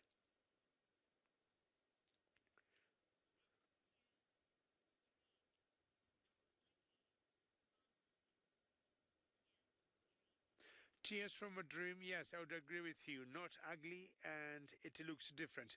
I do not know what would be ugly out here. And I'm talking of the other four that people call the ugly five. You also got hyenas, the warthogs, the vultures, and the wildebeest. I would agree with you, Tears of Dream, that none of these animals is ugly, but they are all different. That's a good way to put it. I'll be telling all my friends and colleagues that we do not have anything that's the ugly five or, you know, the beautiful five, but we can say all these animals are different in their own way. So we're going to be having this marble stocks resting there, and we're going to move on and find out if we could be lucky to see some lions before it gets a bit dark. A friend of mine had told me they had seen lions around this area, and I am not seeing any sign of lions here. But if they're lying flat in the grass, it could be very difficult to spot them at the moment. Just chancing and crossing my fingers that I see one popping its head up because it has cooled off now. And this is the hour when they'll always rise and start moving because it's not warm, and maybe start making plans of getting themselves some dinner. With all the wildebeest gone now, they'd be looking for different prey or bigger prey. Let me just turn around, like either buffaloes like what we just saw a few minutes ago, or giraffes maybe, or elands. When it gets very difficult, you'll see even lions hunting, even hippopotamus. I mean, they don't take anything for granted. They'll have to survive. Come on, Mila, what happened there? Until the wildebeest will come back in the next migration. Steve had an ostrich earlier. They even go for ostriches. Okay. I have put on my Masai shuka on because I believe the temperatures must be less than 15 degrees centigrade, and I would also think there must be less than 60 degrees Fahrenheit at the moment. So I got 3 layers.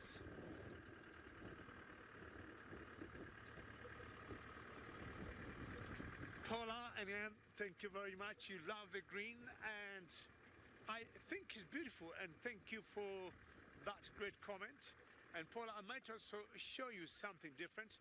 Apart from my green shuka, I also got some very nice boots.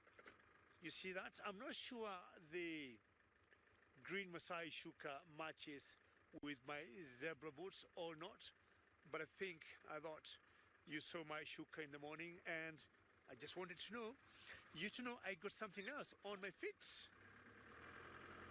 I haven't seen any zebras today. I should get some zebras and compare my boots to the zebras and find out whether my zebra boots are males or females.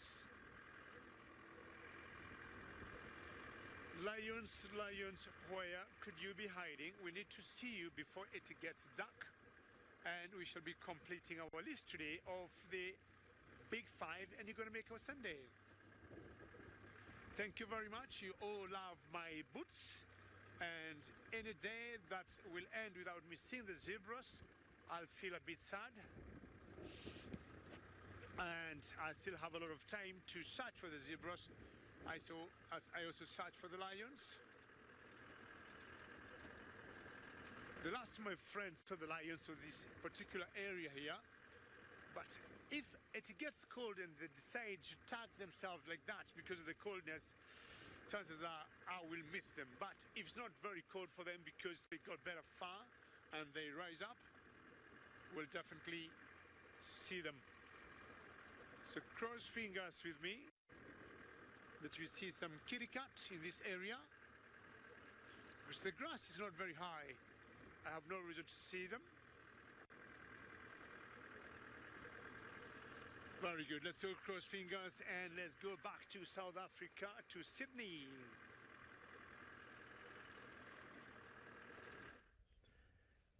We have got Hosanna now just in a little bit of a thick bushes there, still aiming at something. And since you have been to the Masai Mara, he has been in that bush. It seems like now he might be getting closer to what he's looking for. He is appearing for the first time out there since you have been by the Masai Mara. So he was just there hiding from the prey that he's targeting, a prey that we cannot see.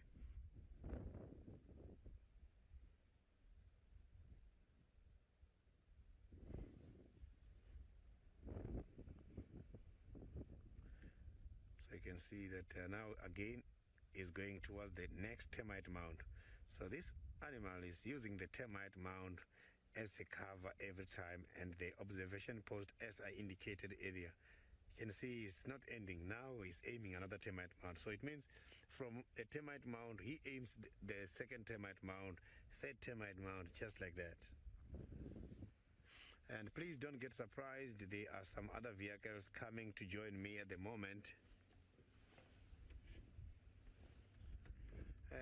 Portia, the leopard's territory can be very big, but here we are talking about a territory which belongs to Tingana, which can be about 20 kilometers square. So the territory of leopard can go 20 kilometers square, more or less.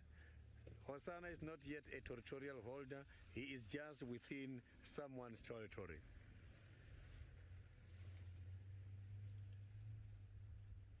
So the territory for these leopards, like Tingana, they don't only stay in a game reserve like Juma alone.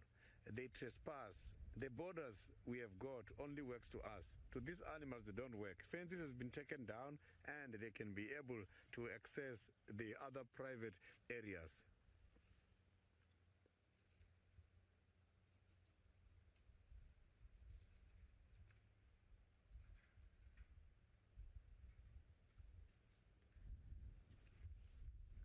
So, yeah, let's hope he's gonna get something to eat here. He is still looking at something. And I'm just going to now move a little bit further so that we don't get obstructed by the other vehicle who are also looking for a sighting. So I'm gonna now look for a better spot again.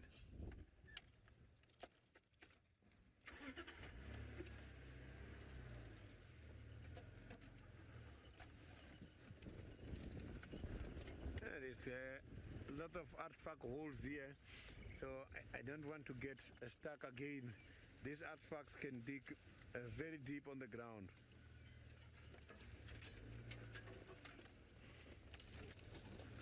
And here on top, you don't see, you just see the entrance hole and not seeing that this hole is very long and you might sink in there.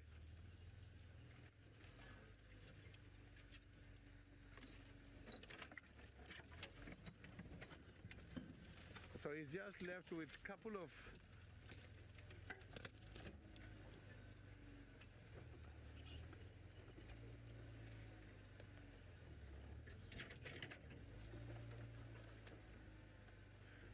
I didn't copy your question very well because of the wind here where I am, but maybe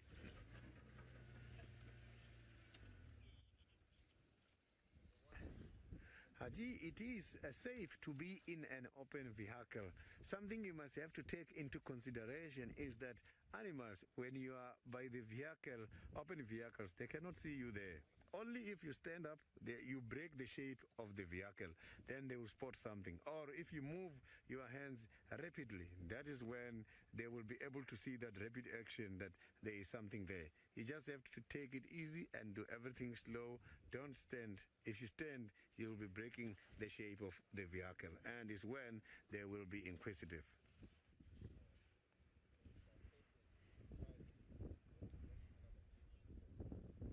So you can see that on top of that termite mound, he looks so beautiful. He's such a beautiful cat. Look at the necklace.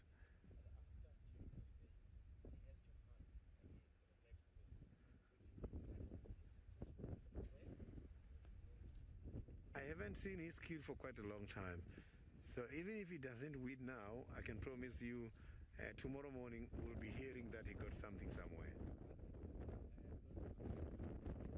So he's completely overcast at the moment, so which is something influencing his hunting.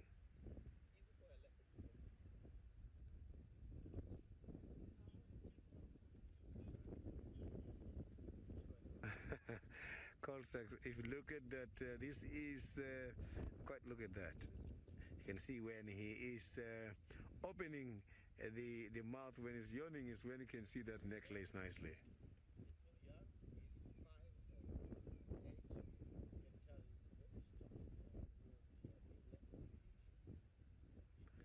You can see that he's breathing so fast, as if he's a tired animal. Look at the pink nose. When he gets 8 years old, 9 years, that pink is gonna disappear and it's just going to remain black there.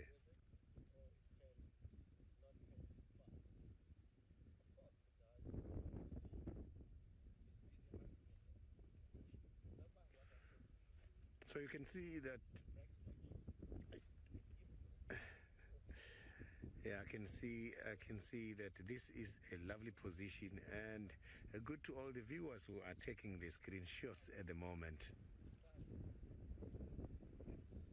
So you can see that the leopard, when he's hunting, if by any chance he gets spotted, he give up. He doesn't want to lose energy for nothing.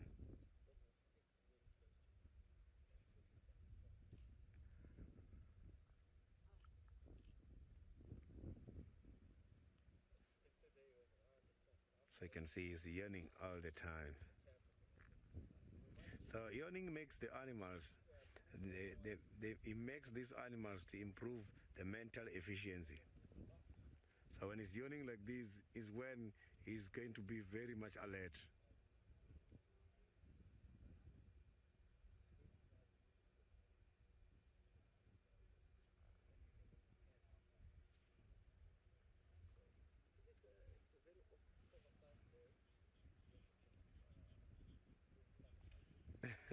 MK has got very big teeth which can go up to 8 millimeters. That is quite 8-10 millimeters. That is very long. So those are the most important tool for this animal to kill a prey. They've got to pin those very long teeth by the neck here and kill an animal sometimes. So now let's cross over to the Masai Mara where David is waiting to show you something.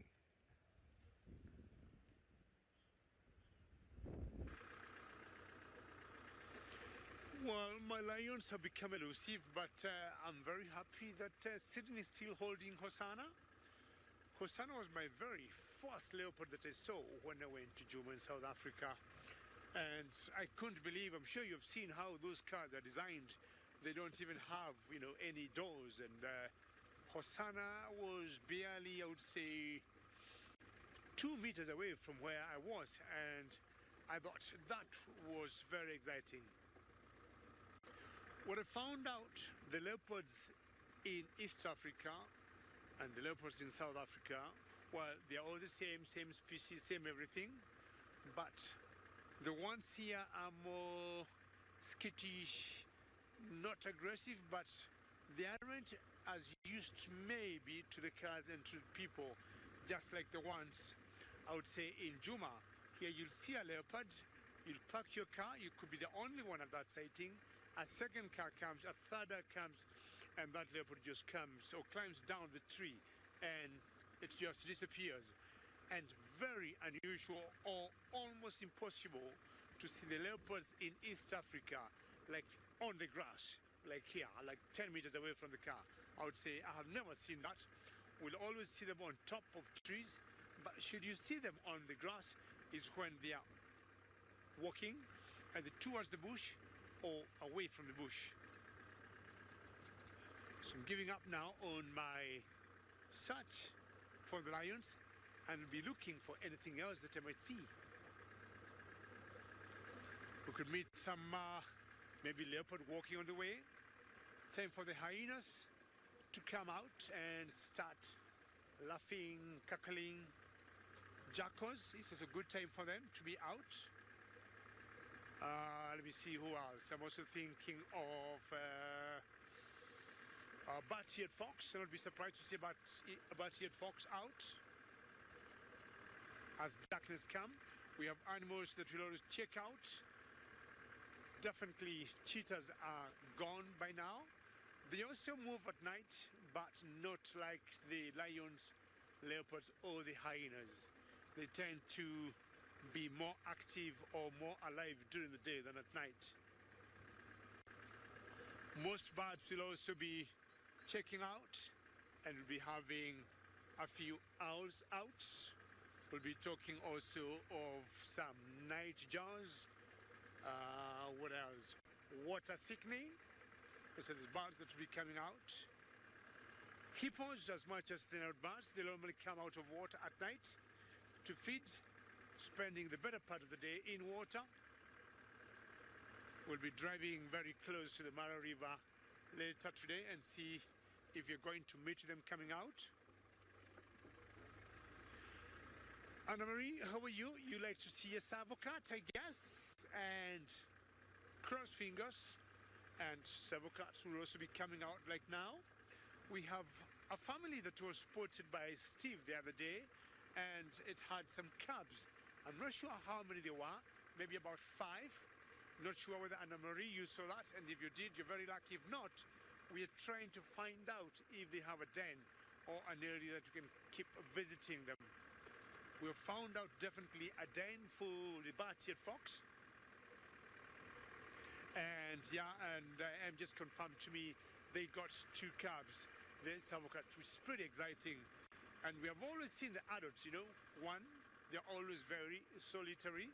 The savocats, you rarely see 2, Anna Marie, or 1 at a time. But to see one with 2 cubs, that was a very special sighting. We have vaguely an idea where they're staying, and what we need to do is to keep visiting that area until maybe we confirm for a fact that's where they live. And we'll always be coming and chancing and sneaking and hoping they will come out for us to see them. The bat-eared fox, definitely their den is confirmed, which is pretty good. Did you see something interesting there? And I thought Bungay had seen some nice animal, but not much, but he's just looking also very hard. Bungay is my camera operator tonight. Alrighty, lions, where are you? And if we'd see some lions now, they'd be just like in the middle of the road, just walking, and they like following the roads because it's clear. They can see easily where they're going, and they know where they're coming from. So just switched on my lights on because it's getting dark. But should we come to some nice sighting, we are going to use our infrared. And I'm sure it looks a bit dark here to most of you, unlike Sydney where he is, because in Kenya, we are 1 hour ahead of South Africa. So that translates to us, or to this area, getting dark much earlier than it is in South Africa. Thank you to the technology of infrared. And we can always see the animals without interfering or influencing their behavior. And we are already in infrared at the moment. Hopefully going to see something interesting to make us stop and show Bungay's magic of infrared. So many birds I see, I'm seeing on the road, but every time I'm sure we'll stop to have a look at them, they're going to fly away. The birds that may not go away now are like mountain jars. Those will tend to stick on the road. And what else? Water thickness will stick on the road. Owls.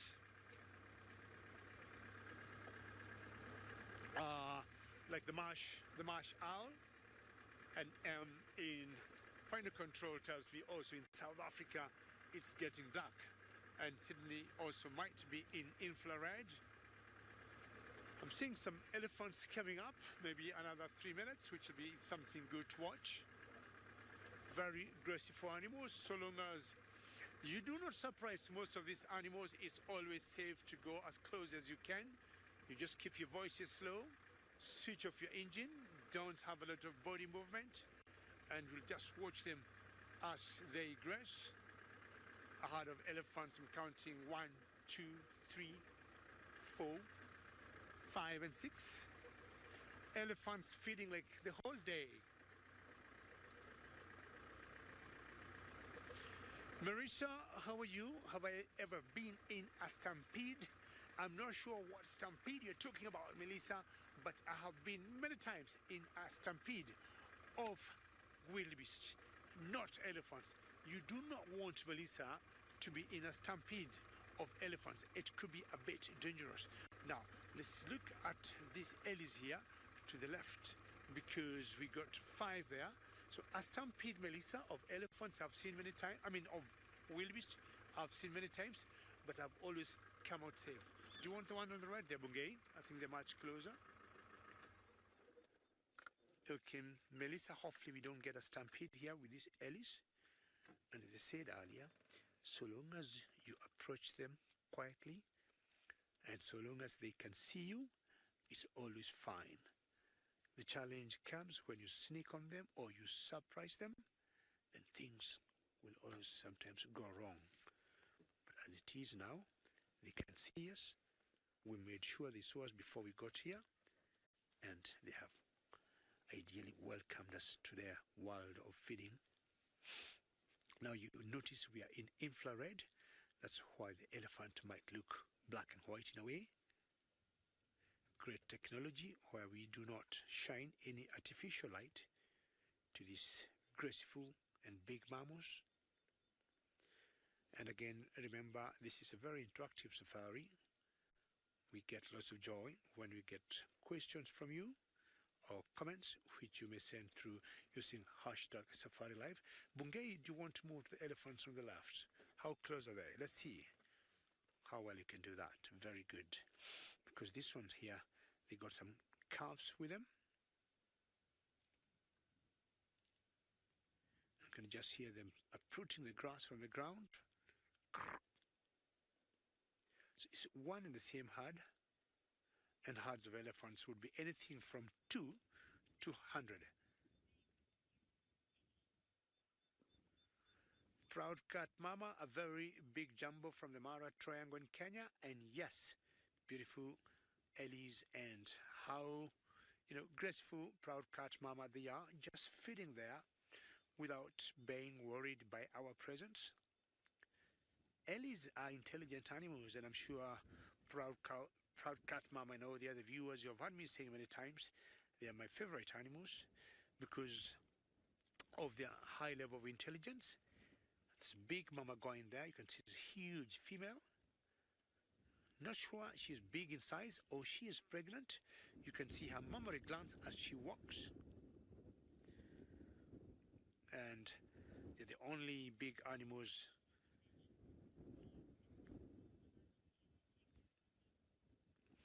some of the animals that will always have the mammary glands between the front legs.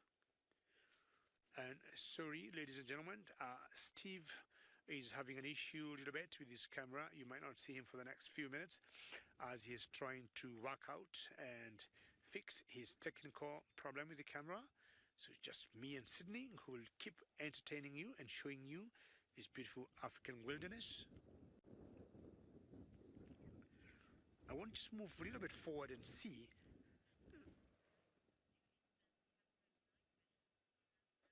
And you're asking whether elephants got good night vision. I would say yes. I mean, this beast will keep feeding the whole night. And definitely they see what they are putting, they see where they are going, and they see the trees or berries or fruit or leaves that they are eating. I would say they have very good night vision. Of course, maybe not seeing things in colors, but I would say seeing things, dark shades and light shades. I did have some good night vision. Bungay, let me just move forward a little bit and see whether you can see the ones on the right a little better. It's pretty close to the road, and if I just move a few meters, and we might be able to see his forehead. He doesn't look very concerned with us, which is pretty good. And how is that, Bungay? Good? Good? Good for you? Okay. Look at.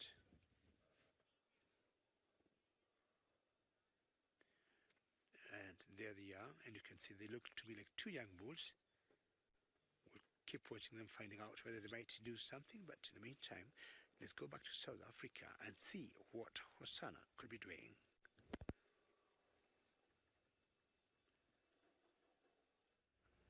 So Hosanna is now somewhere in these thick bushes, and there were some warthogs going in there earlier on.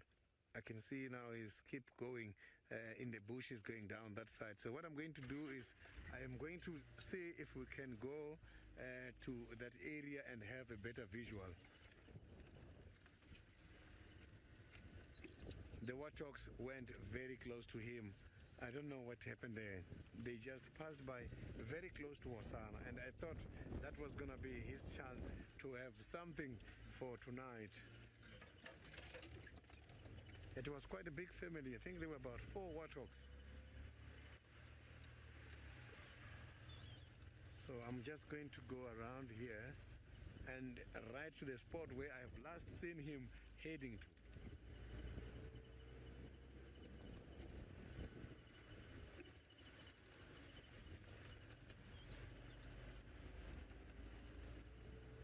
So he just got disappeared somewhere here.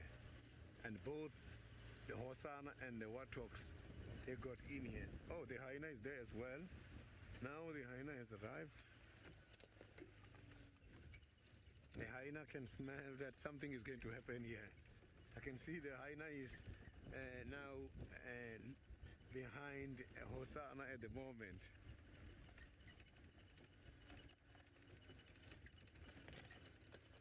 So these hyenas maybe can be able to smell the leopard. I can see that the leopard is not comfortable with the hyena following. You will see it there. You will see it now. You will see that the leopard is here and the hyena is here. And this hyena is keep following the leopard. You can see the leopard on the other side on the right. So this leopard is hunting and the hyena presented himself. Now, if the leopard catches, there will be a drama here.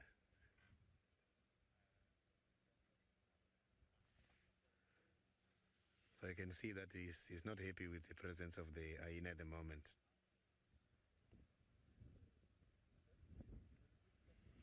So the hyena will also now spoil the chances of this cat to catch something.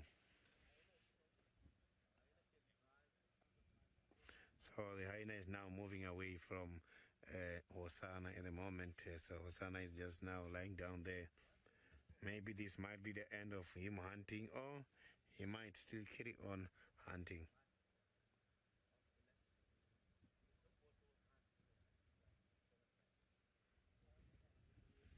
So I'm just going to pull forward a little bit so that you can see him.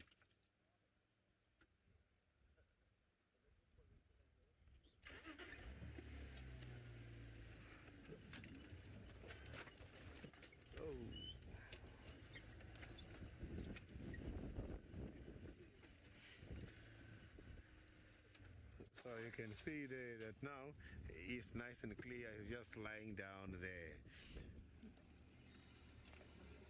But the hunting interest is still there. You can see the movement of the head and the ears. Concentration is telling us now he has not yet given up. He still wants to carry on hunting. The weather is on his favor.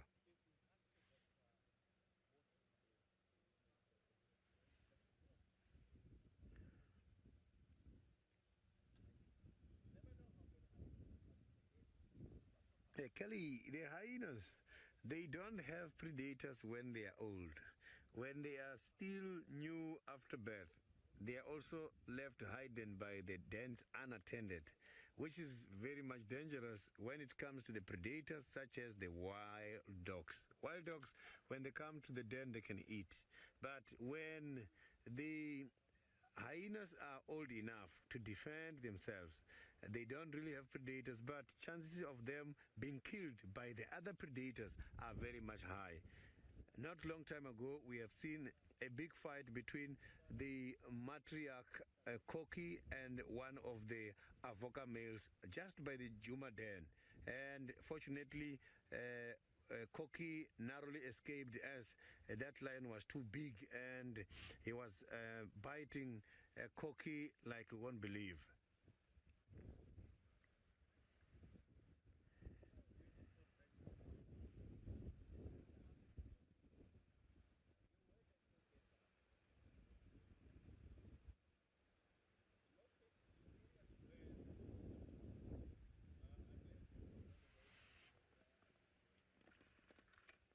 So if you look at Hosanna at the moment, you can see that he's demoralized a little bit by the hyena which just came here earlier.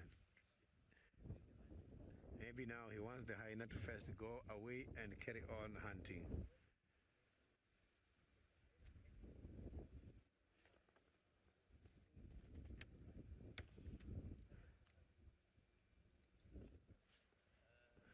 So I'm not very far away from the hyena den. So shortly I'm gonna go and make a turn by the hyena den just to see what is happening there.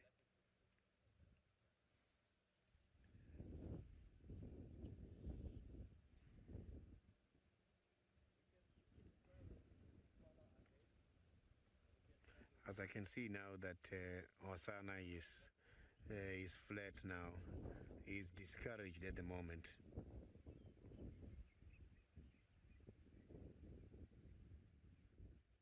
So while there's still another vehicle here with me, I'm going to quickly just go make a turn by the hyena den, come back and carry on with Hosanna until we see what he is going to find. I just want to show you something different at the moment. So let's go and see what we can find by the hyena den.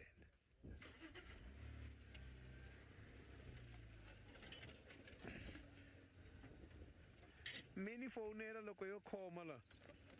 I'm just talking to the other guys from the other vehicle in Shangan, asking them to radio me whenever there's any developments here.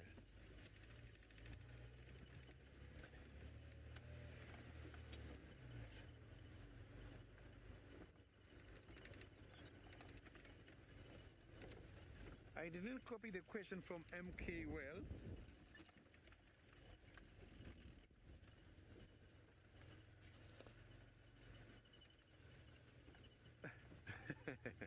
MK, there is no reason for not liking the hyenas. Hyenas are very much beautiful and intelligent animals. If I was to recommend the animal to be rebranded, hyena was going to be the first one, because a lot of people, they do have quite a lot of mythical stories and superstitious stories about these lovely animals.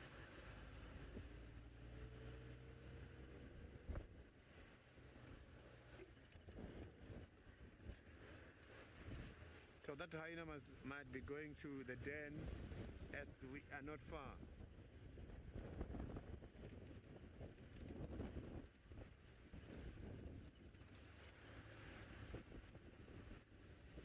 So I am not alone driving at the moment. David as well, by the Masai Mara, is trying to look for something interesting for you.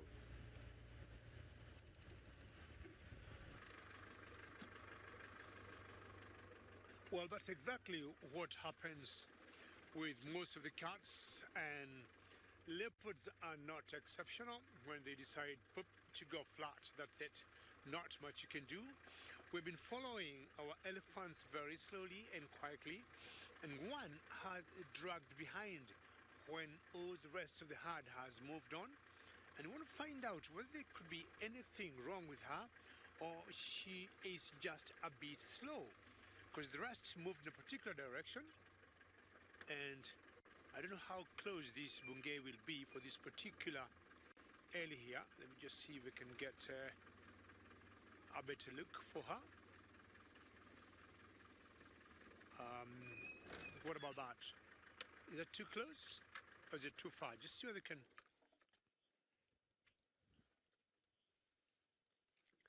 Nico Nico, I'm always excited to hear your name. And when do elephants sleep? One, if this guy, okay, now he is moving with a bit of speed to catch up with the rest. If Van they Baron eat has to gifted me like 6 subs to 18 viewers. hours in a day, Nico Nico, 18 hours in a day eating, all right, he has been able to join the rest of the herd. So they left about 6 hours in a 24 hours day, right?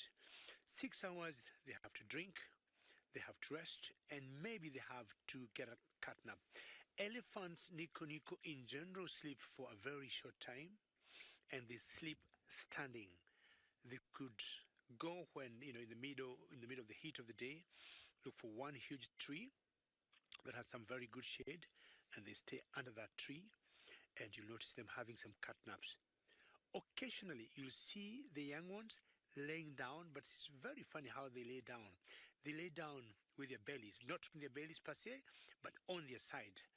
And it's one of the most comfortable positions I have seen animals sleeping on. They look very uncomfortable when they lay down like that. That's the rest of the herd.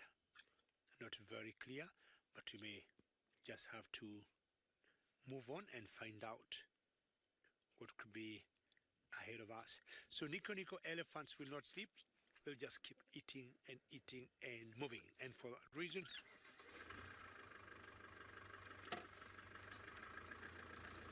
Jasmine, Jumble, and you know Jumble what Jasmine means? Hello? The Swahili word for elephant. Elephant have two. So let me see whether they're going to give you the easy one. It has two, so Jasmine, I want you to choose which one you want. One is Tembo, Tembo, and the other one is Ndovu, Ndovu. So Jasmine, you have a choice of those two, Tembo or Ndovu. But apparently, Jasmine, Tembo also means beer. Swahili is a very rich, I would say, language, and Swahili is just like Spanish. Some Spanish words, you might get one word that might have two different meanings completely.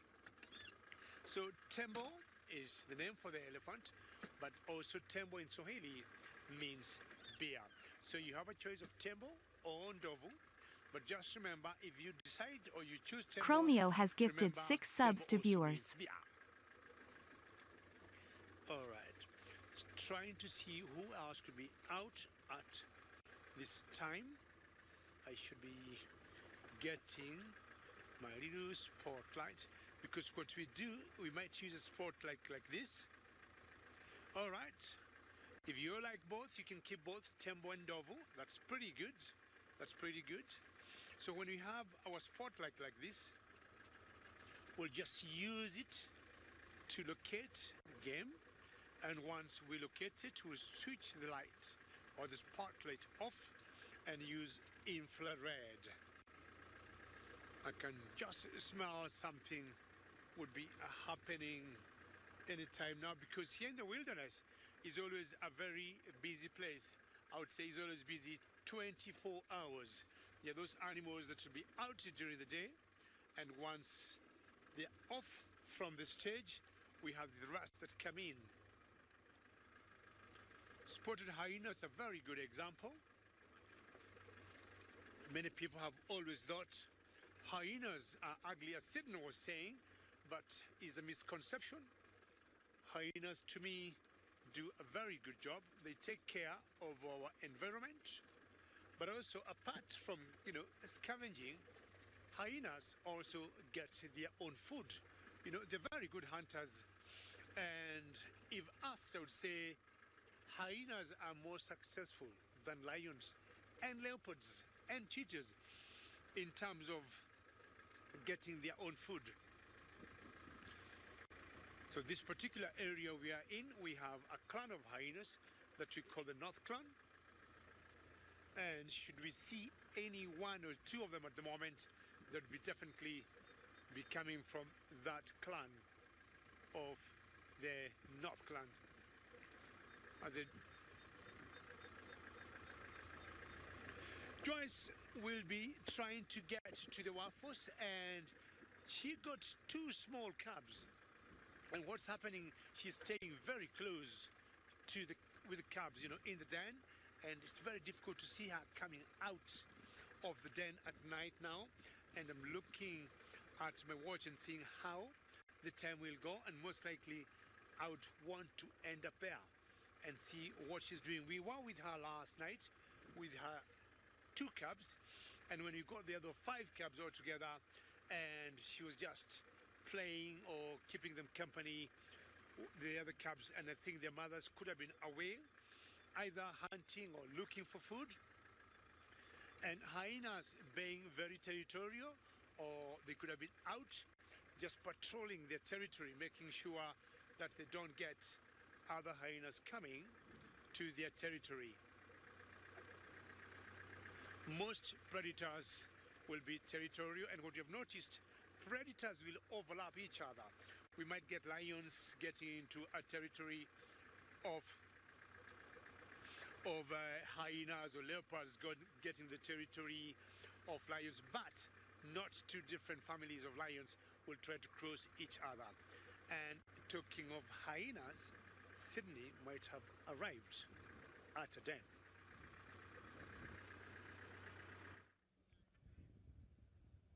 It's quite a very big competition between Sydney and David this afternoon, as David is also looking for his clan, and I am also waiting for the Juma clan to come out here. So the hyena that we saw earlier with Hosanna, it was Koki. I have met Koki now, not very far away from the den. She is on her way back. So coming back here, we might have the interesting interactions between Koki and the little ones. Because I've been here earlier during the day and there were no hyenas here, which means little ones might be coming out for suckling. Koki is not having 3 cubs. She's having 1 amongst the 3 because the other 2 are for Pretty. So we might see Koki's little one coming out and Pretty's as well coming out to hang around here. So I'm going to wait because I know that when the mother comes here, the little ones are going to come out. At this stage, it's not looking active, but this is an active den. And this is something we must also expect. During the day, when the mothers or the nest is not here, it means the little ones must have to be hiding there in order to be safe against the predators.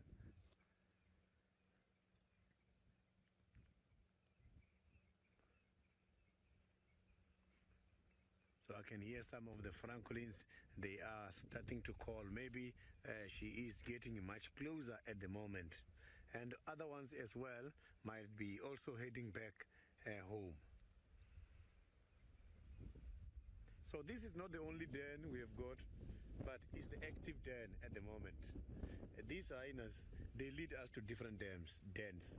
When they feel here there's too much parasites such as fleas, they take the little ones to the next den, and then when they get there, if they feel that the smell is developing too much about the presence of the little ones, they move them again. They can be very much nomadic when having the small cubs.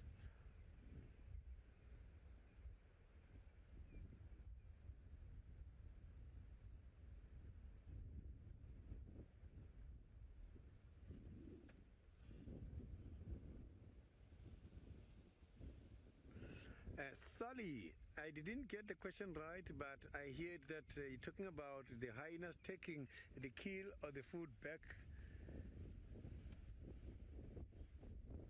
So the hyenas are not like dogs.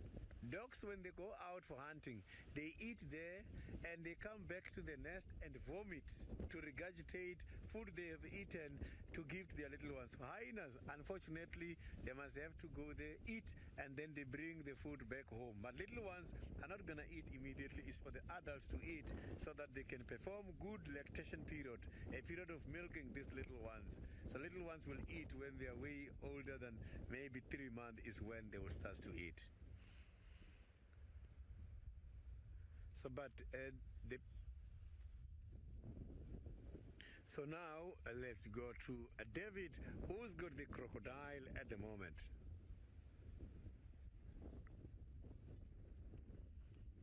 Yeah. Well done. Sydney for having gotten to the hyena den.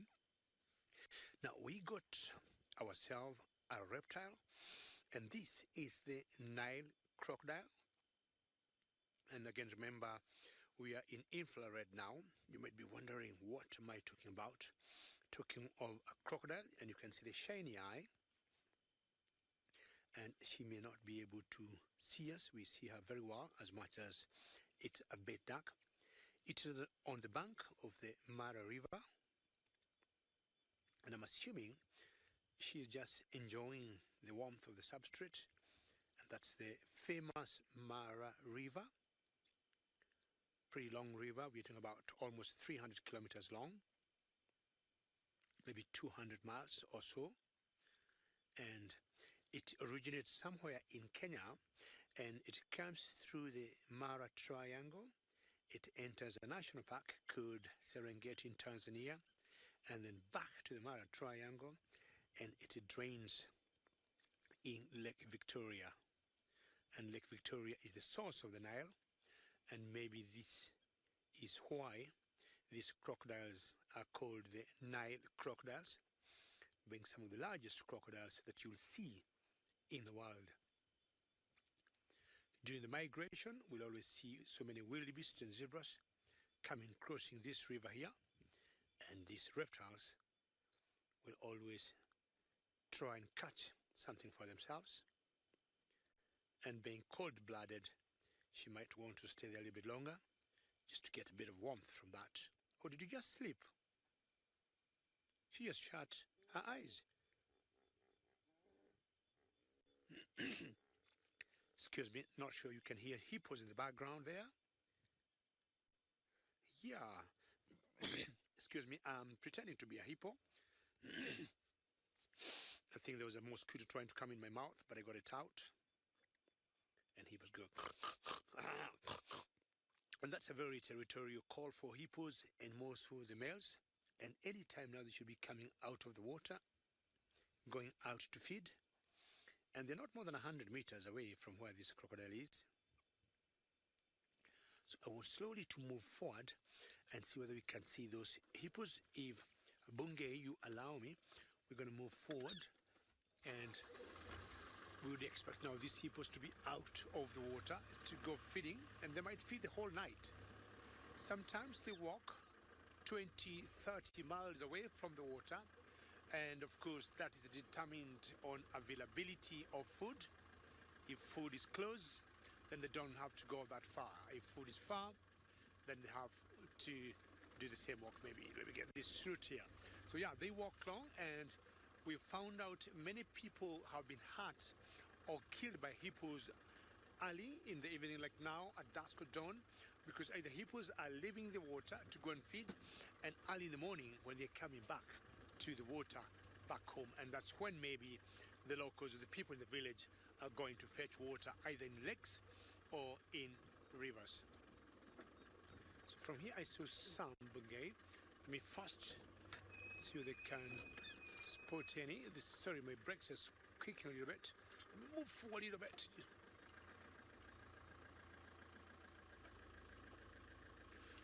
Can you asking why was the crocodile not moving? In general, crocs, I would say, a little bit forward. Crocs, I would say, they're a bit lazy animals, and just next to it, if we go now to the hippo, see the best we can, Bungay. Next to it is the water, and that's where if anything would go wrong to her, she will very quickly get in the water for safety. And on the edge of the water, it's warm, as I was saying, on the soil there, and she was definitely enjoying the warmth. So she has no reason to leave some nice warmth, and she knows if anything would go wrong, very quickly she'll jump in the water. Those look like water thickness to me. Earlier I was talking of the bats that you might see at night. Owls or nightjars, water thickness. That's what I would guess they are in this kind of darkness. Just staying on the edge with the water there. For the hippos, if you move to the right a little bit, Bungay, I can only see the eyes and not the actual hippos. If you go there, all those white like bulbs you're seeing there, those are the hippos in the water, the ones that we just had a few minutes ago. And definitely not looking very clear. They should be coming out of the water now and go and start feeding. And using infrared, it doesn't take you very far. Tears from a Dream, yes, is a kind of creepy to see what we're seeing in the darkness.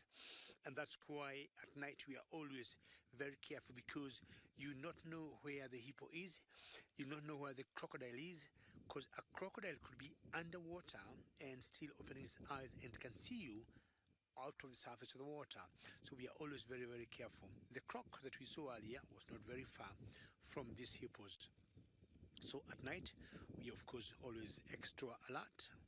We take care of what we do, watch where we go, and we listen very carefully.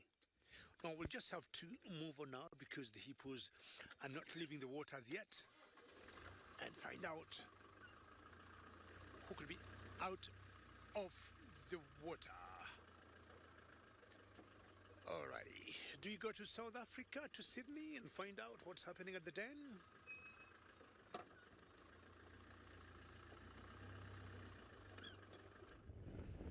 So now we are heading back to the cat we have left earlier, Hosanna, as by the den. Nothing was happening. The hyenas who came back there was a male. When I saw it earlier, I thought it was cocky from a distance, but now I saw that it was not cocky and little ones are still underground. So we then decided to leave, as we were not going to wait for the mothers to come back, as we don't know where they are and how far are they from the den.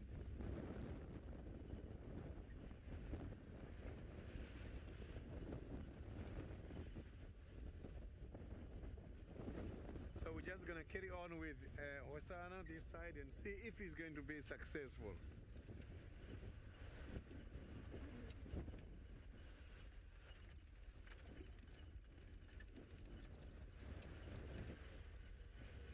It's getting very chilly now here where we are, and the wind is getting cold.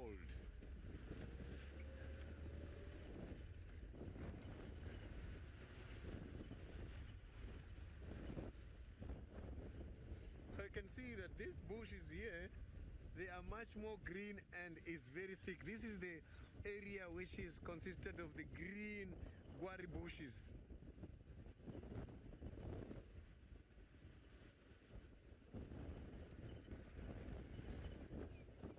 David, unfortunately, this side where I am, it doesn't get snow. Yes, some of the parts in South Africa, like Free State, I have been there, and in 2010, I've been there in 2015, 16, snowing. So there are areas which get snow in South Africa.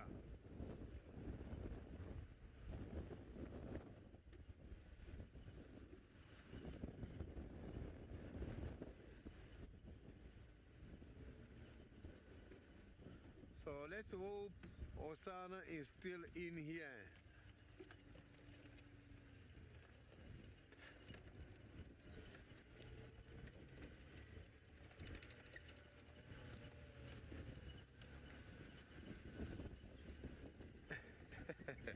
So these are real wild animals, and they are so relaxed with us because these animals, they have learned that we are not a threat to them.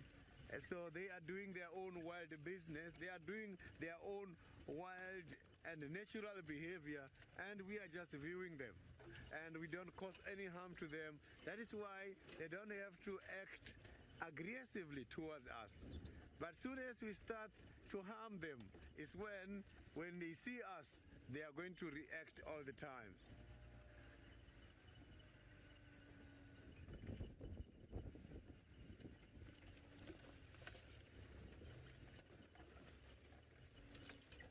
So this is the area where Hosanna might be hiding at the moment, looking for something.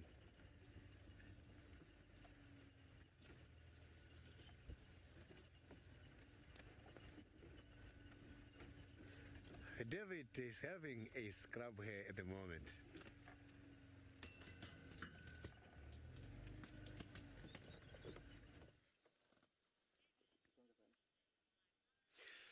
Well, I remember when I was in South Africa, anytime we were finishing the drive, there are two things we used to look for: scrub hairs and chameleons. And now this has brought me some very sweet memories of Juma. And the last I remember seeing a scrub hare at night was in Juma, I guess. And that's a scrub hare with a very large ears and big eyes. In general, you only see them at night. Very unusual to see them during the day or just in the bushes, unless in the village when we scare them when we're just walking through the bushes. But in general, they come out at night when it's much cooler and when maybe they feel much safe. And what they do, they'll be digging some roots. If you look at carefully, I don't know, there are two there, but they tend to dig some roots and roots of grass or some tubers. Of course, these tubers and roots have lots of water in them, and that's also how they source their water. We've seen them many times. Once they drop their poo, they eat the same. Michelle, how are you? And I can promise you 100%, Michelle, I don't want to disappoint you. I will not show you a chameleon. So please send your request as usual, Michelle. I'm sure you know how to do it, #SafariLive. And then it will be sent to my brother, Sydney, and give him the pressure. So Michelle, I'm getting you a scrub here. Please ask my brother to get you a chameleon in South Africa. I don't know whether, Michelle, I'm making sense or not. Bougain, do you think I'm making sense to Michelle? Yes, Michelle, I want to tell you what Bungay, the camera operator with me today, have said. He has said yes. He has said yes, we'll give the challenge to Sydney. I've already gotten the scrub here. So Michelle, let's give a bit of pressure to Sydney and hopefully gonna get one.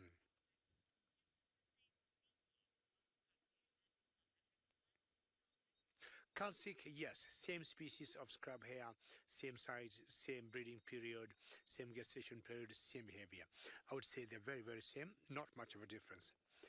And, you know, Calcic, most of our animals, I would say, they're very similar. They may vary a little bit in the coat or maybe in the sizes. For example, I'm looking at elephant Calcic, and I've always, the elephant in South Africa looks a little bit angular, and the elephants in East Africa are more rounded. The impalas, for example, here, they're a little bigger, I would say, and especially the horns than the ones in South Africa. But ideally, they are one and the same species, same genus. Hello, very unusual to see them in pairs. You only see them one, or when one has a litter, then you'll see them with their young ones. And when I look at the small animals that I don't think they're good mothers, this is one of them. The scrub hares do not do a very good job to raise their young ones. Looking at big animals that I think are a little bit of careless mothers are giraffes. So look at big animals that are careless mothers, I would say giraffes. Small little guys, I would say they're careless, are the scrub hares. Look at the size of that eye. It's so huge, eh? They need to see better at night. I'm sure she's gnawing some tubers that she just dug from the ground for herself. Some of the predators, of course, are any predator you think of, be it a cheetah, hyena. Rosaline, you just got those words out of my mouth, and I was talking of the predators that go for them. They look very easy to bring down. I would say wild dogs will bring them down. Jackals, like the silverbacked jackals, will hunt them. And also other reptiles like snakes, and I'm talking about the python. The pythons are slith, they move very slowly. And Rosalind, they use their heat receptors to pick any warmth of an animal. And when these guys just stop a place like that, a python will very slowly just come and grab it and just crush it into its mouth. once they get spotted by the would-be predator, it's so funny. They'll always lie flat and they don't move, just like a stone. Even when the predator comes so close, they'll always try to imagine the predator cannot see them. I hope you're not listening to me. You should be feeding.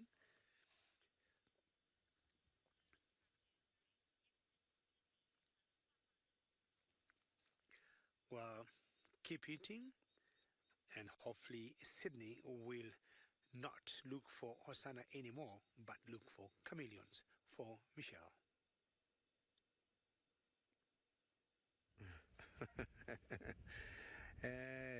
David is playing a robbing game. It's very much difficult to find a chameleon at this stage because he found a scrapper. I will try to take that challenge. So now I'm here with Hosanna, and right at a distance of about 250 meters, I've got a herd of impala who are feeding, coming up much more this side. Hosanna is now acting his sit and wait predation. So at the back, we can hear the baboons are making some alarm calls, which might then push the impalas to come closer to where Hosanna is. You can see the impalas are there now. So we just got to be patient here and see what is going to happen. He is not moving at all. He's at the same position and the wind is on his favor. Today, his hunting is determined by the wind direction.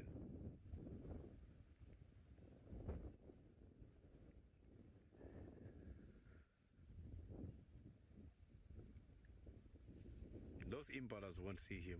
He's using this small bush there right in front of him on the right. He's using that small bush as a cover. That small green bush there. They won't see him. He's right behind that small bush.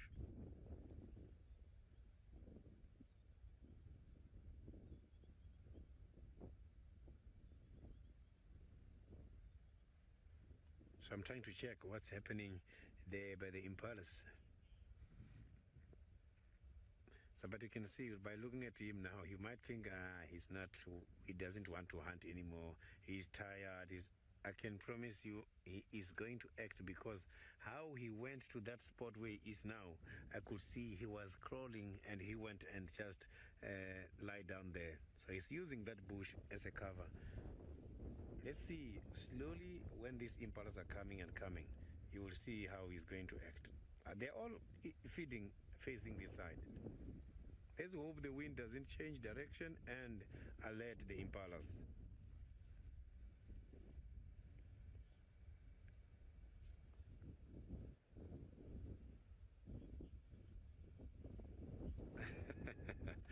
Lisa, look at that. Look at that now. He's even now concentrating this side, that side. So he's very much patient. I also love this boy too much. Oh, here comes the hyena. That is what he's looking at this stage. So the chances of this hunt to be spoiled are high, or the chances of the impalas to run towards the cat while avoiding the hyena, they are also very much high. So at the moment, we cannot blame the hyena for coming.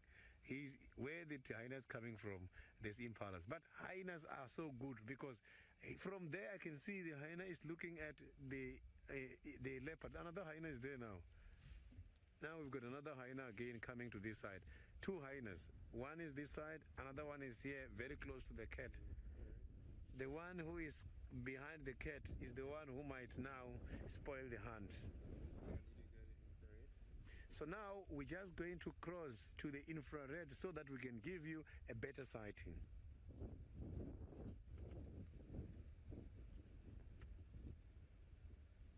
So you can see now, we can see him clearly by the infrared.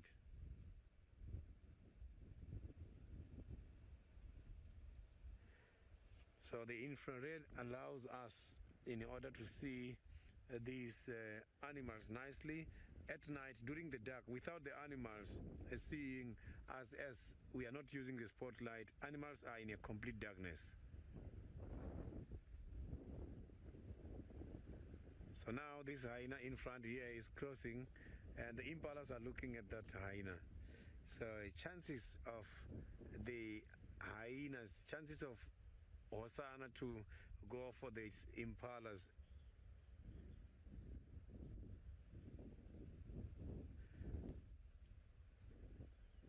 So I'm just assessing here what is going to happen. Once I picked up the possibility of a lovely special broadcast, I am going to invite that.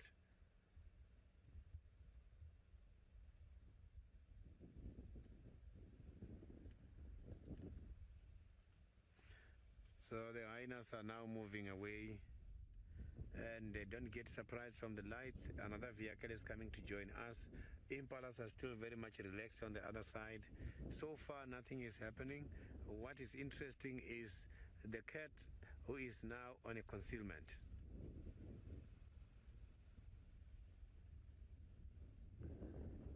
So it's good that the hyenas did not expose the leopards.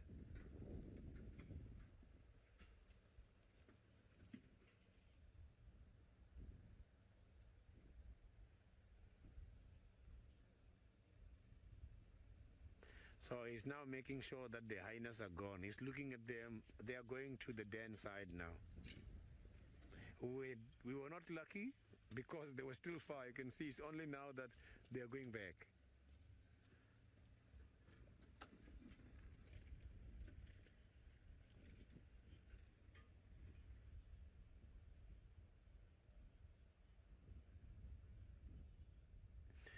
I've got the names of the two hyenas who just got passed here.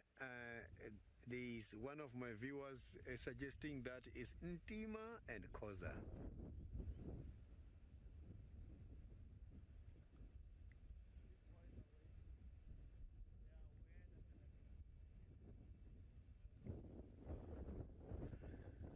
So those impalas are now changing direction. Instead of coming this side, they are now moving much more towards the eastern side.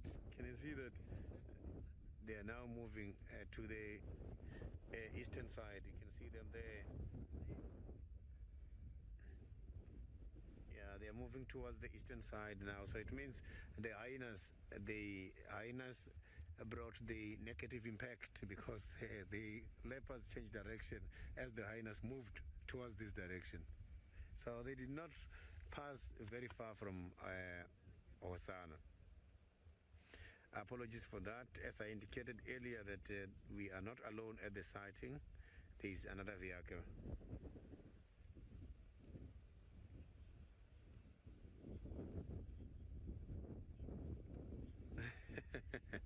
Nico, hyenas and the leopards cannot hunt together because that will be a robbing game like what David is doing with the chameleon.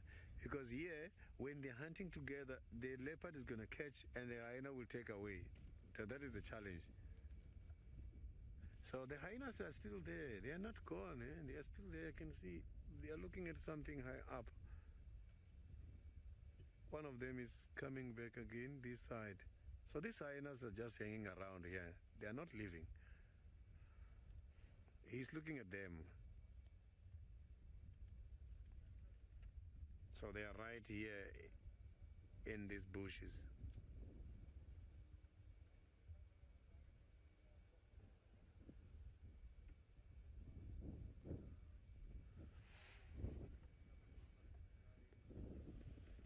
So the chances of Hosana to carry on hunting, they are very much slim at the moment. If he catch anything, two hyenas might give him a problem.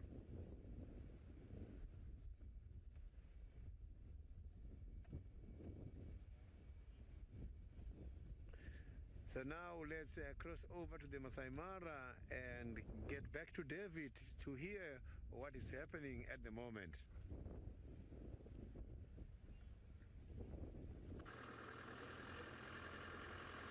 Well, I'm sure Sydney will get a chameleon somehow, and it could be exciting to see hyenas and leopards hunting together, which could be a small little movie-like thing to be noticed. There's a lady here in the Mara Triangle who does research on cheetahs, and we know cheetahs live or tend to be solitary, and if you see two, it should be either a male and a female when they're mating, or maybe a mother and her cub, or a mother and her 2, 3, 4 cubs. But she told me something very interesting the other day, that for the first time we have seen a coalition. Males will be 3, 4, 5 together. That's normal. We have what you call the musketeers, is a combination of 5 male cheetahs here in the Mara. But the other day she told me we have now a first record of a coalition of females that have been together for quite some time, and I cannot wait to see them. I did not doubt her, but it sounded a bit not the norm to have 2 female cheetahs forming a coalition. So I mean, cheetahs just like leopards, being on their own, being solitary. And she told me yes, and she has been following them for the last 6 months. Yes, and I mean, the final control says that's very strange. And again, I did not doubt her, but I thought that was rather strange to have 2 female cheetahs together. And she told me it could be like about now 3 months, sorry, she has been following them. And I'm like, where would they be going? And she hasn't seen them the last 1 month, she said, but she told me she stayed with them for 3 months, like every 2 days. Every 2 days, 2 girls, you know, that's a long time for females to be together. And it was not a mother and a daughter, they were just 2 very different hyenas. I mean, cheetahs. So, yeah, that's rather strange. So, Sydney talking of leopards hunting together with hyenas could be something. We have seen them fighting over food. We have seen leopards fighting over food with hyenas, and Hosanna is doing, or Hosanna is a bit mobile now.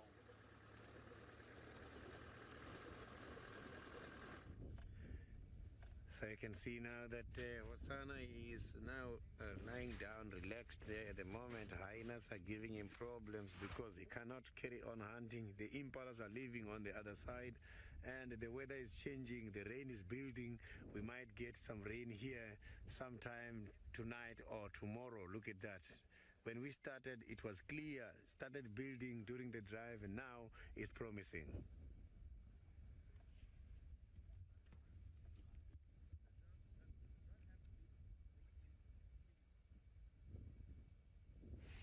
So you can see that now he's just moving the ears. He's worried about those hyenas. These hyenas are just here. And if they are not giving him chance, nothing is going to happen here.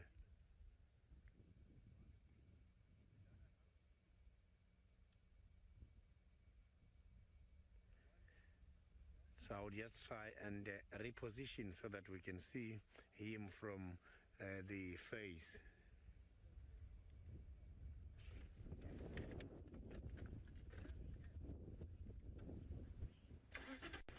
Giraffe Girl, thank you very, very much for all your support. We are hoping for more rain to come.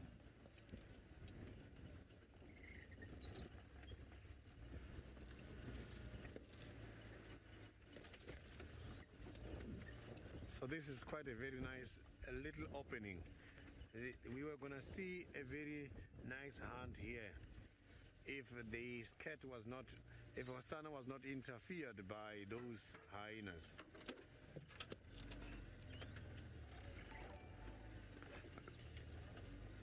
Ashe Nemo just subscribed. Normally, they can survive for about 15 to 17 years. So you can see that it's quite a lot of years.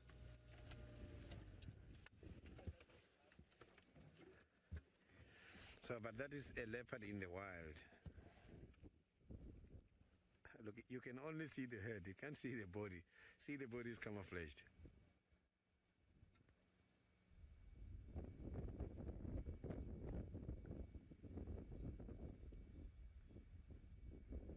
So you can see that he's listening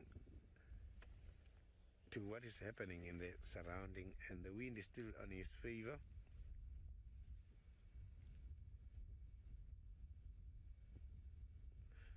So he can be able to concentrate with the eyes closed. So when the eyes are closed does not mean he cannot feel or hear what's happening.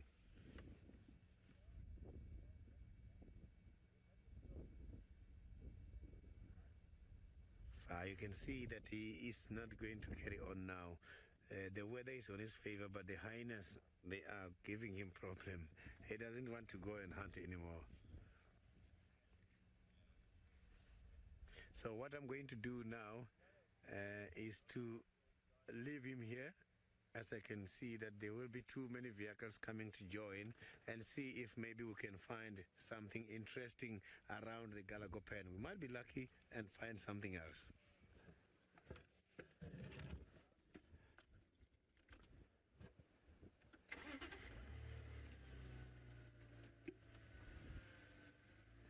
Kathy, I have seen the bush babies a lot, and also here in Juma there is quite a lot of laser bush babies.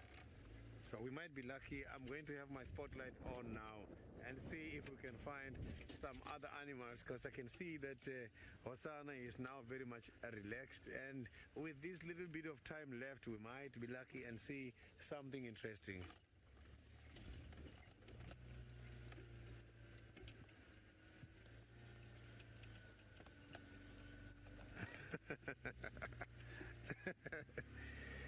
That is quite a lot of pressure given by David. I'm going to try that. But the chameleons, I haven't seen any at the moment, so maybe I'll be lucky. Who knows? They are here.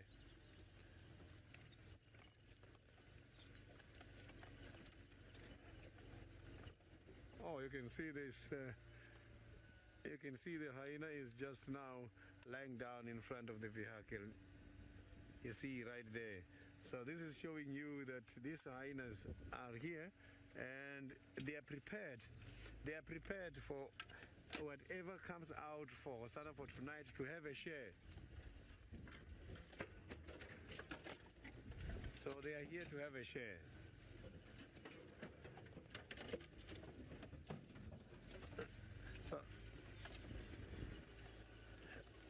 So now let's quickly go back to David and see what David is looking for.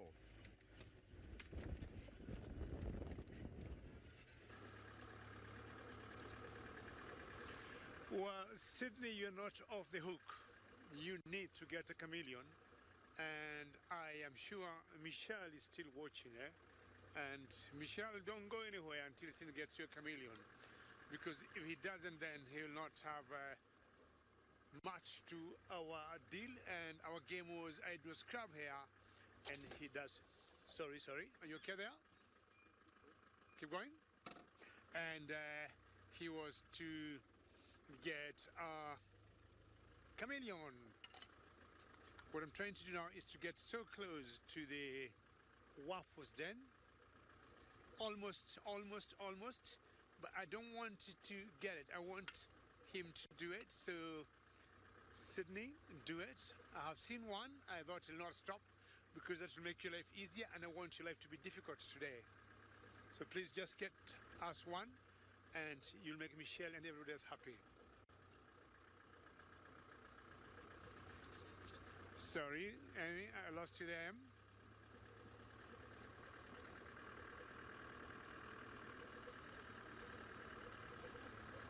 We rarely see chameleons here, but sometimes, with luck,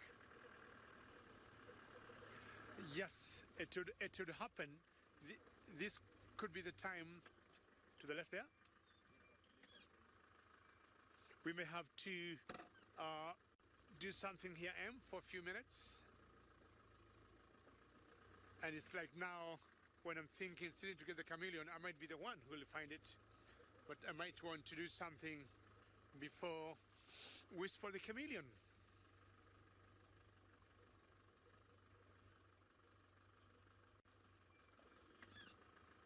All right, you're going to redo IR again, but in the meantime, let's go back to Sydney and give him more pressure for the chameleon.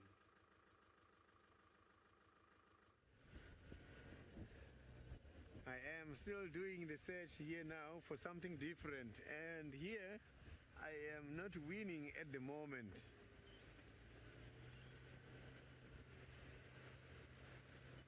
So I'm looking for the bush babies and the. I'm looking for the bush babies and also the request from David, the chameleon.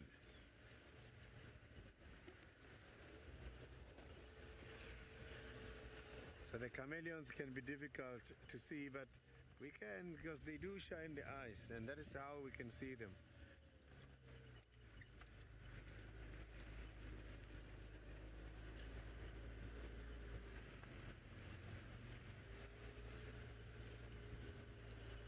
The leopard tortoise, they're out now. I have seen two already, and this morning I saw it was an old dead shell for one of the hinge tortoise. So, but during the winter season, they hide. They dig themselves a little bit in and hide and come out now. So now is the best time to see them. They are around now.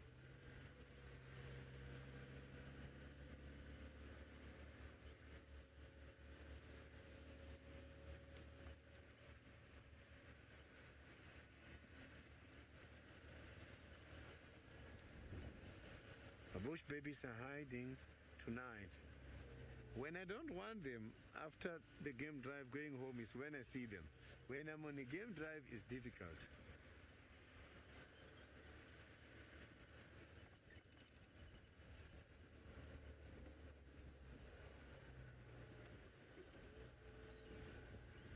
No ice is shining here by these bushes. So we will see the bush babies a lot anytime soon.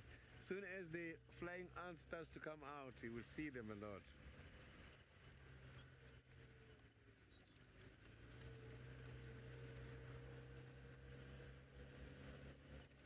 So they are very much territorial. So these areas where if we find them today, very often we will find them at the same, more or less the same area.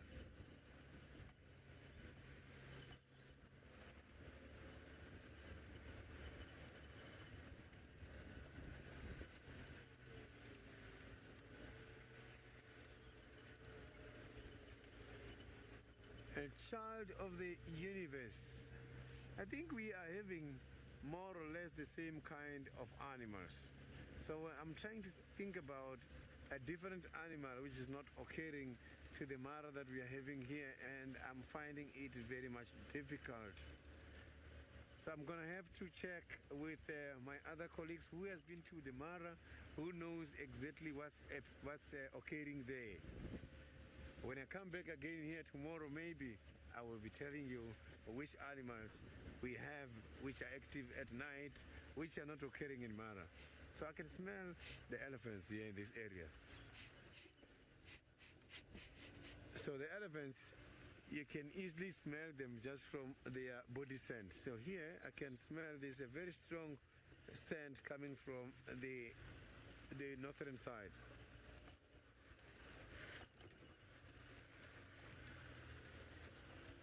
So now let's cross over to David by the Masai Mara and see if he's winning with the nocturnal animals.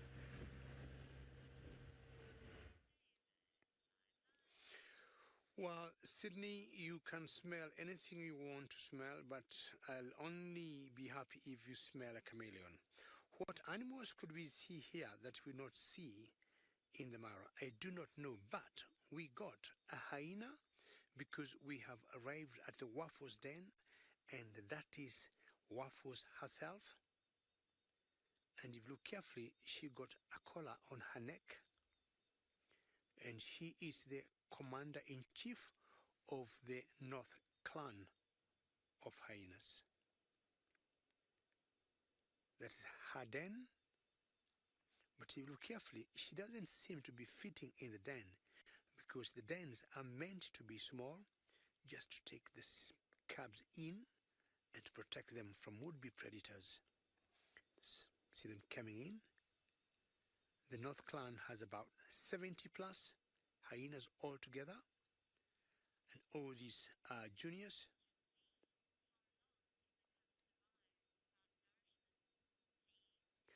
Lynn, the cubs, I mean, I'll tell you, Lee, you'd like to know how long they can survive without nourishment. I wouldn't say they would survive for a long time. In general, most cubs of carnivores are weaned very early, but the hyenas and most of the spotted hyenas will keep nursing their cubs for almost 1.5 years. And to me, that is a very long time to keep, nursing their cubs. So I would say if they're not nourished very well, chances for them for survival, I would say is 0. They will not survive. I'll tell you for a fact, they will not survive. The hyenas take a very long time nourishing their cubs. I mean, they will start eating meat very early. Even at the age of 3 months, you'll get hyena cubs eating meat. And all of them, when they're born with, erupted teeth. They got their canines, they got their incisors, in place as they're born. And as early, I would say in 12 weeks or so, they'll be able to start eating meat. But they nurse for a very long time. So if they will not have, say, for example, their mothers or aunties or anybody else to get them meat, and definitely they will not be able to hunt for themselves, I would maybe guess they'll have no chance of survival. These are spotted hyenas. We got 3 types of hyenas or species of hyenas in Africa. This got brown hyenas and the striped hyenas.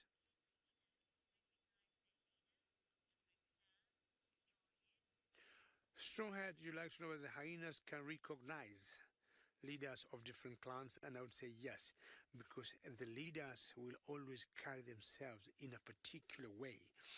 But more often than not, they make sure they do not crisscross or overlap the boundaries. So for example, where we are sitting now, this is the territory of the North Clan. And the female you see there in the den, that is Waffles, that's her name. And they'll always try and keep in their territory and not going in other territories.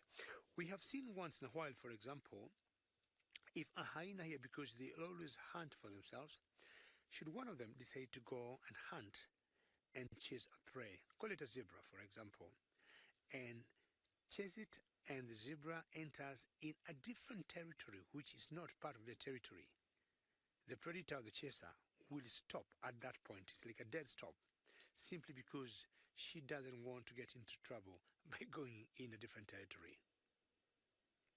But just to answer your question, yes, they'll tell because the leaders carry themselves in a particular way. Waffles here, because hyenas are very matriarchal. We just found out Waffles here did not come out through the lineage. There's something moving on the right there.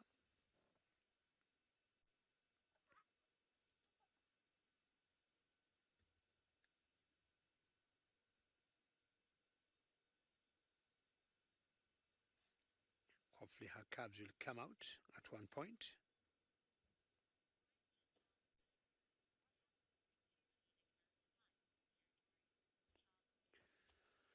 Child of the universe, what would happen if 2 clans of hyenas fight over territory? That has been seen once in a while, but that would only happen if they meet at, say, a feeding site and they're trying to, snatch or steal food from each other.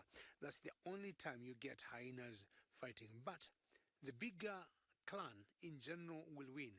Not very far from where we are, there's another clan that's called the Happy Zebra clan, and they're not as many in numbers as this. And the 1 or 2 few times we have seen them having a conflict, the North clan always win. This morning we saw a pride of lions that we call Owino had made a kill, and we had the Happy Zebra clan very close to them, and they sat there for over an hour and they did not get anywhere close to them. If the lions or the Owino, pride of lions would go and hunt, as we turned right to find out what's moving so close to me, and oh, very good, thank you, Bungay. If they would hunt, I'll tell you the North clan are very aggressive and they'll always get the food from the lions. So of course, if they would win, I would say the winner would be determined by the number in the clan. Not sure how many are in the Happy Zebra clan, but in the North clan we have known, because we've followed them for quite some time, There are over 70 of them.